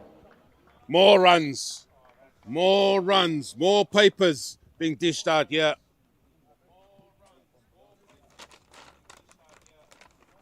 Another short-ish delivery there. Just a top edge, finds top edge. Unfortunately, keeper just a bit too short there. They were sailing over his head for another boundary. Second boundary of this over, Eugene.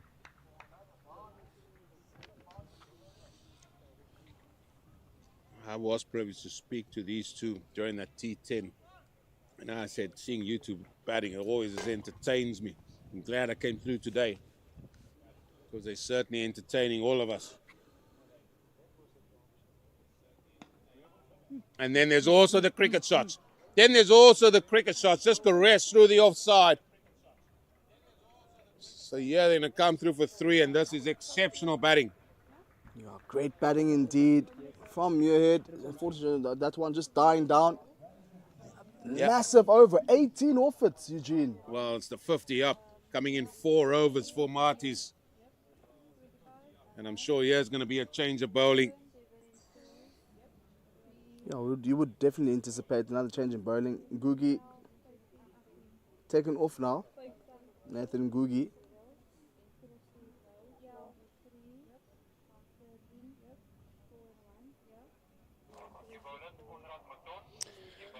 Conrad Maton coming now into the attack. Changes need to be made.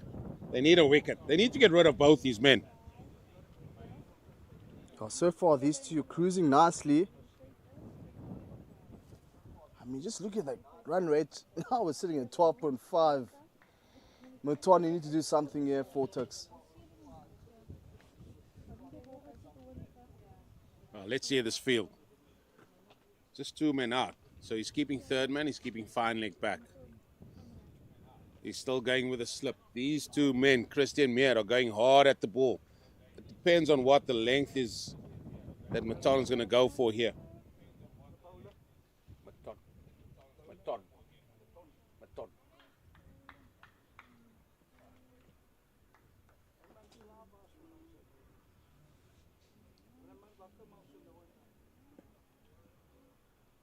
Oh, there's a ball that beats the edge.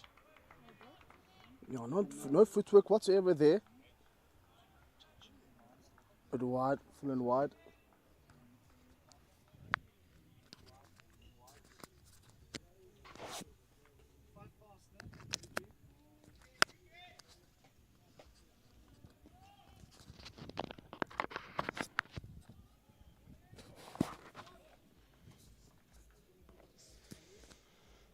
Fine leg now being moved squarer.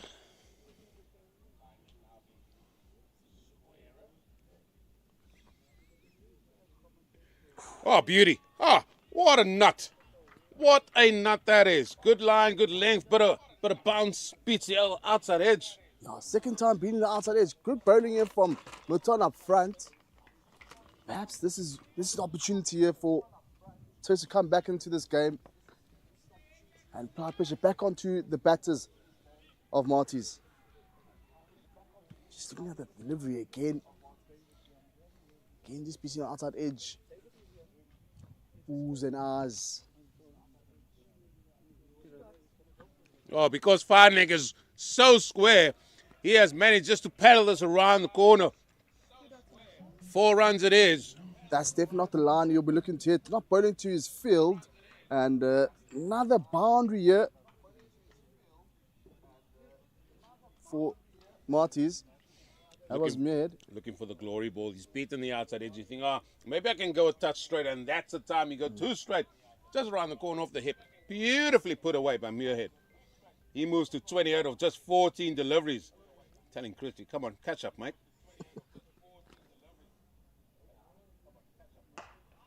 Driven, straight to point. No run. Christie is only on a mere 23 of 13 deliveries.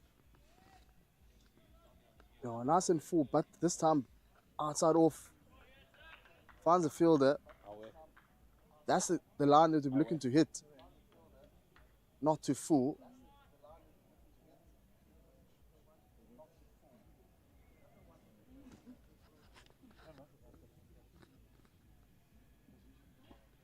Well, this is again off the hip. This would be another couple. And runs are flowing. Just like the river behind us. With grace and ease here at Coetzenberg. Light work here for Marty's at the moment. Just one more over remaining to get to 5 overs. They've really gone past TUKS to score 36 for 1 after 10 overs. Edge! There it is. There's the breakthrough. Maton gets his man, and it's Jason Muir that's got to go back. And finally, TUKS has got something to shout about. I did say Merton was doing really well up front. Perhaps that was the change in tide there for TUKS. And finds a faint edge towards a keeper. Some great bowling here from Merton in his first over. That's the end of the 5th. 56 for 1.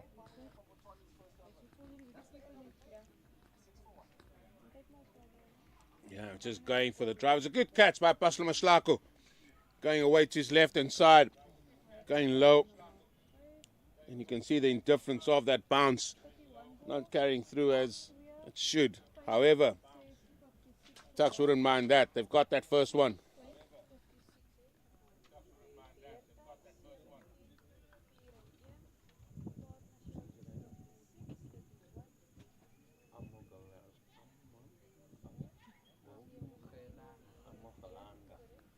Amokhalanga.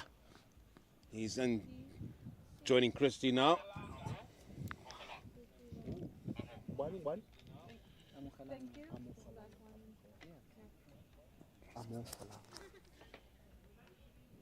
Just getting some info from our main guy. Says Maton can wrap it up to about 140 kph when he gets it right. He's a former Centurion High School. Also very good at javelin, and that's a very good thing to know because good javelins can make good bowlers. Yep. Sean Tate from Australia. It's a pity who opens the batting with Laurie Wolford. Quiz time. Yes, no, she is also good. Yeah, but Tamsin unfortunately, Brits. due to a car accident, you can't really do much with the ball. It's nicely hit. But as I was saying, javelin throwers do make some good bowlers. Sean Tate from Australia was a good javelin thrower. Oh, here's a chance. No, what do I know? It's gone for horns. Yeah, Skalk Engelbrecht comes into the attack. And unfortunately, that one just sailing over the head of the long on. 4-pitch delivery again. Christie definitely not missing out on that one. Seems to be the preferred area for Christie.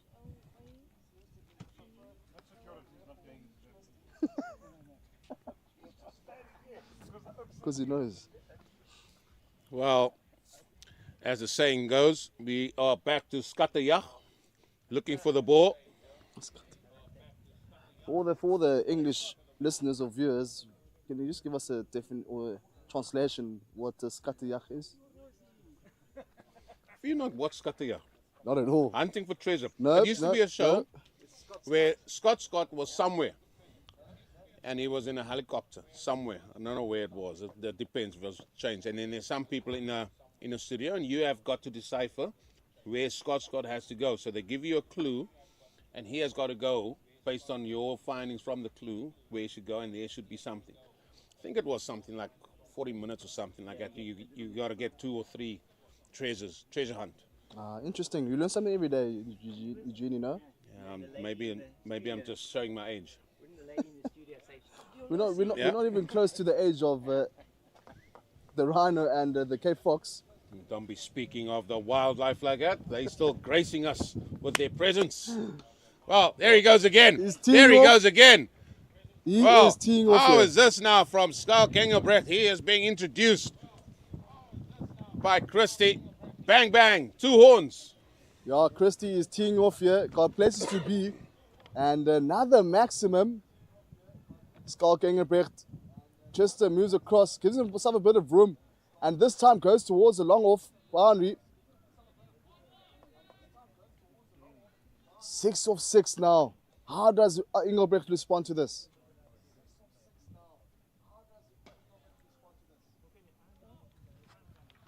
Response to the dot. 12 runs already. I mean, this over is done and dusted, but the big fella Christie, if he gets another ball in his zone, well, if he gets another ball in his zone, he's going to smash it. 4 more. There might not be clouds in the air here in Stellenbosch, but it's raining runs here. That dissects the 2 fielders standing behind square on the next side. Short fine and a short square leg. And a dot 6 dot 4. With 1 remaining, 16 runs already in this over. Christian, man on the charge. Big sweep across from Christian. Knew exactly where it was going without even running. Says to his partner, hang tight, mate. That was going to the boundary. Christy doesn't do running, mate. Just hit down the ground to long on. That's a good over. And with it, he'll keep the strike.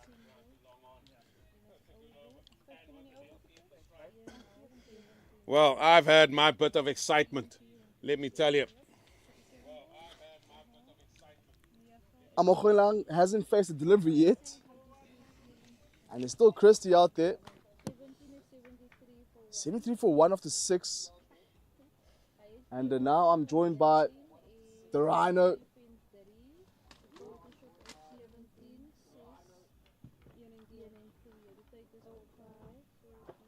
What do you make of the first 6 overs? Carnage.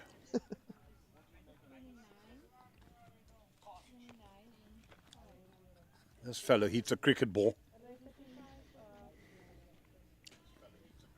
David Christian photo of 19. Landmark incoming. I've seen him at that T10 tournament earlier. My goodness. Yeah, you were commentating there. He's going to be a handy T20 cricketer at provincial level if he keeps working at the rate he is. No, got some great talent here in the Boland region. Oh, That just eludes him in 4 more. It's raining runs here at Coetzenberg. fielder standing at mid-wicket, diving towards his right-hand side, unfortunately not to be. Another boundary here for Christie, moving on to 40s now. His 40s, half his strike rate, just over 200 strike rate. Clipped off the legs. Bit uppish.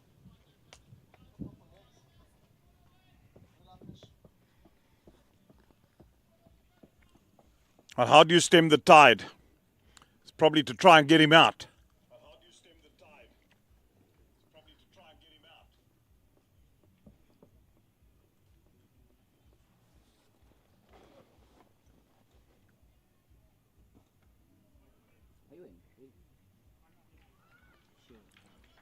I think the big thing to do is to try and keep him quiet and just make sure that he doesn't get underneath any.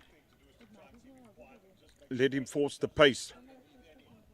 I'm really been impressed with Maton so far. 144 clicks. It was probably a good change to bring Maton in to replace Ngugi.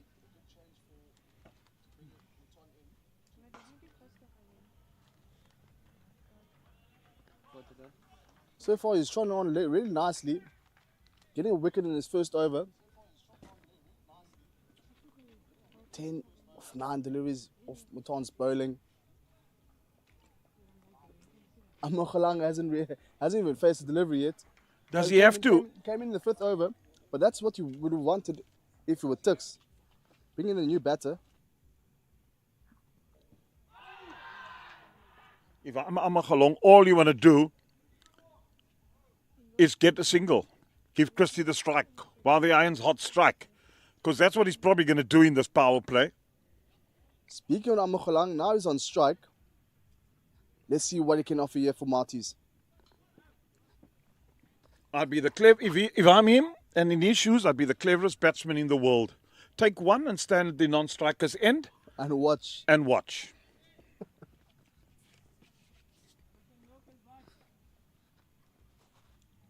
It's always the best seats in the house, watching from the other end, while the other batter is being destructive out there.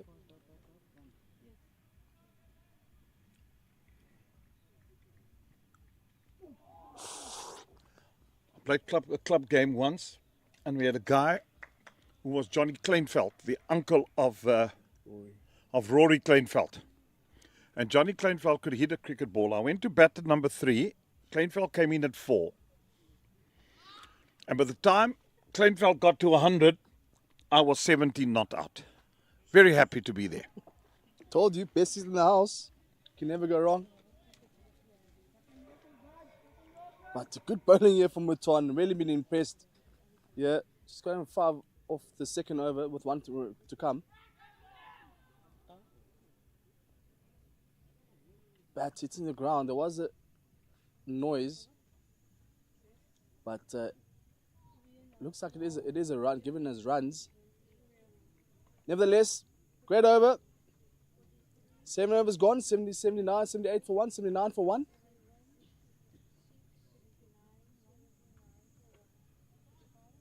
Yeah, they're in a commanding position, the men from Stellenbosch. 79 for 1 after 7 overs. So that just shows how dominant they've been. And Christie, what's he on? 45 of 23 balls. Absolutely dominant. Playing a bit of T20 cricket here. But again, I like the approach here from Christie. Punishing the bad balls, but really productive. He's done well there with Muirhead, getting a 56 run partners from the first wicket. It's not unnecessary slogging. He's really hits the ball hard, and if it's there to be hit, he hit it.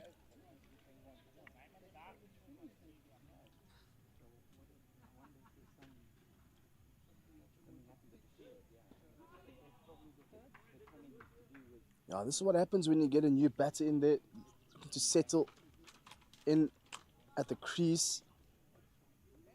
What will normally happen is the run rate will slowly start to go down. The one given as wide.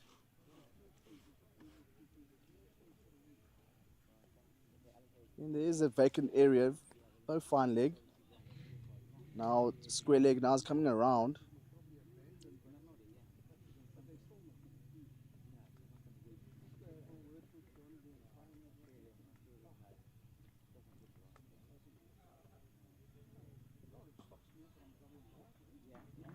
Oh, some great bowling here to Amokhalang.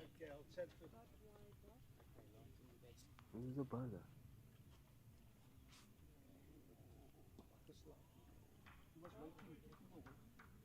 Keeping the batter honest there.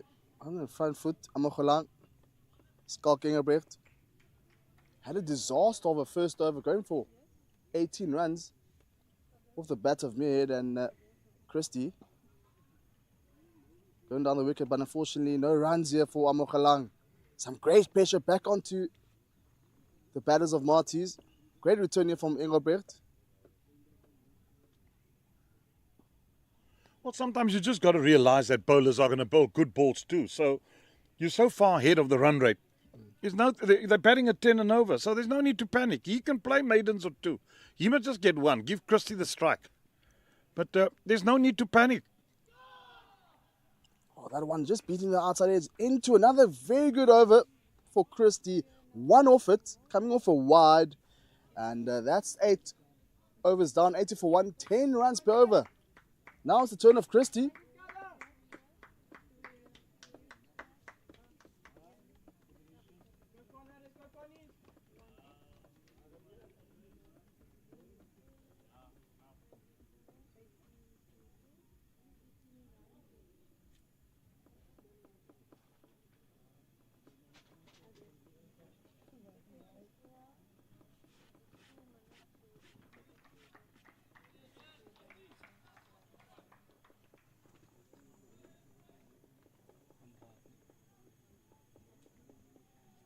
Such a fascinating stat, really. We had to reach the 10 over mark, and it's already 80 for 1.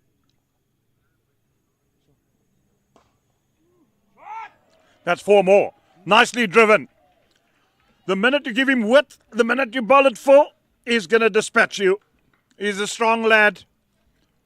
Yeah, this is what happens when you bowl bad line here for Christie. He will punish you. And just beating, Fielder standing at extra cover there. Now marches on to 49. 1 off to get it to another very good, well-constructed innings here for Christie. Oh, there he goes, 4 more, and that's his 50. Well, it's been a polished knock. It's been accomplished, and it's been good. 50 gets now off 25 balls, and what a knock Christie has played. Yeah, strike rate just over 200 here for Christie. 212 to be precise. Comes off 3 sixes and 8 fours. Great knock indeed. Hopped along nicely by his opener. Unfortunately, had to depart in Muirhead.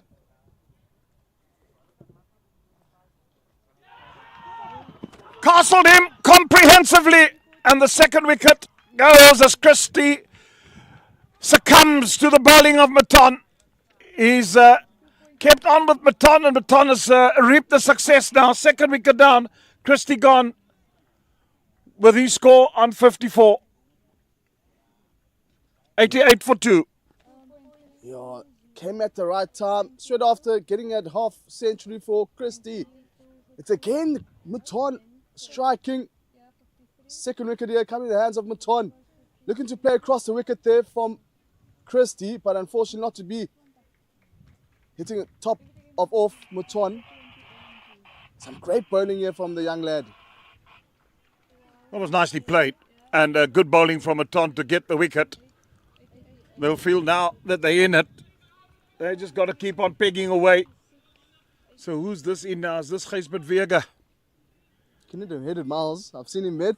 I've seen him bat. He can hit it miles. Well, he'll have to come with a cool head. He's played last week in the final for Boland that they lost in a super over at Boland Park. Yeah, it is the captain, Coetzenberg. And has had the touch of provincial cricket and is a very good cricket. They're about 4 brothers, aren't they? That all play cricket.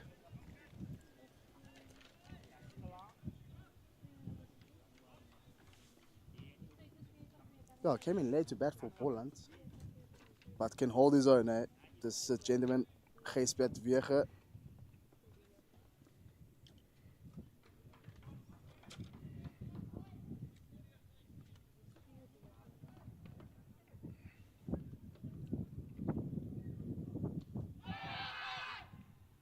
Oh, tails are wagging here for TUKS, but Coetzenberg. Is it given it as runs? Yeah, it has. Yep. And it was, if it hit the pads, it would have missed leg stump too. It was always going down leg. You see where the keeper had gone. Nevertheless, the tails are wagging. The tail is wagging here for TUKS. Wicket in successive overs here from Maton. Yeah, they'd want to get more wickets. That run rate is just right up there. And TUKS has got... Stellenbosch has got wickets in hand. That's number 1. They've got a healthy run rate, which they started off with. But you don't want to leave it, and they've got a healthy batting lineup still to come. Yeah. But it's the men in that you want. They want to do the job. Perhaps it was the right decision to bring out Ngugi off attack and bring on Maton, who's been the man who's been really destructive on the Eastern field end. Getting the 2 wickets, 2 crucial wickets. of the openers. Been really destructive up front.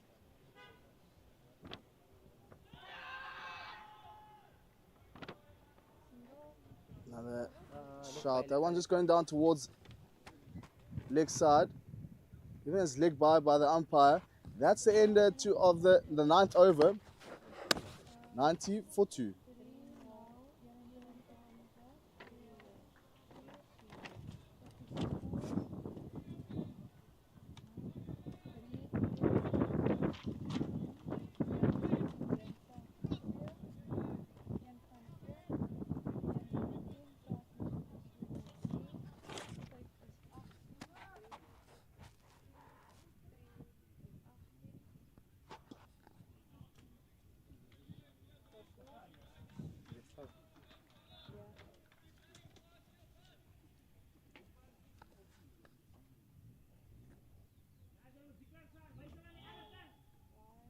I'm just drifting towards the leg side, giving us wide. Amagelang really faced 11 deliveries, just one off it. You know, front foot defense.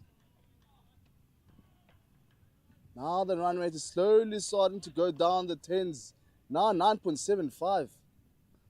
Still far off the mark. They've got all the time to bat.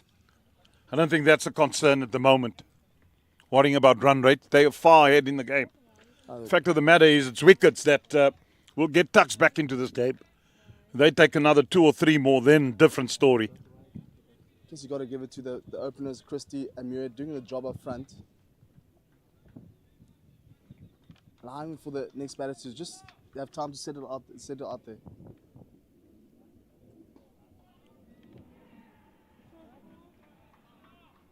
Again, dot after dot here.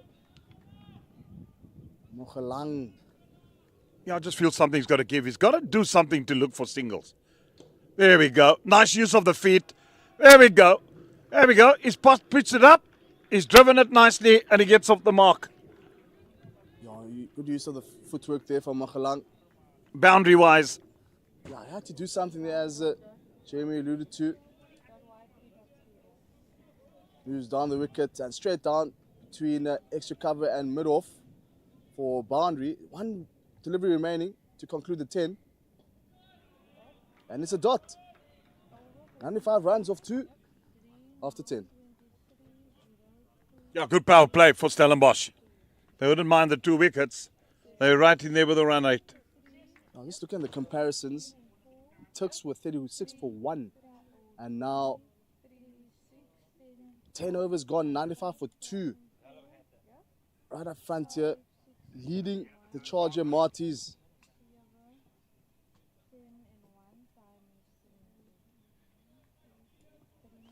Maton, he's been the pick. He's the one that picked up the 2 scops in Muirhead and Christie. But what a knock it was from the big burly lad.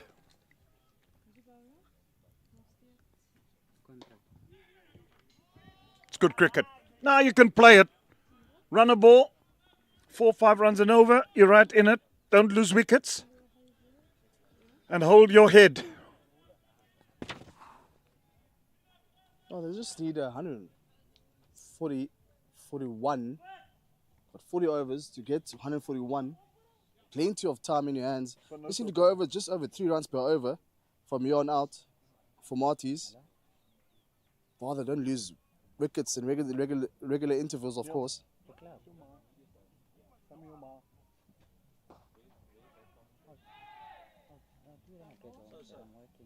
I'm just falling short. Bump ball towards the fielder standing at point. But it's just been Maton. Though the economy, Maton's economy wouldn't be too pleasant, but the most important thing is that wicket margin is getting 2 wickets for TUKS. It's 2 crucial wickets.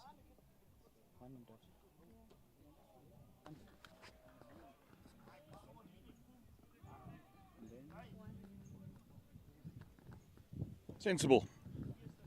Now it's a period where you can easily bat run a ball. Field will be a little bit spread after the power play. And these two would want to build a partnership. Make sure they get the Marties on their way. No, they do have plenty of time, as you said. They don't need to do Oh, they don't any have risk. Yep, no risk. Risk-free whatsoever. cricket. Yep.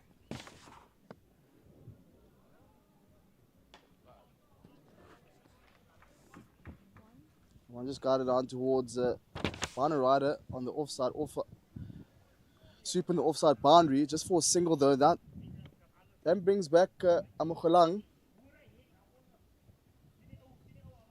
So just dealing in singles here. Just trying to get set down the nerves between them two. Two new batters out there.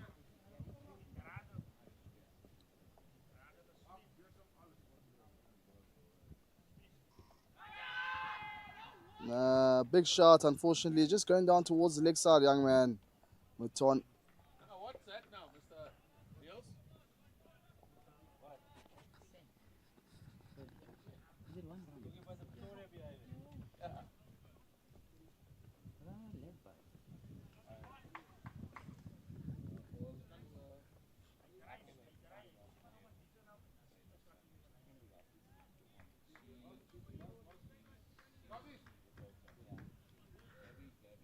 Oh, good over here from Muton. Another good over.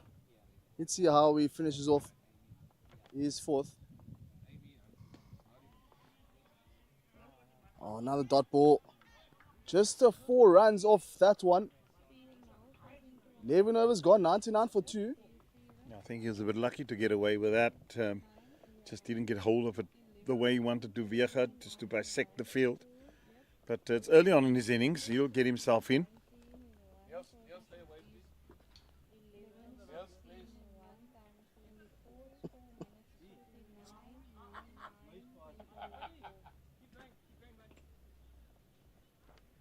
There we see runs required now, 138. Plenty of time remaining. Balls remain 234. So it's all just been Marty since that first delivery where Christie and Muir were just teeing off. So dismissal of Muirhead after the 5th over, or 4.5.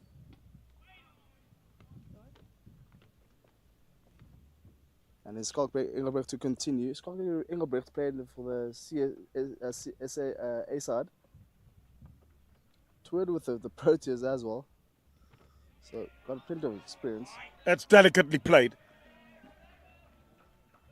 I love, I've seen some nice 1 or 2 deft touches from Amagalong. That's all he's got to do. 100 up for Marty's. There's no need to try and be, he's not going to be this, he's small of stature. So he's not going to be in the same class as a Christie that comes in quite brash. It's nice to see he's compact and just play within your means. Yeah, Mukhalang is more of a nudger than a aggressive batter. But again, it's nice that they're able to complement each other. Got the 2 openers who are really aggressive up front. Losing a wicket in the first wicket. Mukhalang comes in, complements the other end very well. Less pressure on Mukhalang. Just looking at that current run rate. But again, these dot balls are starting to add up here for Mukhalang. There will be a bit of pressure applied back onto him. Frustrations. Yeah, you also don't want to get, as a batsman, too much behind in the 8 ball, but he's just got to continue. There's always time to make up, get those runs as the innings progresses. And that's the end of another Schalk Engelbrecht over. Just 2 off it. 101 for 2. Getting 100 runs after 11.2 overs here for Marty's. Marching on nicely. Again, Jeremy, the run rate slowly starting to go down now.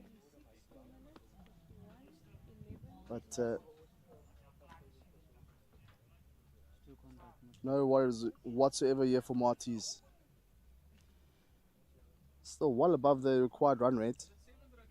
And the man on the charge, Muton, is still the man out there, still given another opportunity to bowl here. 5th over on the trot.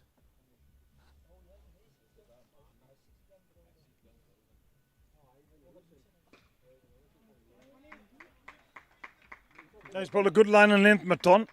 It's been right on the money. It's not really giving the batsman anything to get under. That's what you want to do. He knows as well as the rest of his teammates, the only way through for these guys is to try and bowl Marty's out and try and get wickets deep into the innings.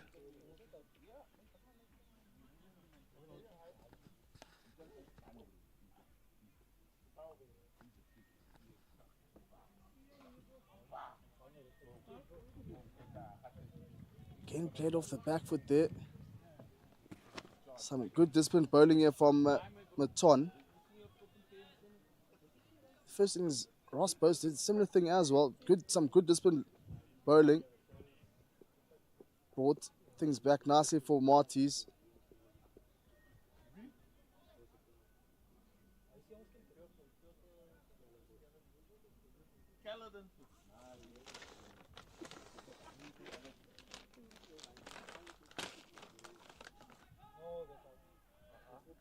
One just going down towards the leg side. Wide given.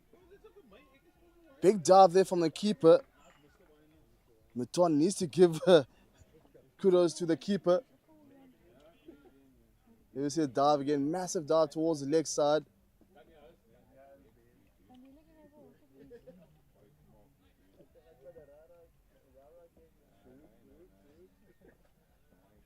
Is this all cooked? I need to get it chill.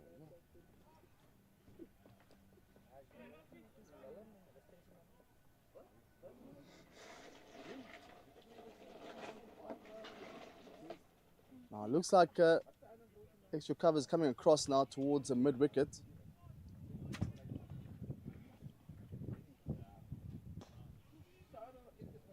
Scattered down towards the deep square, just for a single though. And now Machalang now on strike against Maton.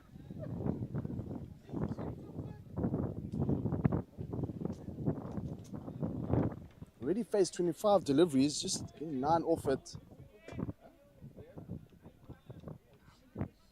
Small in stature is Machalang.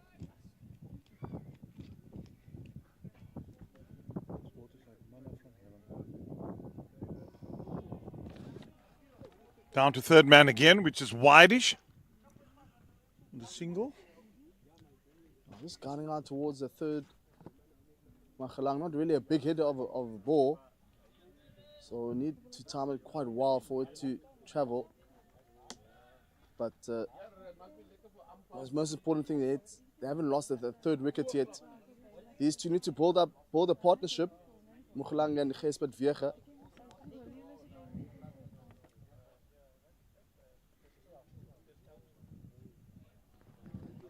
Certainly running with good pace, good gas. Certainly hasn't given up, Maton. Yeah, Maton has the ability to bowl plus 140. So he's revving it up here against these two.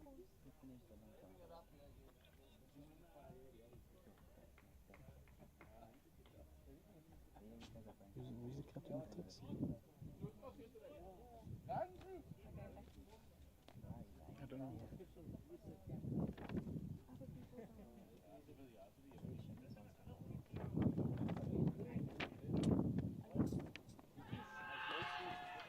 That's wide again.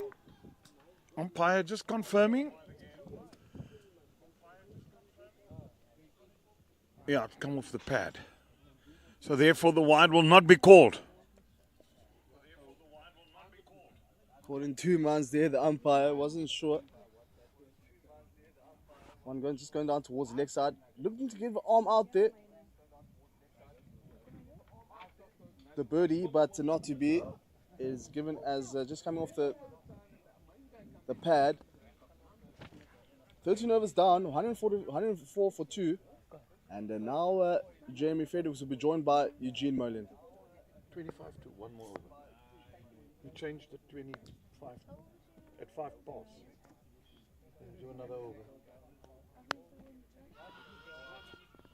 There's been another appeal, but they'll get a run. They'll think of the second. Wisely sent back by Gijsbert Weger. And that's a leg by. We'll give Eugene another over.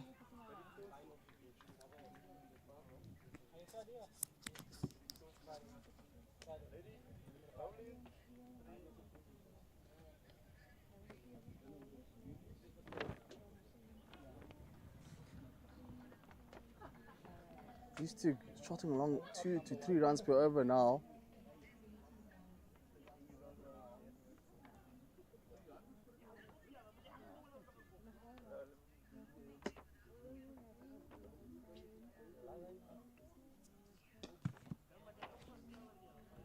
A 4-pitch delivery towards long on, just for a single though. So it's going to be very important that these two just rotate strike on a regular basis.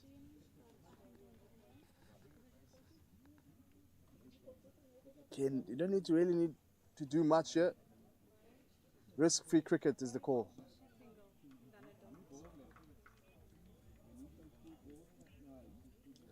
Or defensive. There's a man standing short and offside.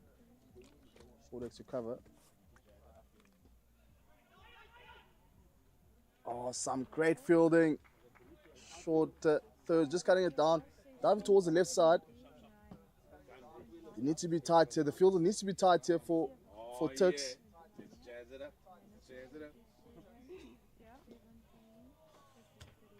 You good? I'm good. Let me just get the water before that man sits down. Man. Before that man sits down.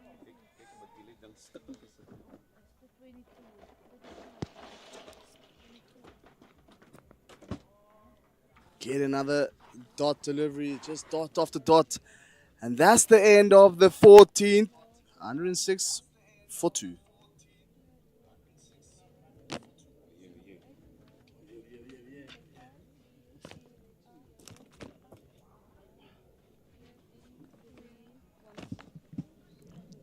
Certainly pulled it back nicely, the Tuckies, but no real danger to Stellenbosch yet. They've got off to a flyer. So plenty of overs in which to try and get that remaining 237 runs. They're already almost halfway through it. So you'd expect them to bat with a lot of sensibility.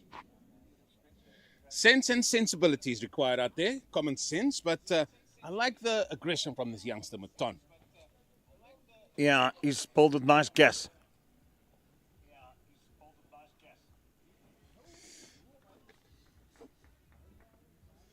Yeah, I just got a message from somebody, as I alluded to earlier, saying that this kid can crank it up to 140 kph from Hoërskool Centurion.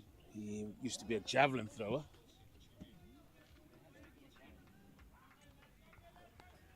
Can probably throw a stone far too. There's a place called Houston not so far from here.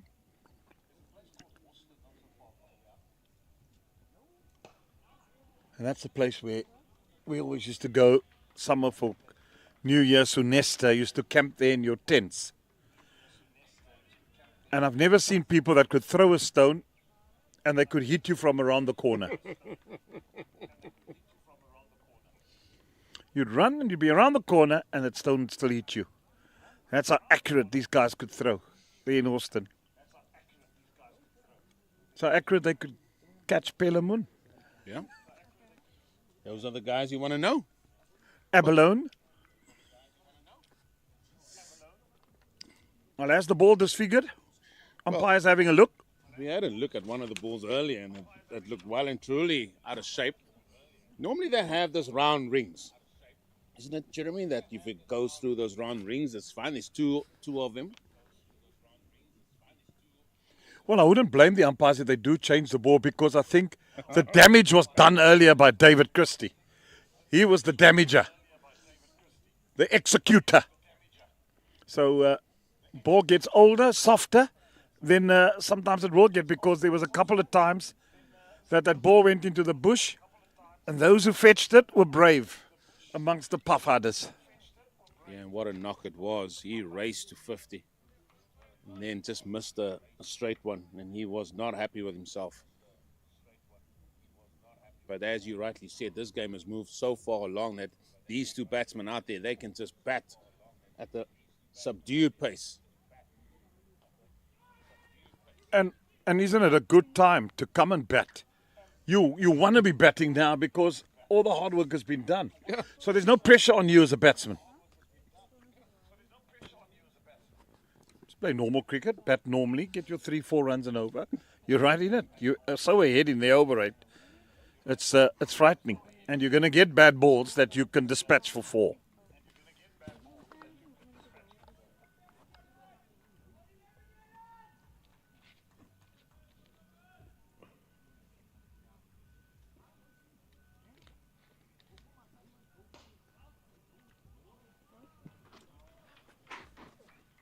Looks tidy, this fella. Yeah, he does. He does. Just hits the ball straight down the ground. Short in stature, but certainly knows his worth here. Playing some good tidy shots. He's 10 of 31 deliveries. As we alluded to, he doesn't need to do anything untoward.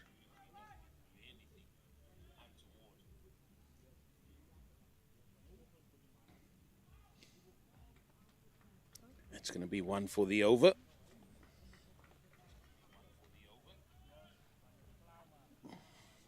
Thomas, what is he into? His 6th or his 7th? That's his 6th over. 2 for 29. He certainly pulled this game back. As I was venturing around, somebody alluded to me the weather tomorrow is going to be 36, 37 degrees. And Friday? Because I've got to be back here on Friday. I'm sure you can arrange cooler weather.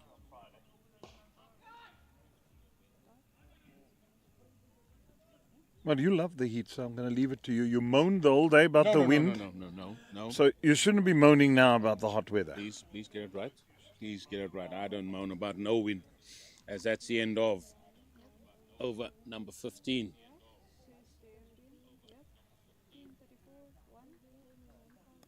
Lovely weather, this man. Beautiful. It's a type of weather. I'm going to go just down the road here. Put your golf bag on the cart. Put a little lovely cooler box in there as well with some cooling refreshments. And just sort of hit a nice little round ball around for 18 holes. At this time of the day, you should be doing that at 6 o'clock here in the morning, and then meander your way. That will be a wide. Yourself to Caprice in Camps Bay. And that's where you want to be now for Sundowners. Not be off the first tee or playing golf. Oh, Cut no, the it's given finger. him.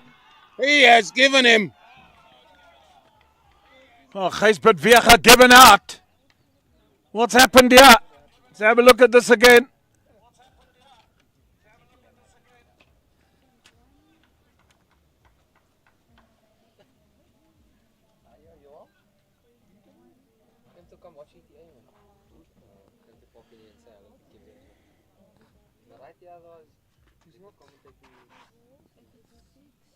We don't have the privilege of the slow-mo.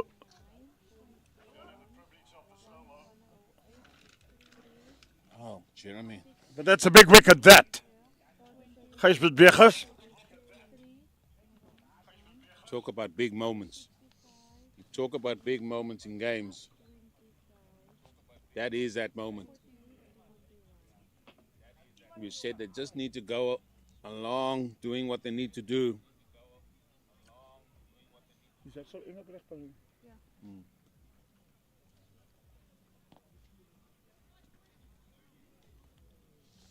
Now then, here's this game being turned on its head here.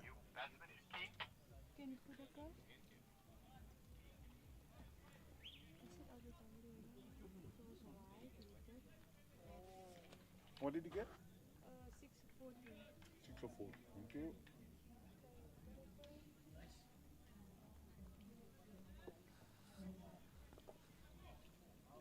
Just got the feeling that Gijsbert Weger, knowing what player he is, just looked a bit too subdued for me, didn't he?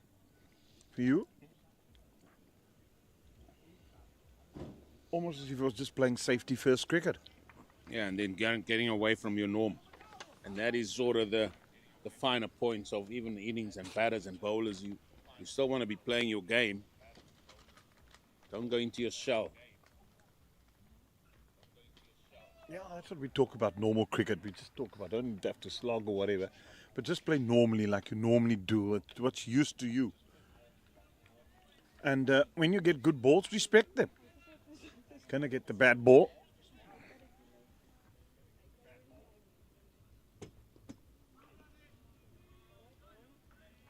Certainly bowled to his field, Skalk Engelbrecht.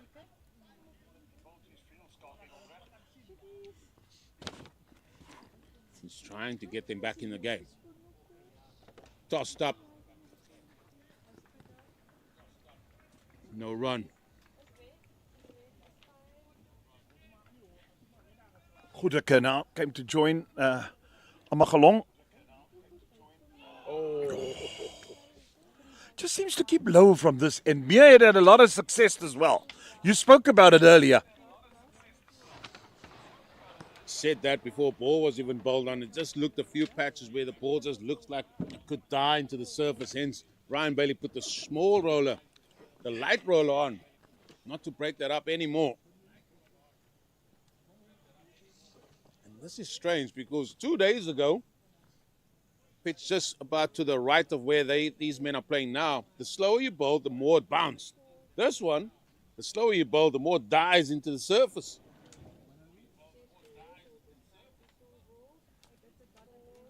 It's going to be trial by spin. It's going to be trial by spin, folks. Matana's gone. Well, you can expect it. He bowled, 6 overs on the trot. And he got the breakthrough that was needed. And he did a very, very good job for his team. Now, he's at the spinners.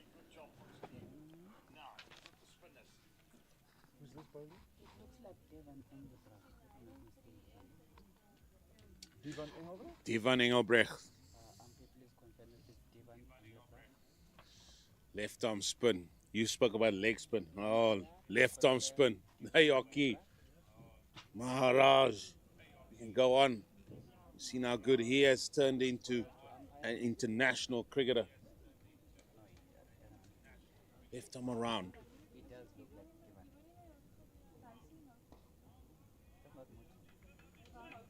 He's got to put energy on the ball, Jeremy. It's not just a case of turning the arm over here. Got to put energy on the ball.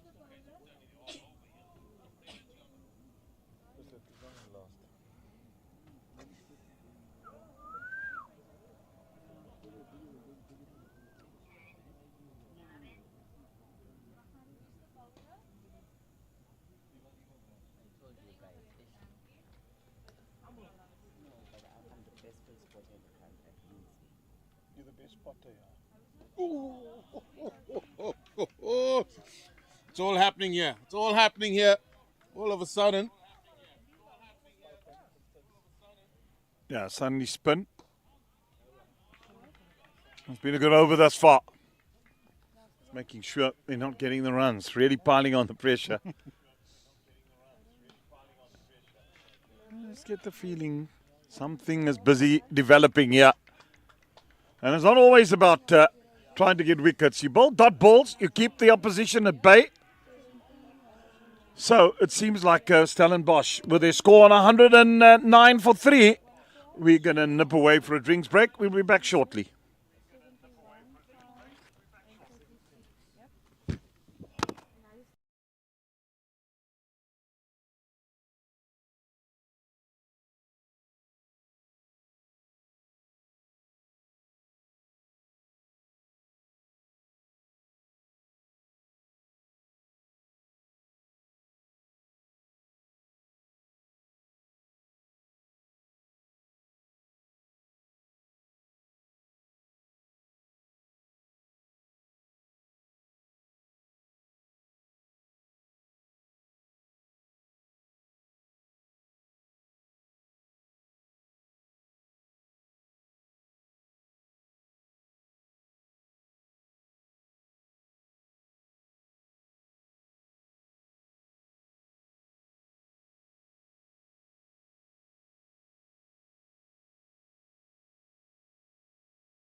We are back live.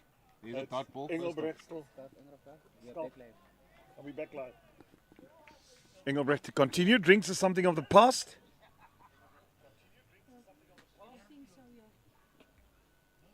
And kudos to Tuckies for just trying to. I tell you what, that run rate from they brought it from 10 to 6.4. Still no urgency. Still not nothing to be worried about. No emergency operations to be done. But just that they've pegged it back a little bit, and credit to them. Tell you, one more wicket here will cause a little bit of a flutter. That is what you want. That's what they thought, thinking of doing, I think. That's exactly through their minds. Pile the pressure, dots, and then we get a wicket or two. Suddenly we're back in business.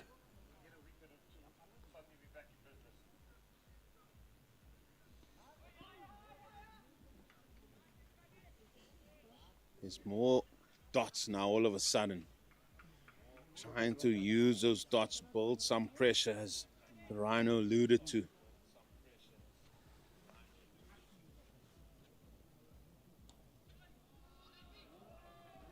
That's going to be the beating of the fielder. This was well played. Yeah, the line was not great. From Engelbrecht, down the leg side it went. And quite simply helped on its way. And the only man on the leg side who could possibly save that was deep backward square, and he had no price.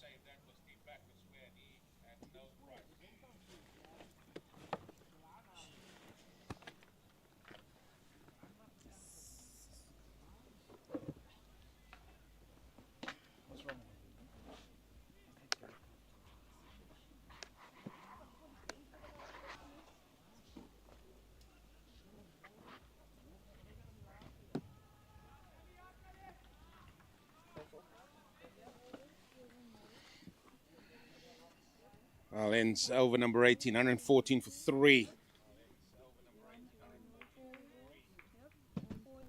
It's been, as you rightly said, and it would be unaccustomed of a TUKS side just to lie down. They are not lying down. They're trying different things. It's trial by spin at the minute. Yeah, at my time, and that was many moons ago. I spent 4 years being a selector, 4 years being convener of selectors. So I spent 8 years here at USSA Week. They've always been a strong TUKS side. It was always them and Nelson Mandela University that were pegging it out. Where's UCT these days? Are they playing in the second division? Yeah, they're in the USSA B. Oh, It's also part of this week. So the A's and B week being played together. Well, they've also had strong teams over the years that competed. Yeah, and been involved with UCT a few years ago. And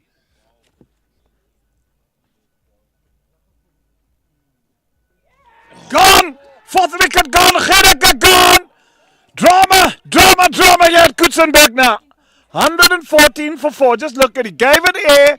It looped. It turned. The drive. The outside edge. Good night. Goodbye. God bless.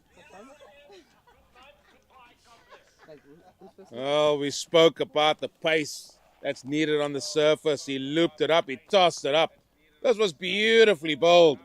Oh, questions will be asked about the shot, though, as well. Looking to go a booming shot over mid-on. Ended up just getting the edge. Now then, this is going to be a fascinating stage of the game as Caden Solomons makes his way to the middle.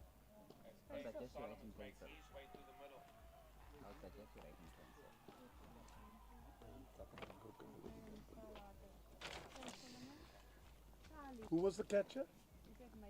It looks like Rais Sali. Yeah, these It is. Firstly, Rais Sali. Well, 4 down. We said just get one more wicket. Might just cause a little bit of a flutter. Now, Caden Solomons loves to sweep, loves the reverse sweep, loves going down the ground as well. Now he's up against a left-arm spinner in Engelbrecht, who's getting the ball to purchase. Was that Sali that caught it? Sali? Right. Sometimes Pandile must just go with his gut instinct. Yeah, Bandili's given us all the correct information, but we're still questioning him twice now. I don't think he backed himself there. That's why he's questioning himself. Suddenly this game has come alive. And just listen to these TUKS, folks. They've now certainly, in the beginning it was a bit quiet. Wickets have fallen now, and suddenly they're back in it.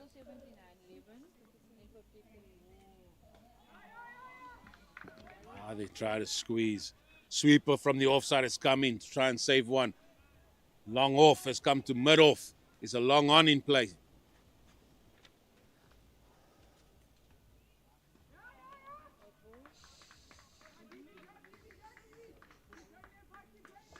Cricket, what a game. What a game this is. Yeah. It's never over until the fat lady has sung.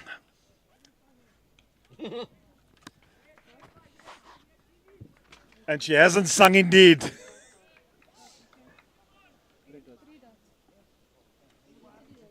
Oh, this could be a maiden wicket. Oh, that bat just came down from a very obscure. It was a maiden wicket, this.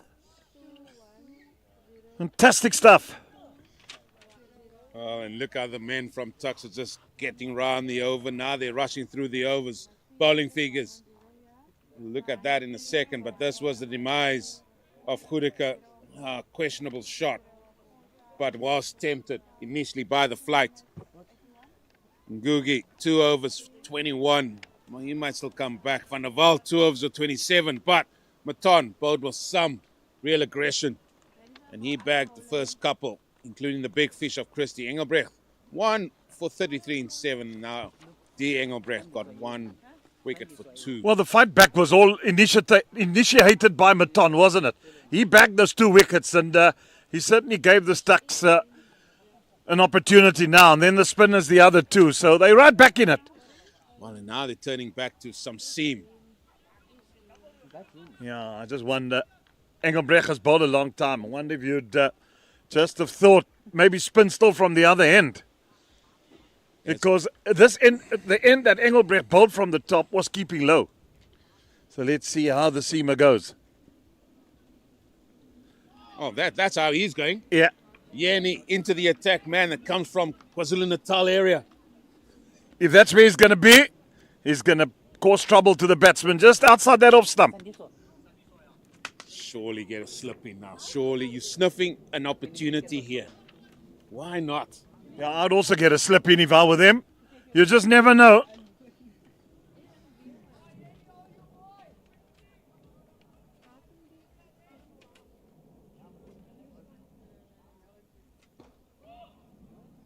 Certainly bustles in, doesn't he? Is he also a product from Westville High? And Danny from KwaZulu-Natal? Oh, let me check that for you. I think so. Yes.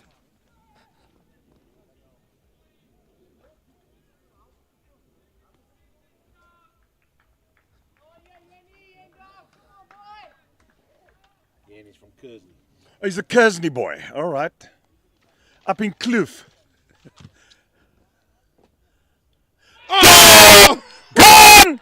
Gone for your money! Fifth wicket is down, and I'm afraid the Marty's now in all sorts of trouble at 114 for 5. We saw it in the first innings, and we said Marty just need to stay in the game. Now we're seeing TUKS. They stayed in the game, and they've bagged a few quick wickets here. And it's the man that's in that's got to go back. Beautifully bowled again by Yeni. We spoke about maybe getting a slip in. They didn't. Wasn't needed. Oh, that's a very loose shot outside that off stump. Just sort of left the bat out there. Wasn't even wafting at it. However, 5 down. Game on, yeah, at Coetzenberg. Yeah, suddenly the Marty supporters have all gone quiet. They were cheering and giving it all the horns when Christie was batting, but since his departure and the departure of Muirhead, it's been a bit of an uphill battle. And TUKS now right back in this. Tell you what we're going to see. We're going to see a few men walking around this ground trying to walk some runs. Well, massive, massive part of the game. It looks like that's Bose now that's come to the middle to join Caden Solomons. Massive, massive time in this game. This game is moving forward at an alarming rate, Jeremy. Well, there's an appeal on the other. We've got 3 fields here, and it's lovely just to sit here and broadcast and hear the appealing in unison. Field B, Field C. sometimes think they're just trying to outdo everybody. It just gets louder and louder as the day goes on.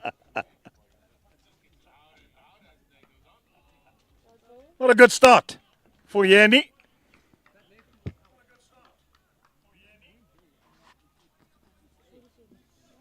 Here's the wicket again. Round the wicket. I mean, the shot. Again, we got to talk about the shot, Jeremy. Just wafting it. It was a nothing shot. Yeah, it was a nothing shot.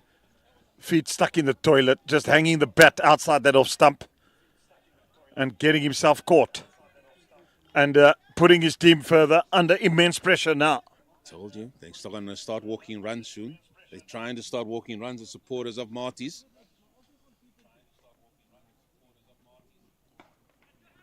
Pulled away, and that will go for 4.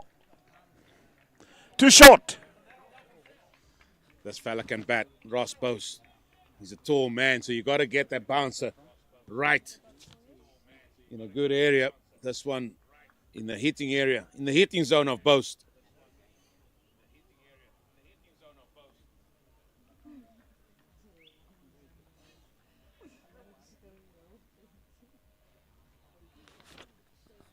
Well, if you're a betting man, you'd say this game is evenly poised or maybe just slightly tilted in favor of Tuckies.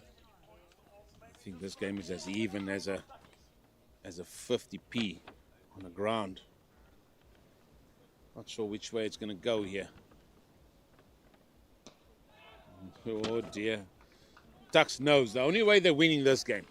Let's also put that out there. The only way TUKS is winning this game is they bowl Marty's out. Because there's still 30 overs left.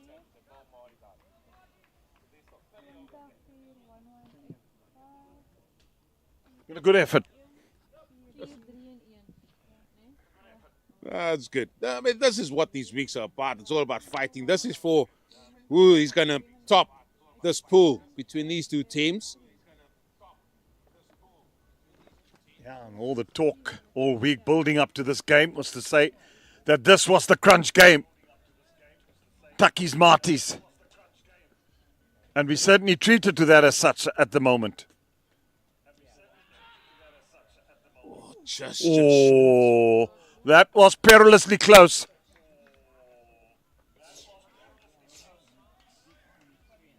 Well, Devon Engelbrecht is yet to concede a run.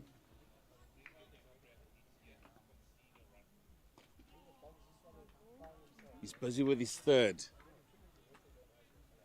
The big thing is the batsmen now. They know they've got to dig deep.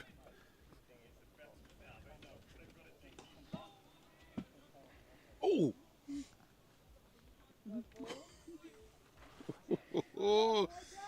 Who says spinners don't get feisty? We saw the feistiness of Maton earlier. He bowls quite sharp. Now we see the spinner. Must be a Pretoria thing. Got to be aggression. There's got to be aggression. Without aggression, as long as it's controlled, I don't have a problem. There's got to be aggression and there's got to be a chirp. If there's no chirp in cricket, you might as well not play the game. That's why you used to that first slip. And you took all the wickets. Tell the people the truth. I was forced to, ladies and gentlemen. I was forced to, otherwise it would take me off. Oh, well bowled. Another maiden over. This is good stuff from Devon Engelbrecht.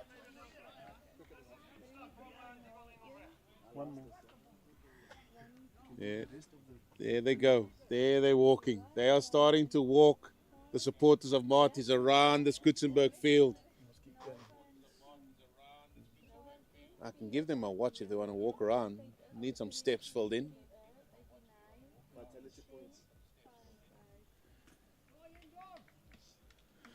Yes, and this way you need to continue.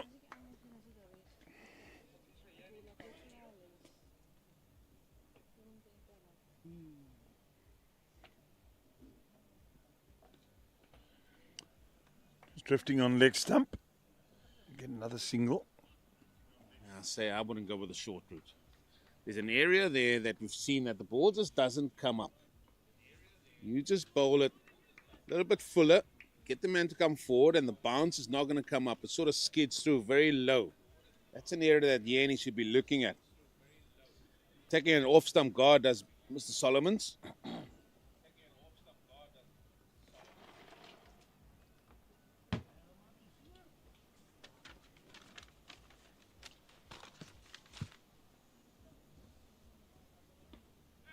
No ball, stand by for no ball.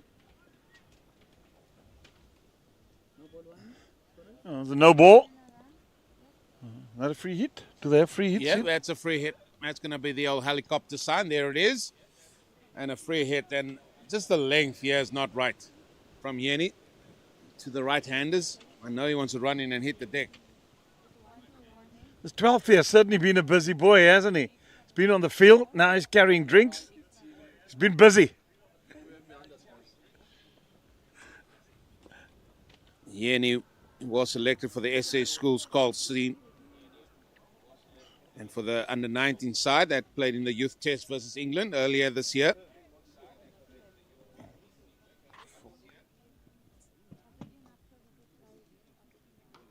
Well, he's picked that one up and just fall short of the fielder. They've got the man out on the square leg boundary and mid-wicket. Yeah, it was a free hit, so it didn't matter. So just keeping it down to 1. He did well to pull it back and just keep it down to 1.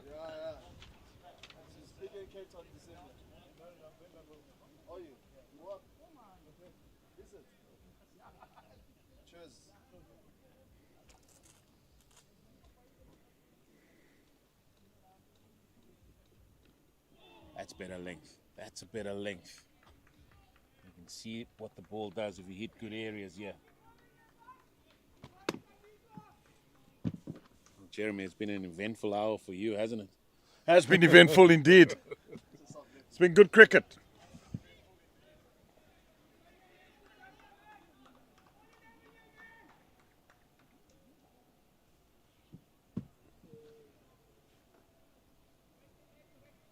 It's been absorbing.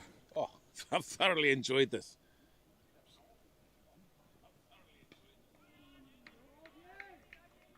It's good to see a team just dig deep, find something. And it just took, and I'm going to go back while you're here.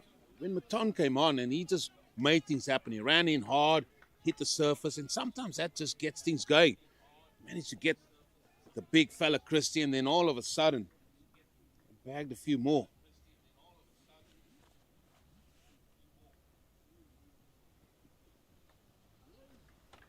Neatly played down to third man. There's going to be one delivery left due to that no ball. I know you're keen for a break, Jeremy. It's been an hour. Voice needs to rest. There's lots of cricket still that lies ahead.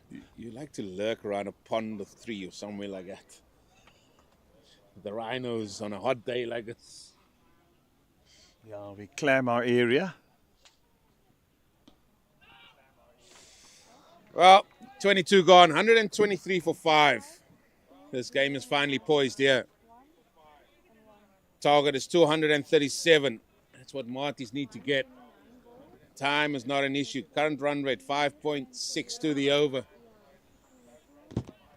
It's all about can Marty's get across the line, or can TUKS find 5 more special deliveries. Nathan's back here. Yeah, good day, Eugene. It's been quite an eventful hour since I've been away, or since the last 30 minutes. Seen fall of wickets, 3 wickets in 30 minutes or so. Let's say 8 overs or so. There we go. James King, 1, 2, 3, 4, 5. Well, it's not there for long. Sorry about that, Cape Fox. Missed that one. But the situation is very simple here for Marty's. Just need 4 runs per over. The batter overs, they win this game. That's what it. Yeah. TUKS knows the only way they win this game, they've got to take the wickets.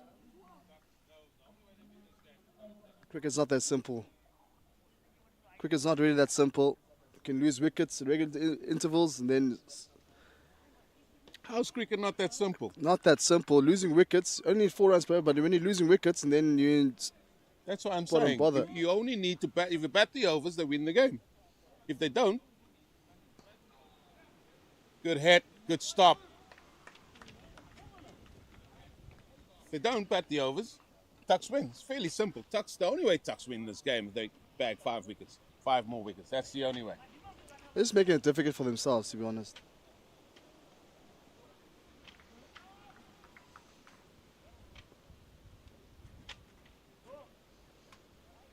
Those were the first runs conceded by Engelbrecht, and again trying to look for that sweep. Said that Solomons is somebody that loves to sweep. He played the reverse sweep. He's not a tall man.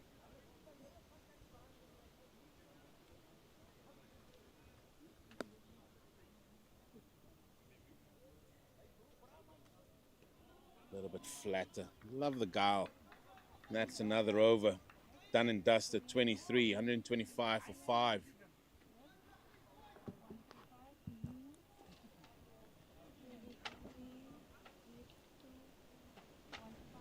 There we see the bowling figures for TUKS. Pick of the bowlers there is Conrad Mouton. Mouton coming in to replace Ngugi, who struggled up front. Just the 2 overs in. Conrad Mouton coming on nicely. 2 wickets off 29. Still have 4 overs remaining for him. Divan Engelbrecht with a wicket and Sandiswa Yeni with a wicket as well. It's been the spinners playing their part. Now it's turn of Post and Sindiswa Yeni.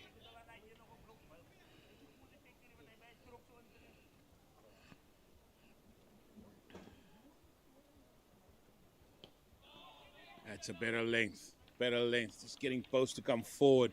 Manages to get this ball square on the onside for 1. Inside portion of the bat towards the leg side, just for a single though. So Yeni went for 9 in the first 2 overs. It's looked promising. Yeah. Volumes has been turned up again by the TUKS.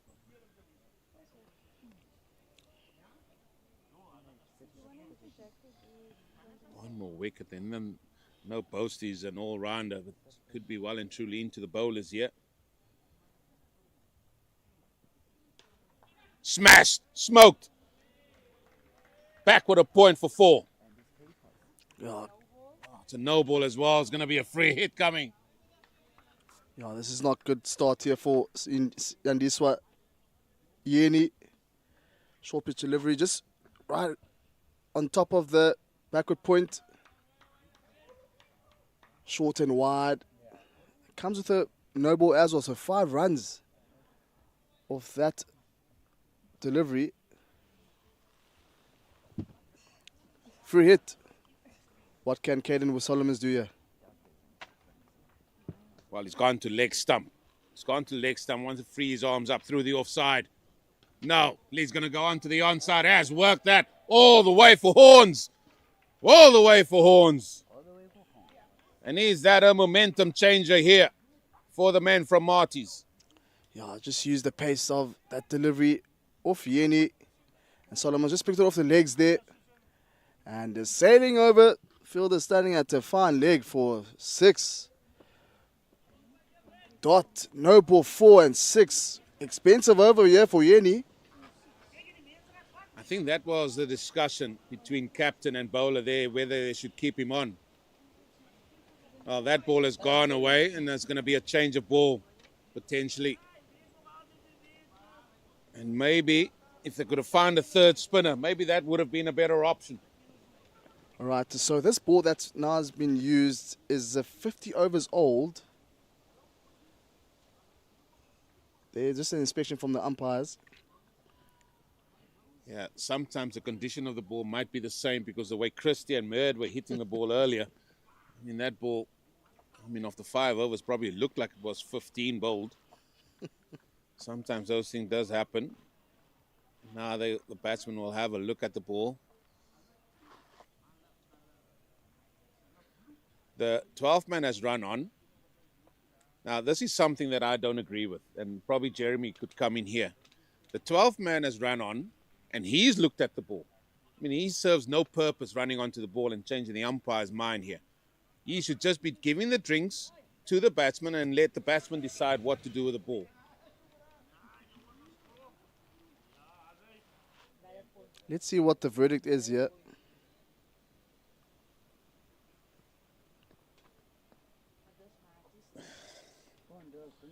Again, this is something, I know Lawrence Matruis and his men, they're very capable. Now we see, looks like it's Ryan Bailey coming out with a box of balls. Coach of Marty's now coming out with a box of balls. Just put that off. You must listen to what this person says. So I just see it come out with a box of balls. Yes. And Bailey will obviously look and see if he can get a nice hard one here. If it's nice and hard, Maton might warm up for another second spell.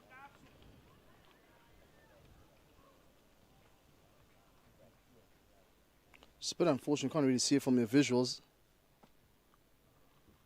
Oh, they found one. It looks Yep. juicy and red. You don't know.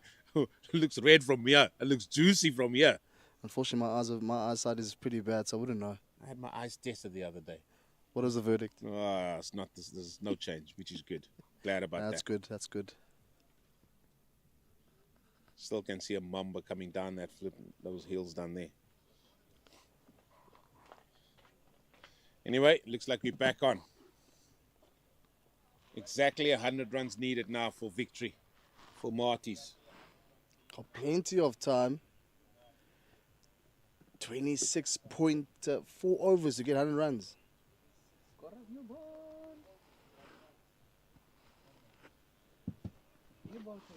Imagine you get a little bit of an edge of this ball. I wouldn't be happy if I was Caden Solomons. Who are you going to go to? Ryan Bailey for giving them the ball. I'll give the coach a fine. Caden Solomons, stand up. Give the coach a fan.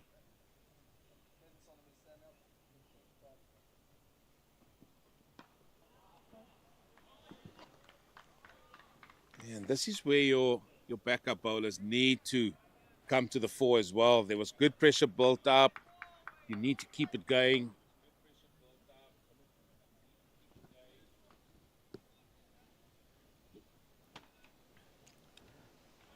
Tom just warming up here. Perhaps can anticipate another bowling change. Give him the breeze. Why not give him the breeze?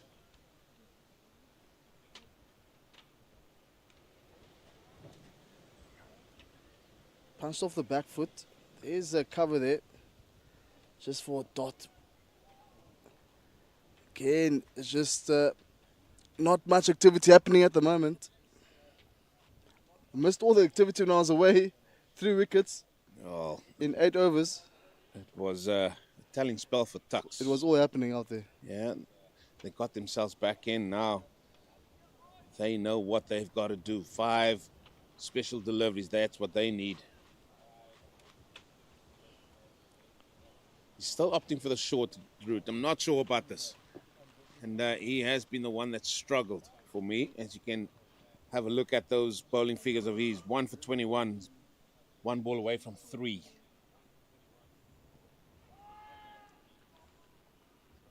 Caden Solomons is tall, short in stature. So looking for a big finish here. Just 1 and 4 no ball. So 6 runs already in this over. That's nicely played. Nicely played. Just watch that onto the bat, down to third man, gets a single. I'm sure there'll be a change of bowling from that end, but that finished it. And I'm sure it's going to be Divan Engelbrecht to continue with his left arm tweakers.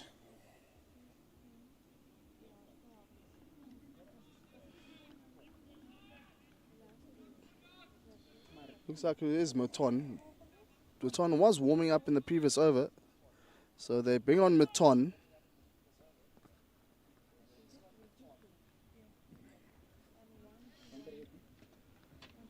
Well, it's an interesting call. Yeah, I know he bowled with some heat, ran in nicely. But for me, Engelbrecht was doing a lot with the ball. However, they've turned here to the quickie.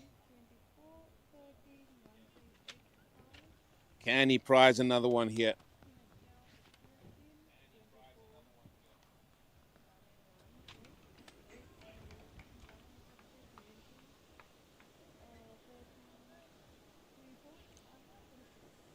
Also need to remember, he did really well when he came up on for Ngugi, coming in now for his second spell, getting crucial wickets in his second and third over of the opening batters. Were very destructive up front for Marty's.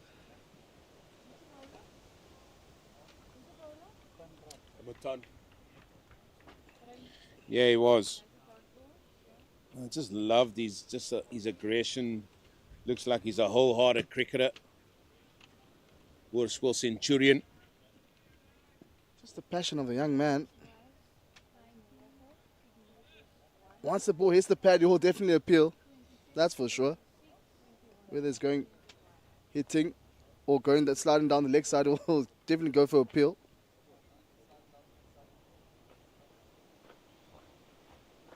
And just bowling that into the surface. You can see here they've told Maton, listen, we want you just to run hard as you can, hit the deck as hard as you can. Try and ruffle some feathers if you could. Yeah, this wind is starting to pick up here, blowing from left to right of your screens.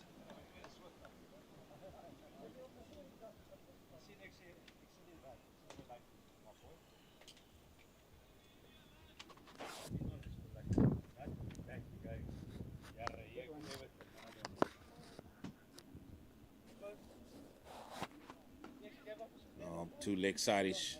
Just worked as easy as you like by post. Just behind square on the leg side for one. See, exactly that. You just need to rotate strike, go for the singles, play a bit of risk-free cricket. But you need to be careful of those very good deliveries from the TUKS bowlers. But 4 runs per over is required.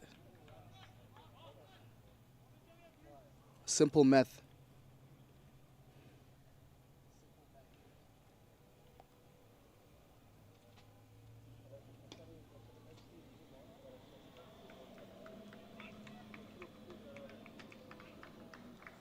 So what, Maton's going to come in here for a couple, see how many he can maybe prize a wicket here for TUKS. Then it might be back to Engelbrecht.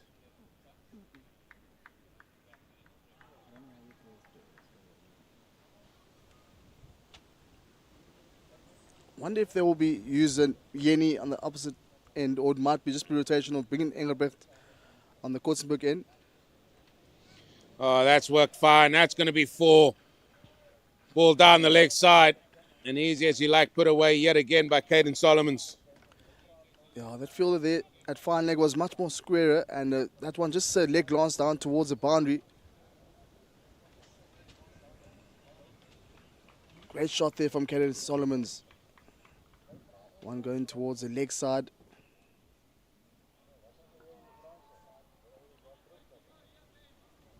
Really 6 on this over.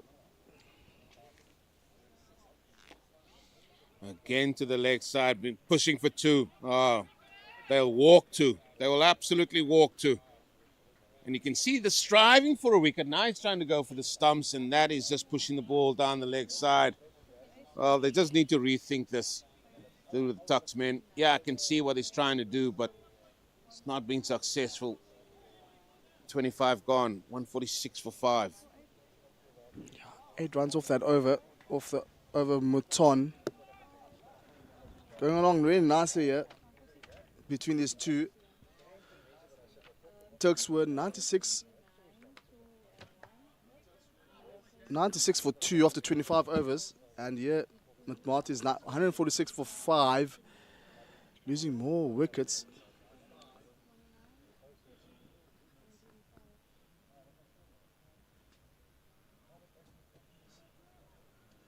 $91 required now for victory here for MATIES. Red. Good, something. Ngugi. back into attack. I knew there was going to be a change from the top end. Yeni, yeah, I know he got the wicket. Seemed to bowl better to left-hander. He didn't find his length nor his line to the right-handers. Yeah, they moved Ngugi from the yesterday field end towards Coetzenberg end to come in here for his second spell. Replacing Sindiswa Yeni.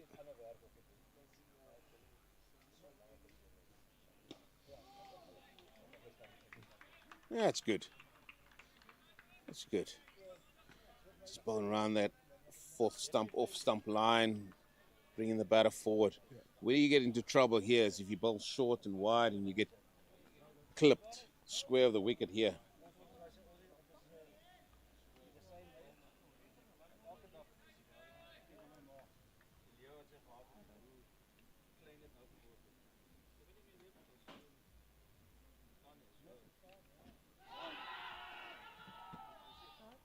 Oh, it didn't look there. I'm not sure if he was ball watching. I think he was just waiting for the umpire maybe to make a decision. There were definitely two noises. Oh, it's definitely outside the line as well. Yeah, Post going on that front foot and just impact just outside off. Great decision by the umpire.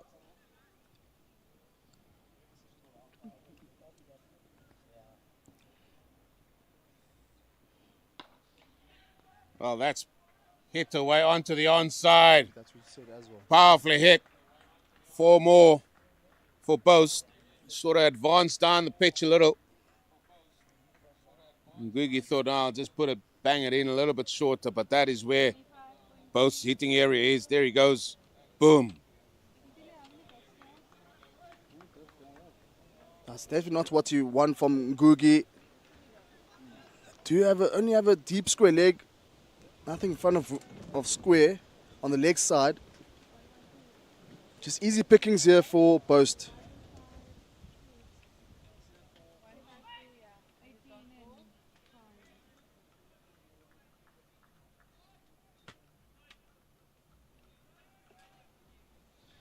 That 4 also bringing up the 150 for Marty's.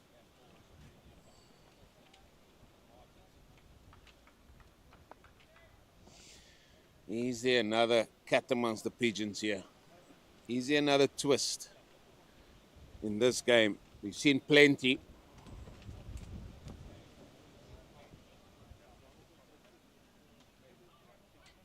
Excellent bit of fielding at backward point. Post again using his feet to advance down the pitch. Oh, this is exactly what you want from TUKS. Being very tight with the fielding. And that's the end to that over from Ngugi. End of 26 overs. 105.50 for 5.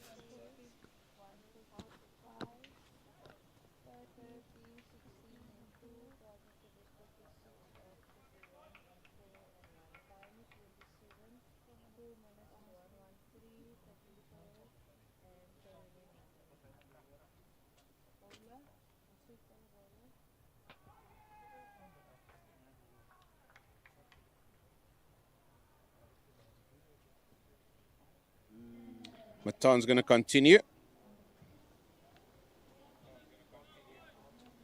Which I think will be his final over before he has another break.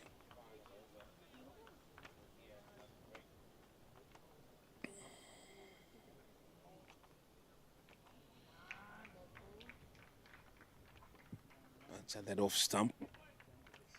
Just let go there by Caden Solomons. What's his partnership now? Partnership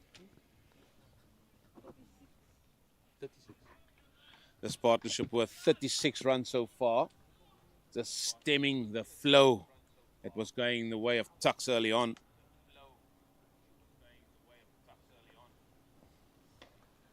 Again, far too straight.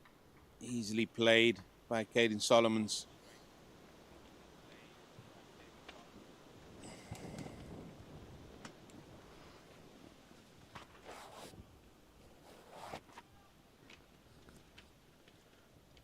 Conrad Maton to continue. Coming in for his second over in the second spell.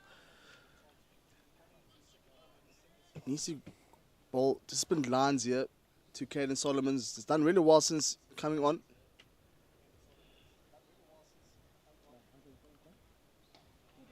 That's a better line. That's a better line. You want to bring the batter into your hitting area. You don't want to go into the batter's hitting area. You want to tell the batter, listen, come and get it from my lines, my lengths. And also both to your field as well. Get those dot deliveries. Apply a bit of pressure back onto Marty's, which might bring along a few wickets.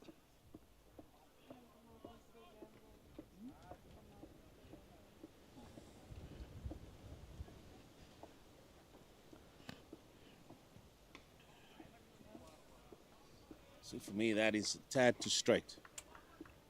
That is too straight.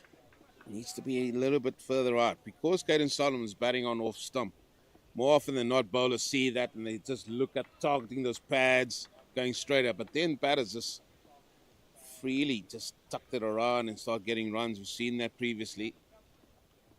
So this over has yielded 4 dot balls. But again, it does give him an opportunity to shot the stumps or clip the pad. So not a bad shot to go straight.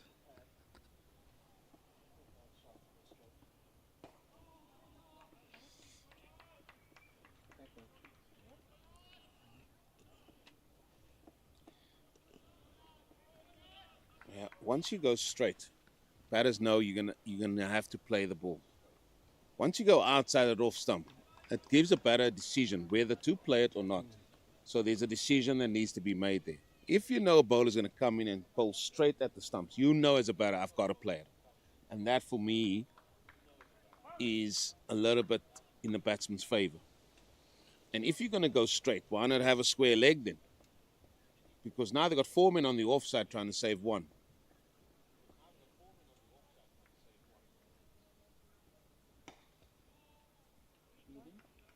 Again, another dot delivery to end Moton's 8th over, 27th over got down.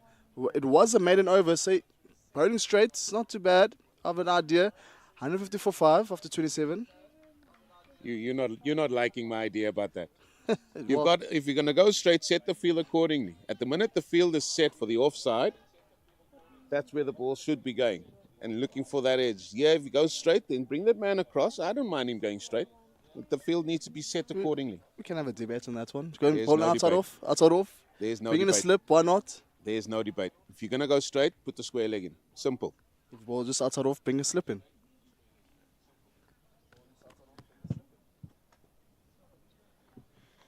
Ngugi going to continue.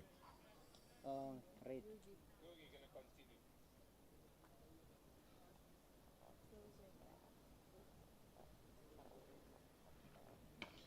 Oh, big floating delivery outside that off stump. Must start there, post.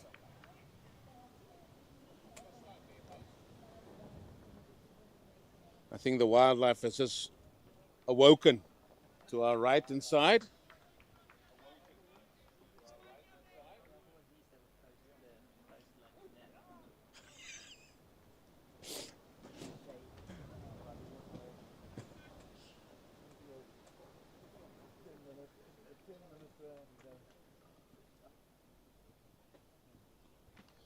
Oh, he's looking to heave that over the onside yet again. Not sure. Not sure. You just got to play the ball on merit. You're going to get the balls to do that on the onside. I don't think that was one of them. Perhaps could have just leg lanced it down towards a fine leg, just for a single there. But he was looking to heave it towards a deep square. Perhaps not the correct decision. It wasn't short enough to hit in that part of the area of the field.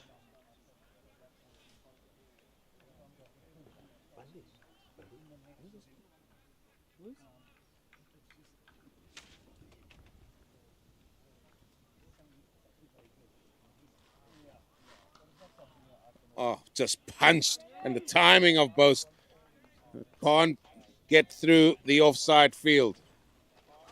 Yeah, unfortunately not able to pierce that offside field. Boast, just a bit disappointed there. Frustration perhaps starting to creep up here for Boast.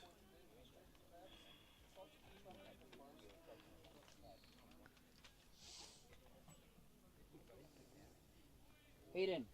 Dot after dot. Hayden Bishop. The left-hander from KZN. Yeah.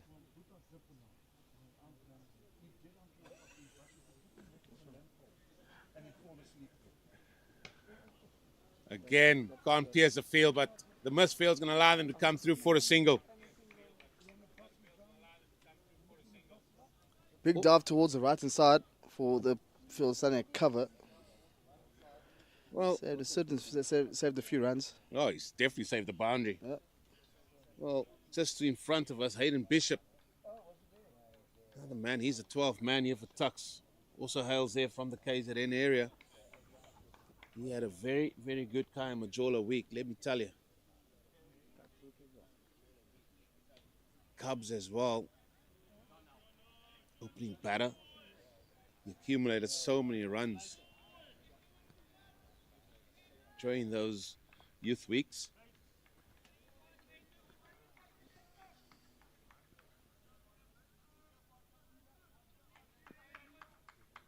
So nice about these tournaments. You're able to see all these players, Cubs week, Kaya Majola week. And there we see Hayden Bishop.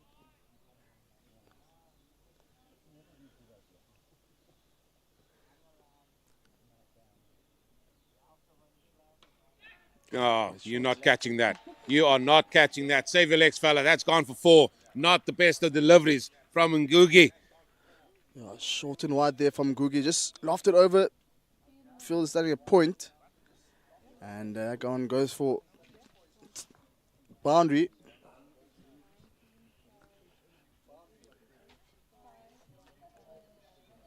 It was a good over. Going 5 runs per over, 5 runs in that over. Off the bowling of Ngugi, Nathan Ngugi. And now I'm joined by the Rhino, Jeremy. Good day. Yeah, good day. Good passage now for Marty's, trying to resurrect what went wrong earlier. Currently batting at 5.5. They're probably just, 45, 37, around about 80 runs shy. 5 wickets in hand. Nicely driven. Down the ground for 1 by Bost. Well, they were thinking of a second. Great fielding here from Conor Benton, standing at the long on. Able to cut it down just for a single though. Good calling between the two batters though.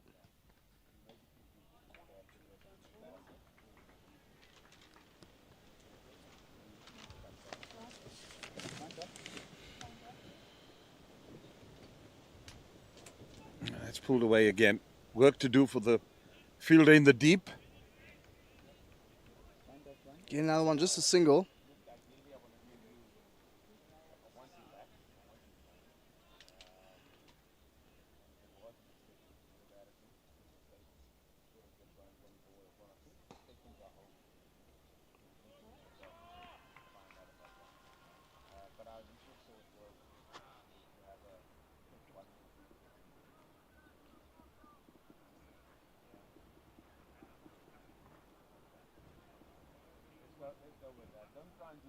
Dead ball?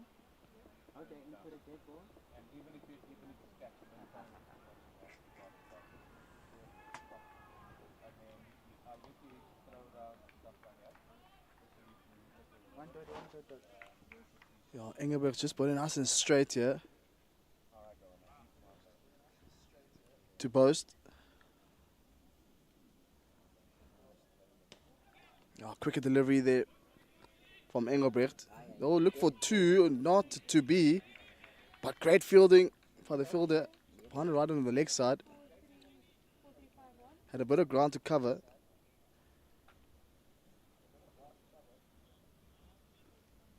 "29 overs gone. 158 for 5.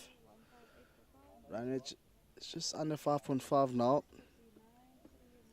Trotting along very nicely here. Most important thing, then, do not lose any wickets, Marties. Gone right? Is that Luca? Booker van der Walt, he's back into the attack. It was a bit expensive up front. Got taken off after 2 overs, but again it comes down to destruction from Christie up front. Together with Myriad.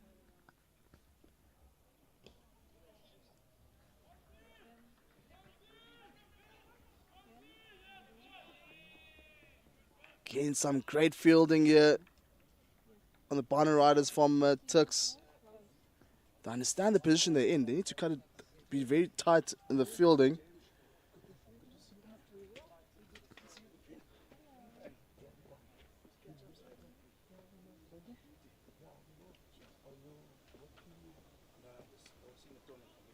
Okay, cut down towards the backward point region. There's a fielder there.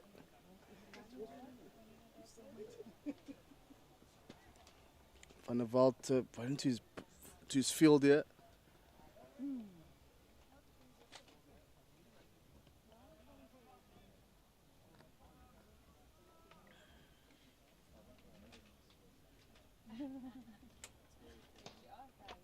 Driven straight on the ground again.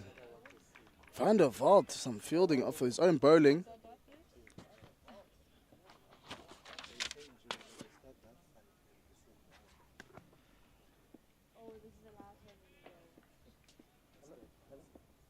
Dot ball after dot ball. Feel like there's something coming. You can feel it in the air.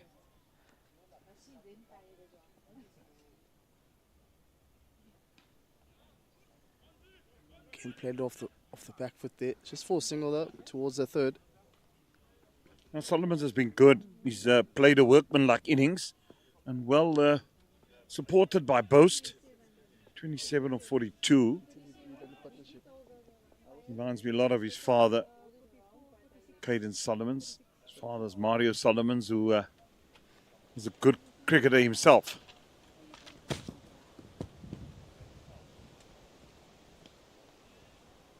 Now, partnership between Boast and Solomons now sitting on 46. So they had to rebuild after the tumble of wickets. Boast, Solomons playing their part now on 46.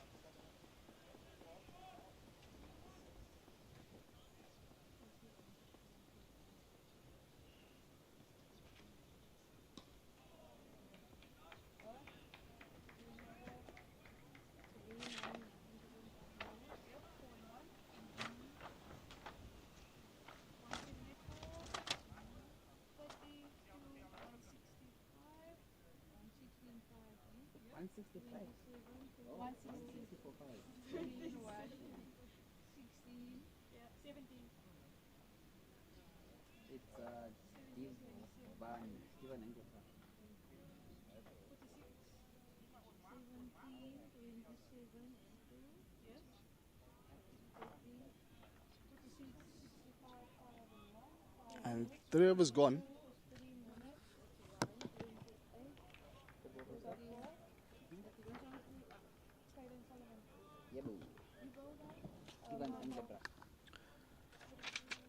At this point, TUKS were 126 for 2 after 30 overs. And yeah, Marty is 160 for 5 after 30.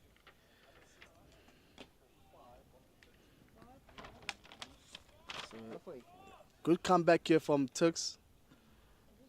Come down to the last 5 overs.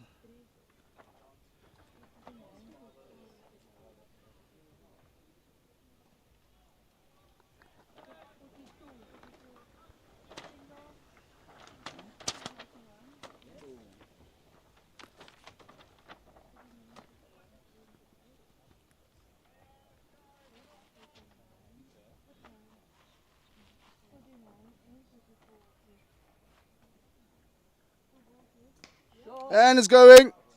Travelling over. It's going. Gone. Fine. Over. Deep mid wicket.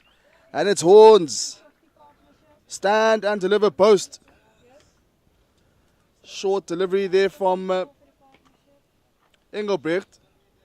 And the Boast definitely not missing out on that one. Had enough of those dot deliveries.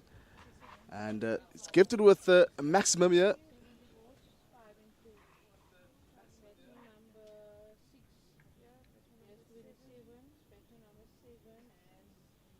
We all know Ross both can bat, and this is just what they needed for these two to get together and try and resurrect what they could.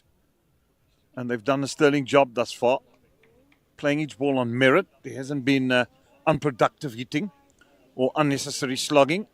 They've kept it together, these two. And the job is far from done, because anything can still happen. But if they continue batting in the vein that they are, they should see MATIES through here today.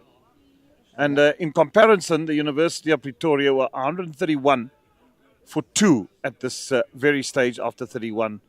And MATIES like 40 runs ahead here. That also brings in the partnership of 53 between Post and Solomons. Some great batting from these two.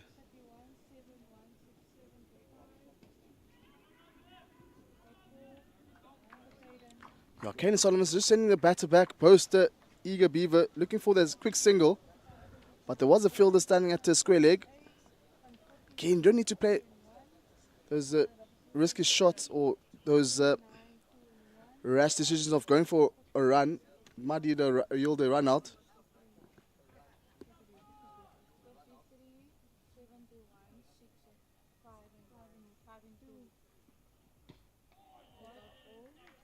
Inside edge, back onto the pad there.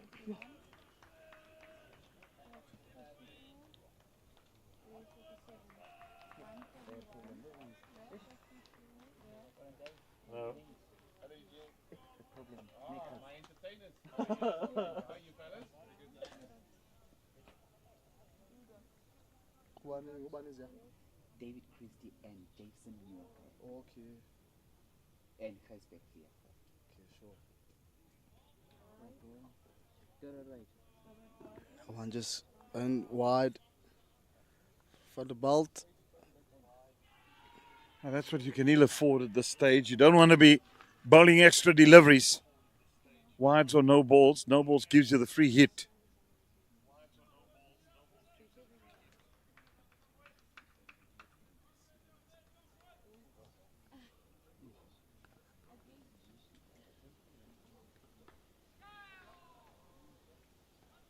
Tucked around the corner. Work for the man at fine leg. I just feel single though. Would you bring in a spinner? Would you, Jamie Fredericks? Well, they've certainly got to go back to the quick bowlers to try and get a wicket or a breakthrough. But their spinners have been good. They've bowled well in the middle overs. But there's still 19 overs to go, so obviously you want to get a couple of more overs out of the way from your quickies. And these are the opening bowlers, right? Change to bring Van der Walt back. He's one of your premier bowlers. He got tapped a bit earlier. But you'll expect him to do a job for you for a little while. And you can always go back to spin. Fact of the matter is there isn't much runs to play with, so you want to get wickets. Speaking on runs, very quick single taken by Solomons. Or the beg your pardon, was actually Post going for the quick run there.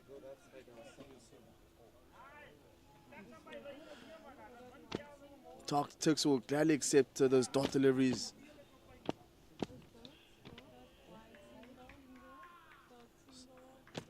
Energy starting to build up here for TUKS.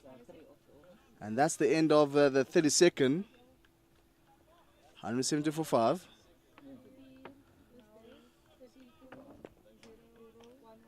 $67 runs required, 18 balls.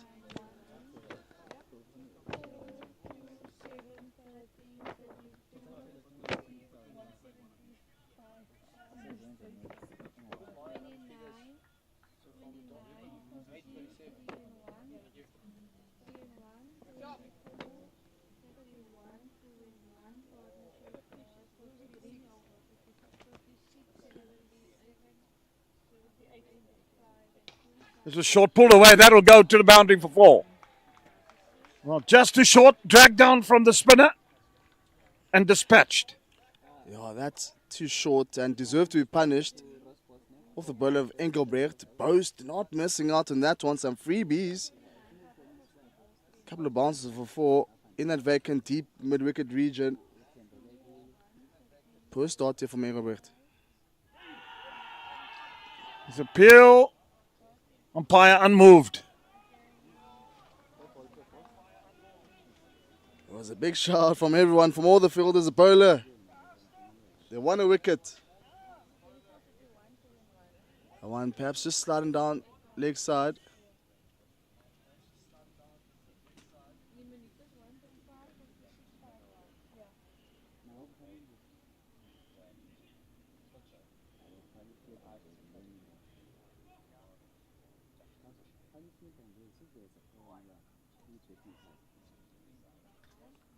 Just tickle around the corner, but there is a fielder there, standing just backward of square.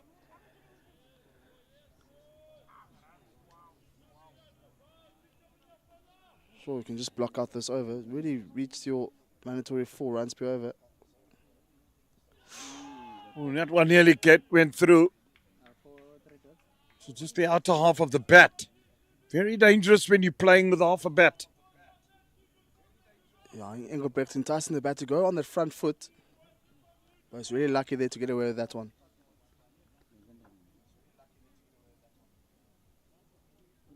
Oh, that's too short again. Ever so now and then he just rips one too short.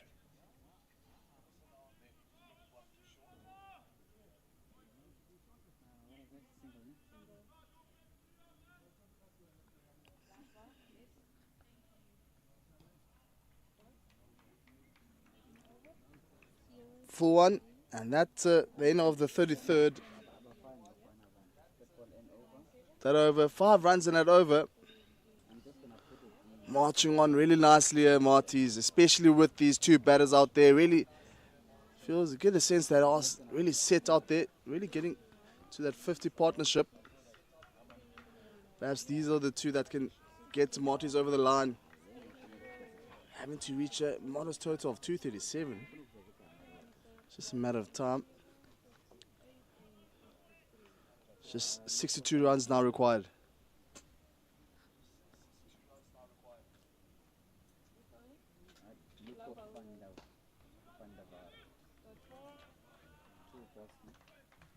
Short-ish and straight to the man. Mid-wicket.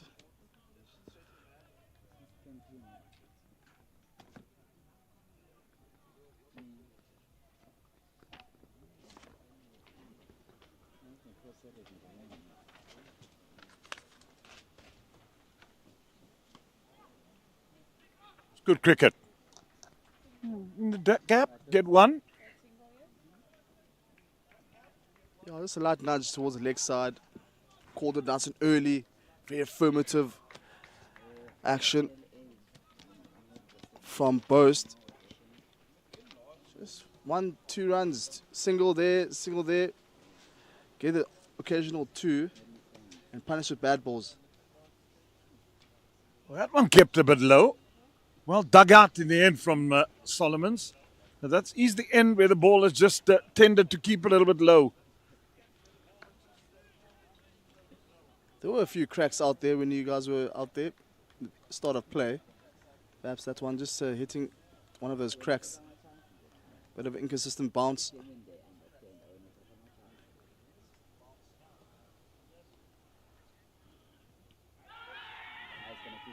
He's given him!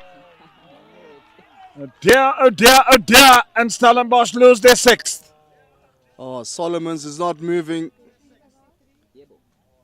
And unfortunately, he has to depart.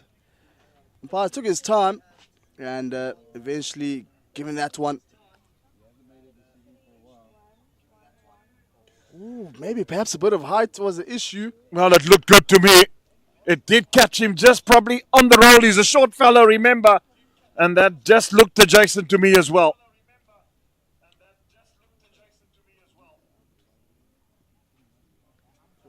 And 176 now, 6 wickets down for MATIES.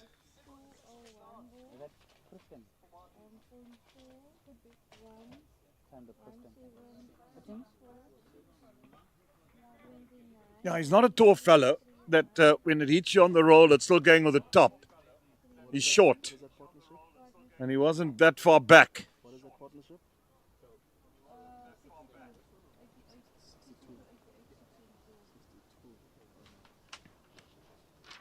What did he get? 20 or 28. No, this is for the second year. I just can't tell now. How much did he get?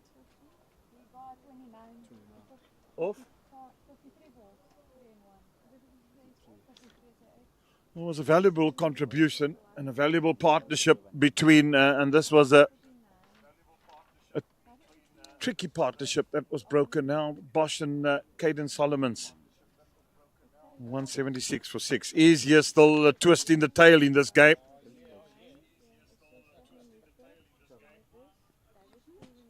Simple maths here for Marty. 61 required now. 98 balls.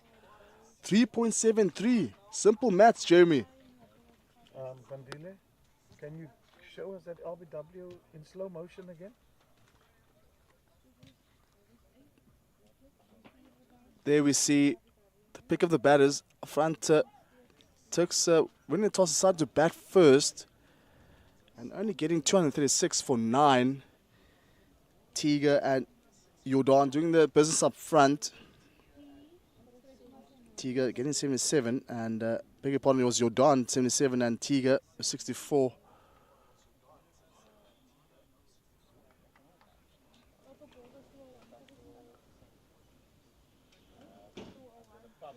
There we see David Christie 53 off 26 odd. He's done really well. Jason Muirhead 30 off 17 and with his bowling as well 3 for 22 in his 6 overs. So far, player of the match so far. I'm rolling it now. Ne? Okay. Let me look at this again. Watch, is a tall fellow van der Vat. There we go. Yeah, caught him in line on the crease. And that just looked good to me. Thanks, Bandile. 36 for 9. But you're all right, Jimmy. He was a bit short in stature as well, just above the roll. Hence why the umpire just took his time to give that decision. But the correct decision indeed. Now 6 wickets down there for MATIES. 100% in with Matthew Boast.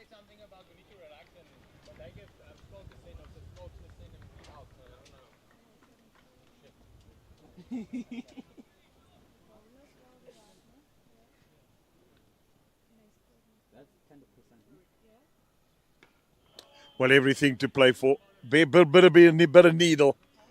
And that's how it's got to be. As long as it's within the confines of the game, I don't mind. These are two top universities, both playing for pride and probably for a place in the final on Friday. So there'll be lots of needle, lots of niggle, lots of chirping.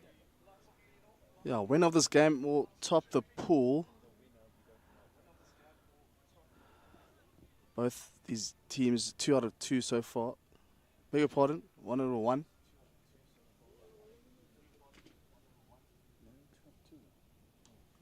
Two out of 2 is correct. And the second single is taken to conclude this 34th over. Very good over here for Van der Walt. Getting a crucial wicket of Solomons. 176 for 6.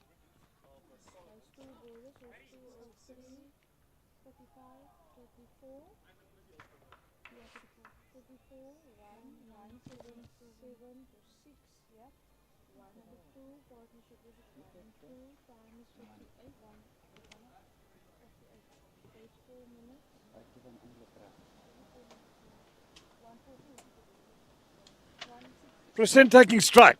Engelbrecht to continue. He's into his 8th. He's got 1 for 17. Wonderful figures.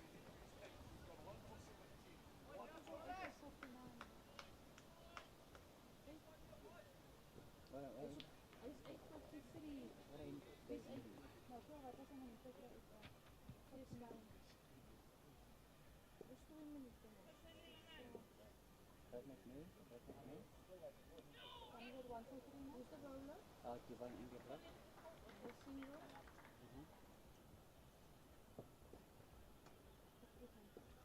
Yes, correct.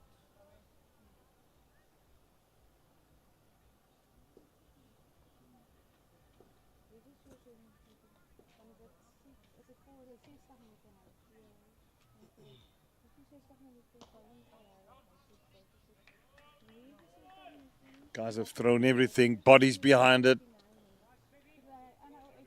making sure that they're not going to make this easy for Marty's at all. That's what you want to see. You want to see teams fighting to the very end, irrespective of what the result will be. These teams, they're playing for the universities, playing for pride. It's fine.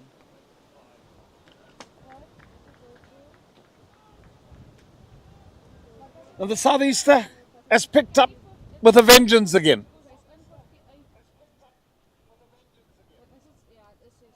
Oh, yeah, he thought that one was the right one to hit. He just didn't get a hold of it, boss.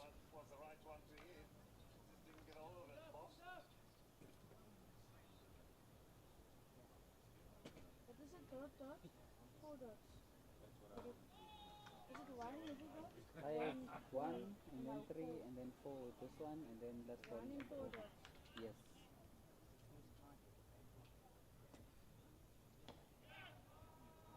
That will run away. Welcome boundary.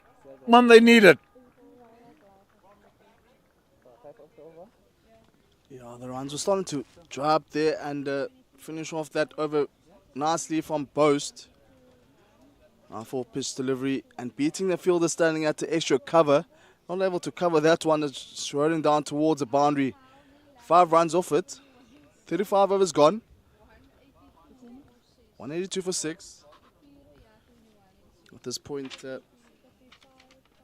TUKS were 162 for 2. So well in front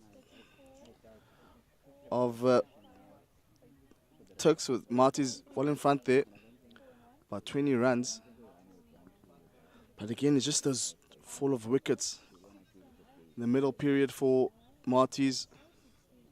But both and Solomons did a really good job in trying to build again the foundation and the partnership between those two.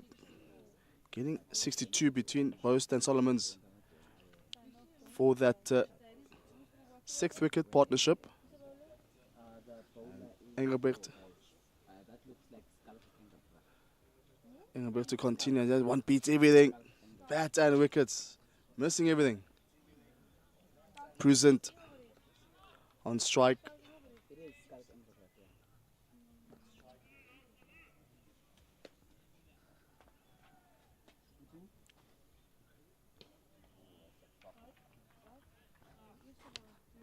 Do you have 2 dots to start over? Yeah.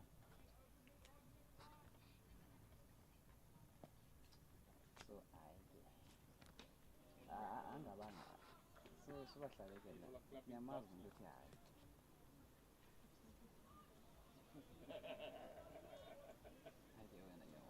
I'm dotting off. That's when you know you're in trouble.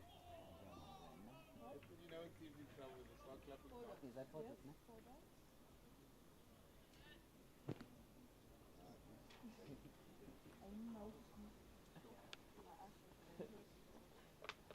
You see a chance. You see a chance.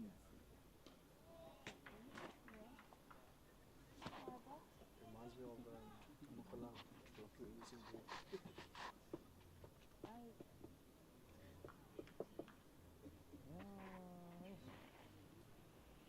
Huge.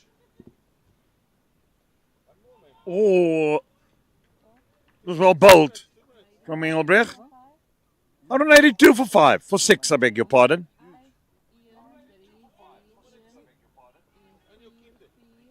Okay.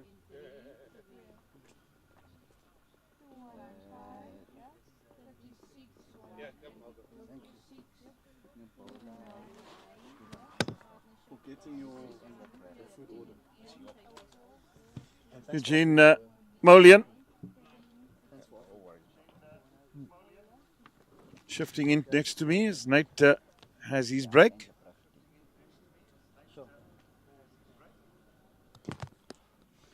Well, this game is finally poised. Finally poised. 6 down. 182. 237 is the target.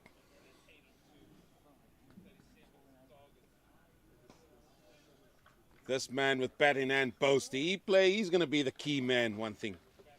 34 now, 35 or 45 deliveries.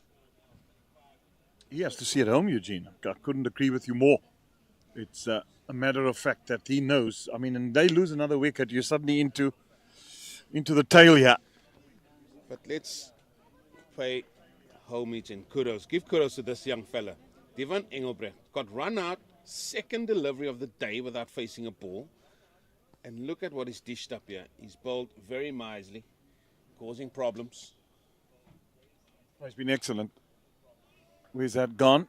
Onto the field at mid-wicket.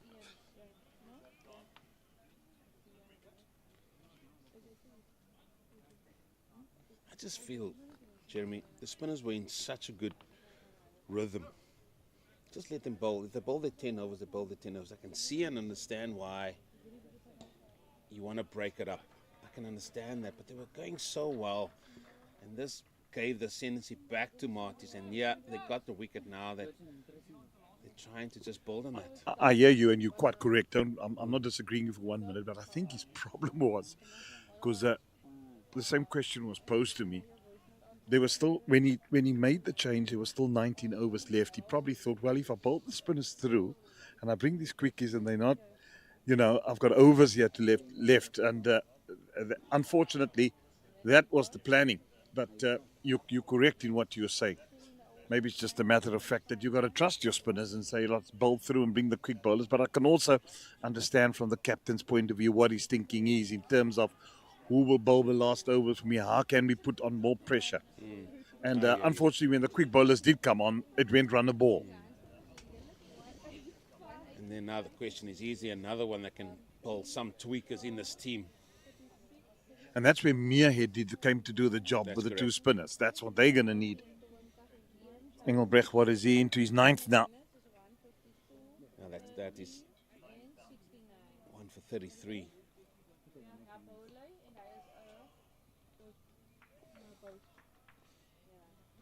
Man carrying drinks around, he could also tweak it, Mr. Bishop.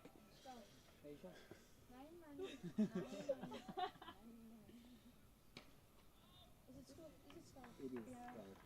think there's still a little twist coming here, Jeremy. This game has had everything. Why not just another little twist at the end? Why not?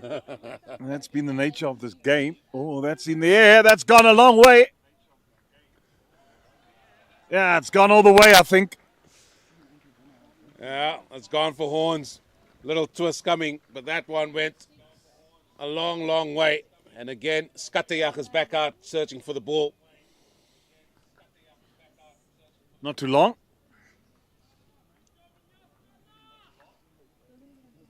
Certainly got long levers, this boss fella. He's give it a good thumping. He does. And you can see why he has been selected for the Knights in T20 cricket. Well, that's short again, and it's got, well, that was too short. Got the punishment it deserved, gone all the way. Well, I'm not sure what that gentleman is watching, because that ball was going directly in the direction where he was watching the ball coming from. And both lashed onto this. Look at how quick this feet go. Boom, boom. And then, as you said, those levers took over. Almost like a boxer planting the knockout shot.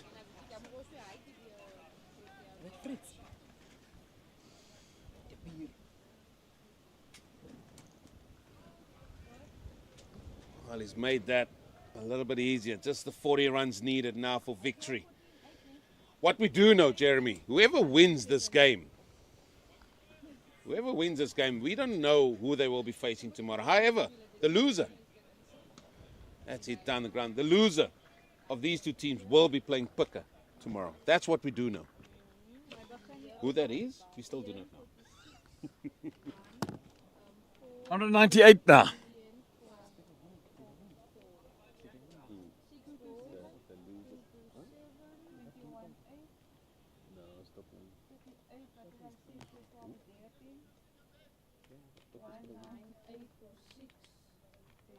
So there are two sections, and the two top teams in the two different sections will get into the final. Is that how it works? No, so the top two of each pool Yeah. will go through to the semi-final.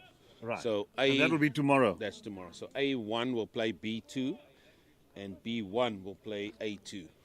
So in this case, Picker will definitely win their pool. What we do not know with the way the results are going is I think it's going to come down to run rate. Because there could be 3 teams on 2 points after today. And that is a 50 for Ross Boast. And what a 50 it's been. Yeah, it's been a good knock. Polished indeed. And when it was most needed, it came to the party.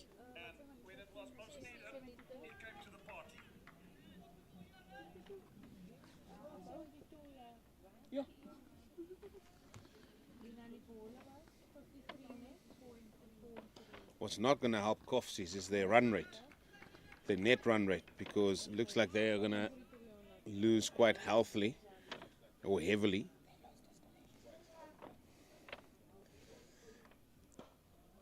It's still a little bit of a tight game between Madibas and UJ. UJ also looking for their first victory.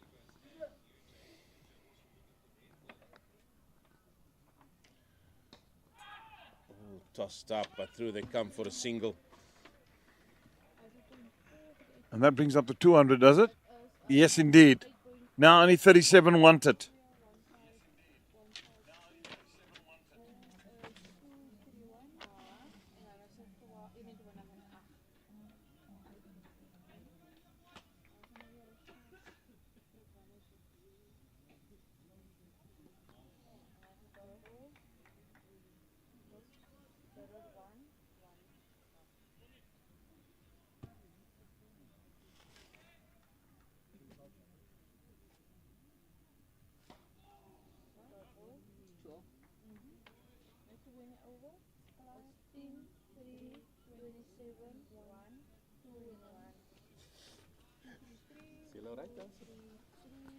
Scorers working in unison.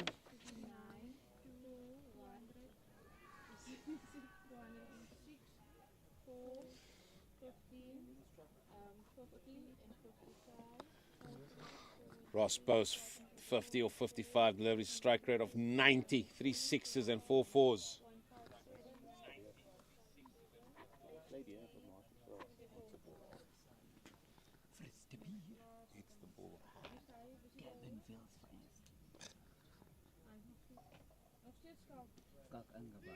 Oh, they're gonna come through. Good running. That's good cricket.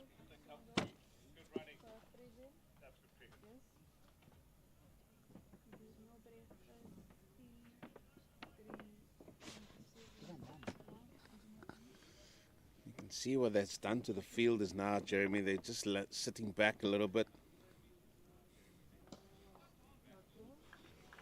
Yeah, and you can just see that the urgency, that enthusiasm that was almost uncontrollable. It's just now died down quite significantly.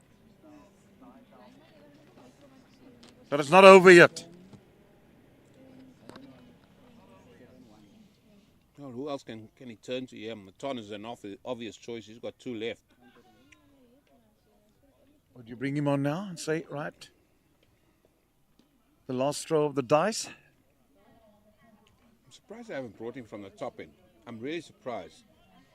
Run down the hill with the wind on your back. Hit the area.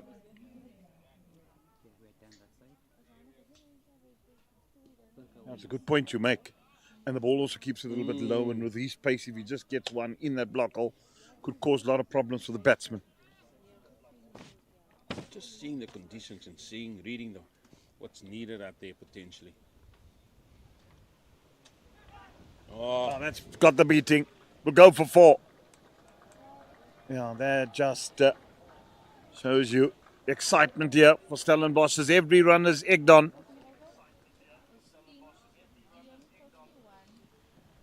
Yeah, just nicely swelled round and play that with consummate ease. onto the onside, 4 more. And it's almost under 30. It's just 31 needed. As it looks like it is going to be Maton coming on, but he's going to come on from the end that he has had a lot of success with, but I would love to have seen him come just hurtling down the hill there. That equation is just about batting. 31 of 60. Well, it's all just about getting the 31 runs. Yeah, enough balls to get there. Still 4 wickets in hand.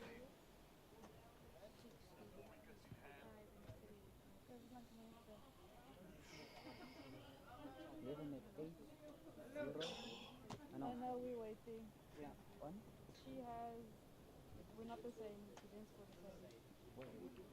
I have both facing. She has 3 swings facing. So we check. It's both facing. Who's that? Which one is 2? 2. Umpires just making sure how many overs are left. We saw something happen yesterday in one of the games where the umpires weren't sure how many overs a certain bowler had left. Just making sure that's fine. Got no issue with that. It's good to get it right.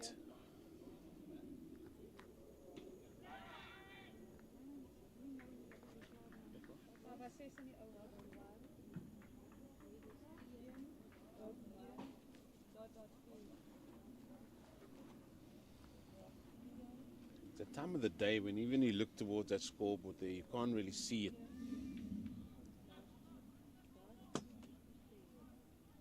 Yeah, but this is a lovely quaint ground. It's, yeah, the sun does reflect on it. It is an electronic scoreboard.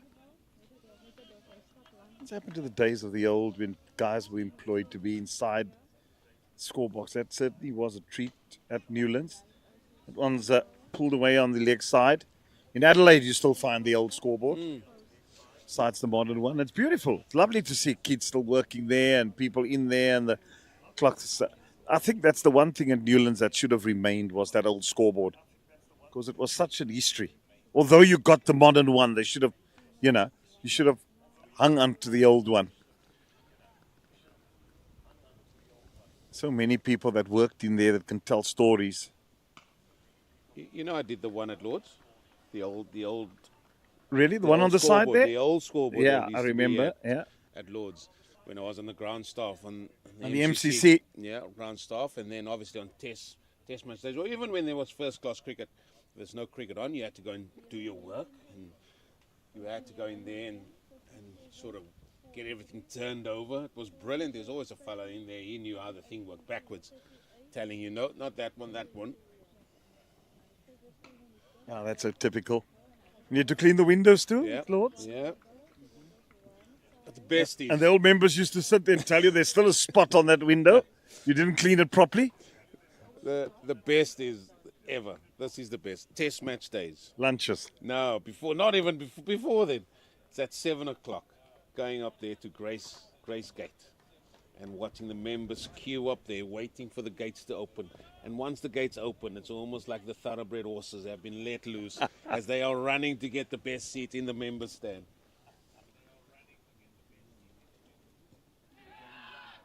That's missing. Well, I must tell you the story about the Grace Gates. In 1994, South Africa's first test match back at Lord's. And Coetzenberg was also commentating there in Afrikaans. And I went through the Grace Gates. And as I entered through the Grace Gates, I thought I was going into heaven. You know, everything just looked so pure at Lord's. And I said to Coetzenberg, wow, I thought I was at the pearly gates. And he said, this is the closest you'll get to heaven.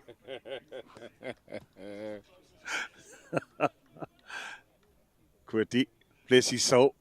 What a character. A great man to have worked with in at Supersport.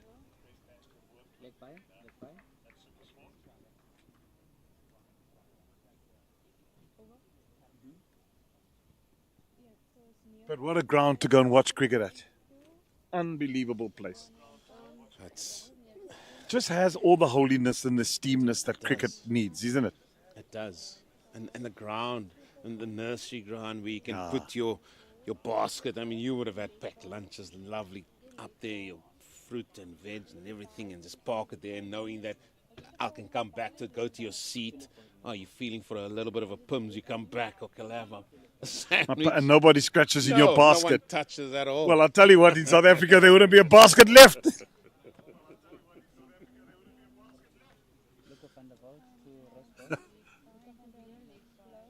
No, just such a different culture.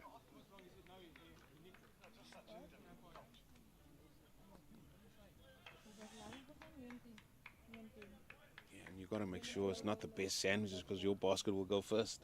If you open it, oh, that's just so lovely.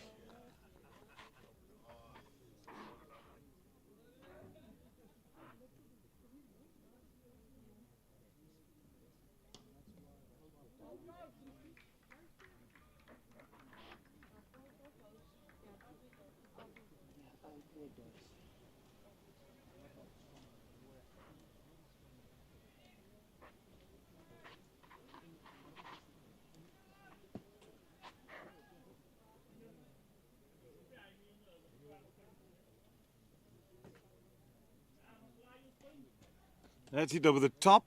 Here's insurance on the offside.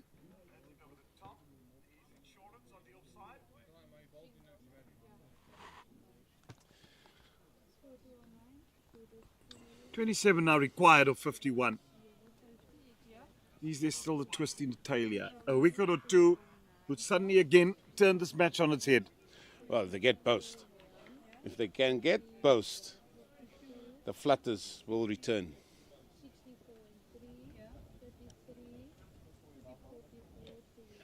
Oh dear. It's not your job. Just Stay there. stay there, fella. Get one.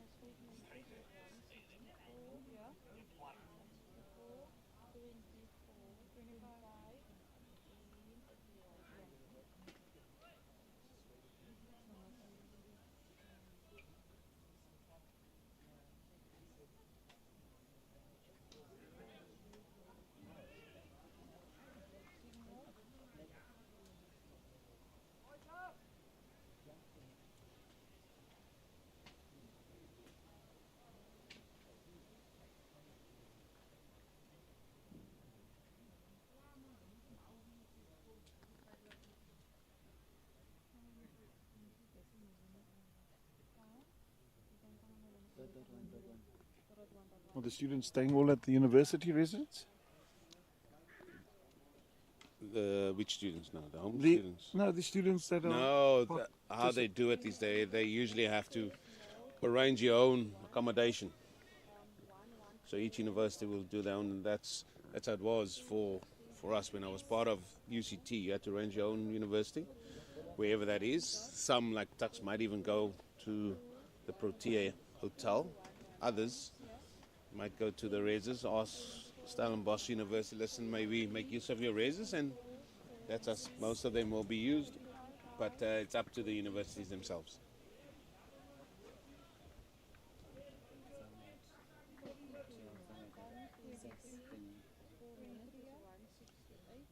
Final over for Mouton.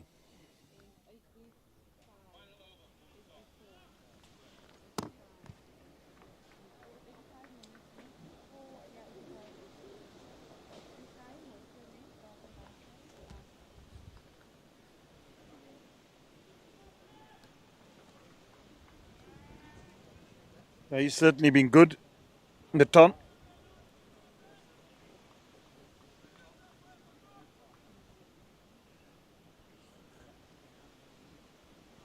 Oh, What a delivery. Excellent delivery and well dug out as well by Percent. oh, that has awoken everybody from their little slumber there. What a nut. Knocked him straight off his feet here.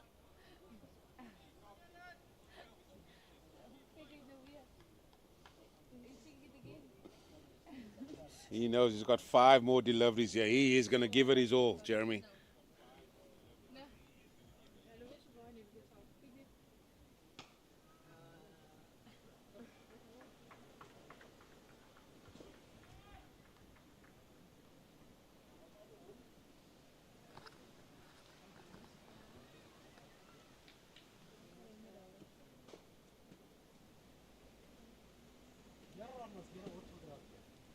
This is my chance. This is my chance if I don't get it.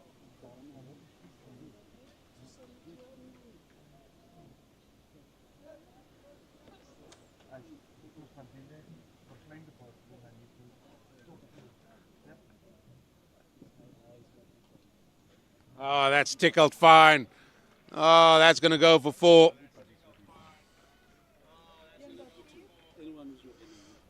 No, Matana's showing there to fine leg, but the youngster's going for the stumps. You can understand why. He's just trying to hit those 3 pegs.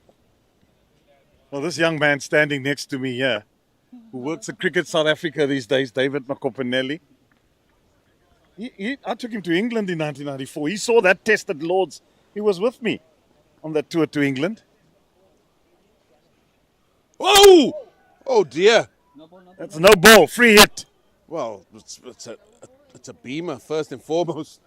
So while you were cleaning the windows at Lord's, he was sitting in the Edrich stand with me. Some of us were working hard and you guys were enjoying it. Well, he worked hard too, David. Good bat. Hails from Bloemfontein. Spent some time there the other day as match referee. Saw 1 or 2 people back in Bloemfontein. Many moons ago, Eugene. There we go, free hit. Now I can give it horns. Boast. Keep on calling me Matthew. It's the brother of Matthew, Ross Boast. There we go. That's out of here.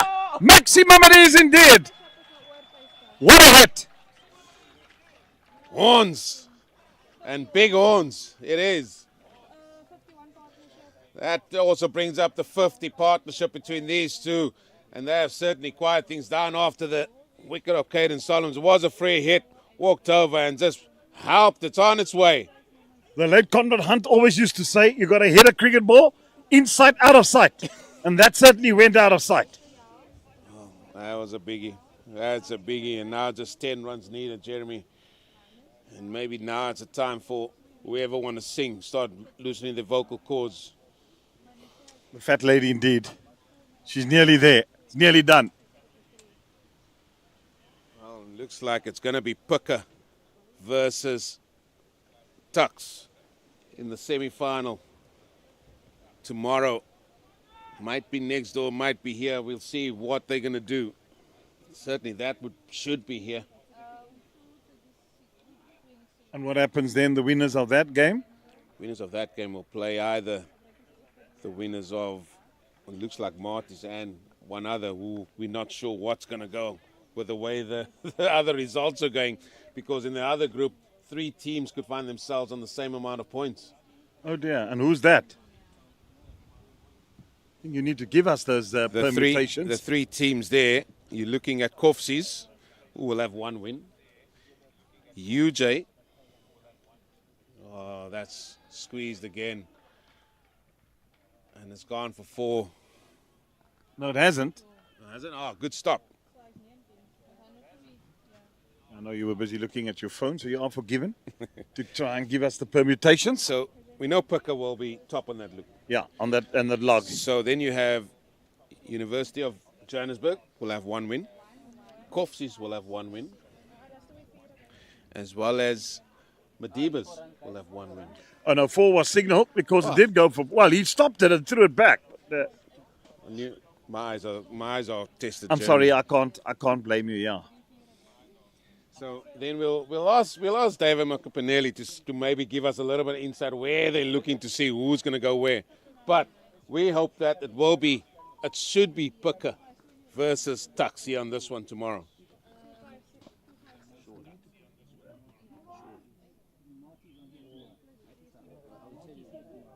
Nah, move them. No, I'm saying.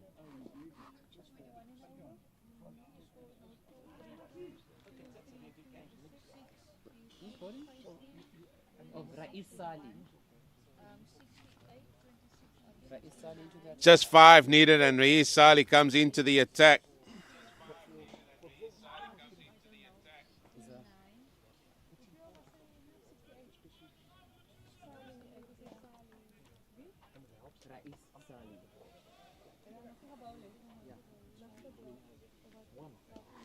But a leg spin.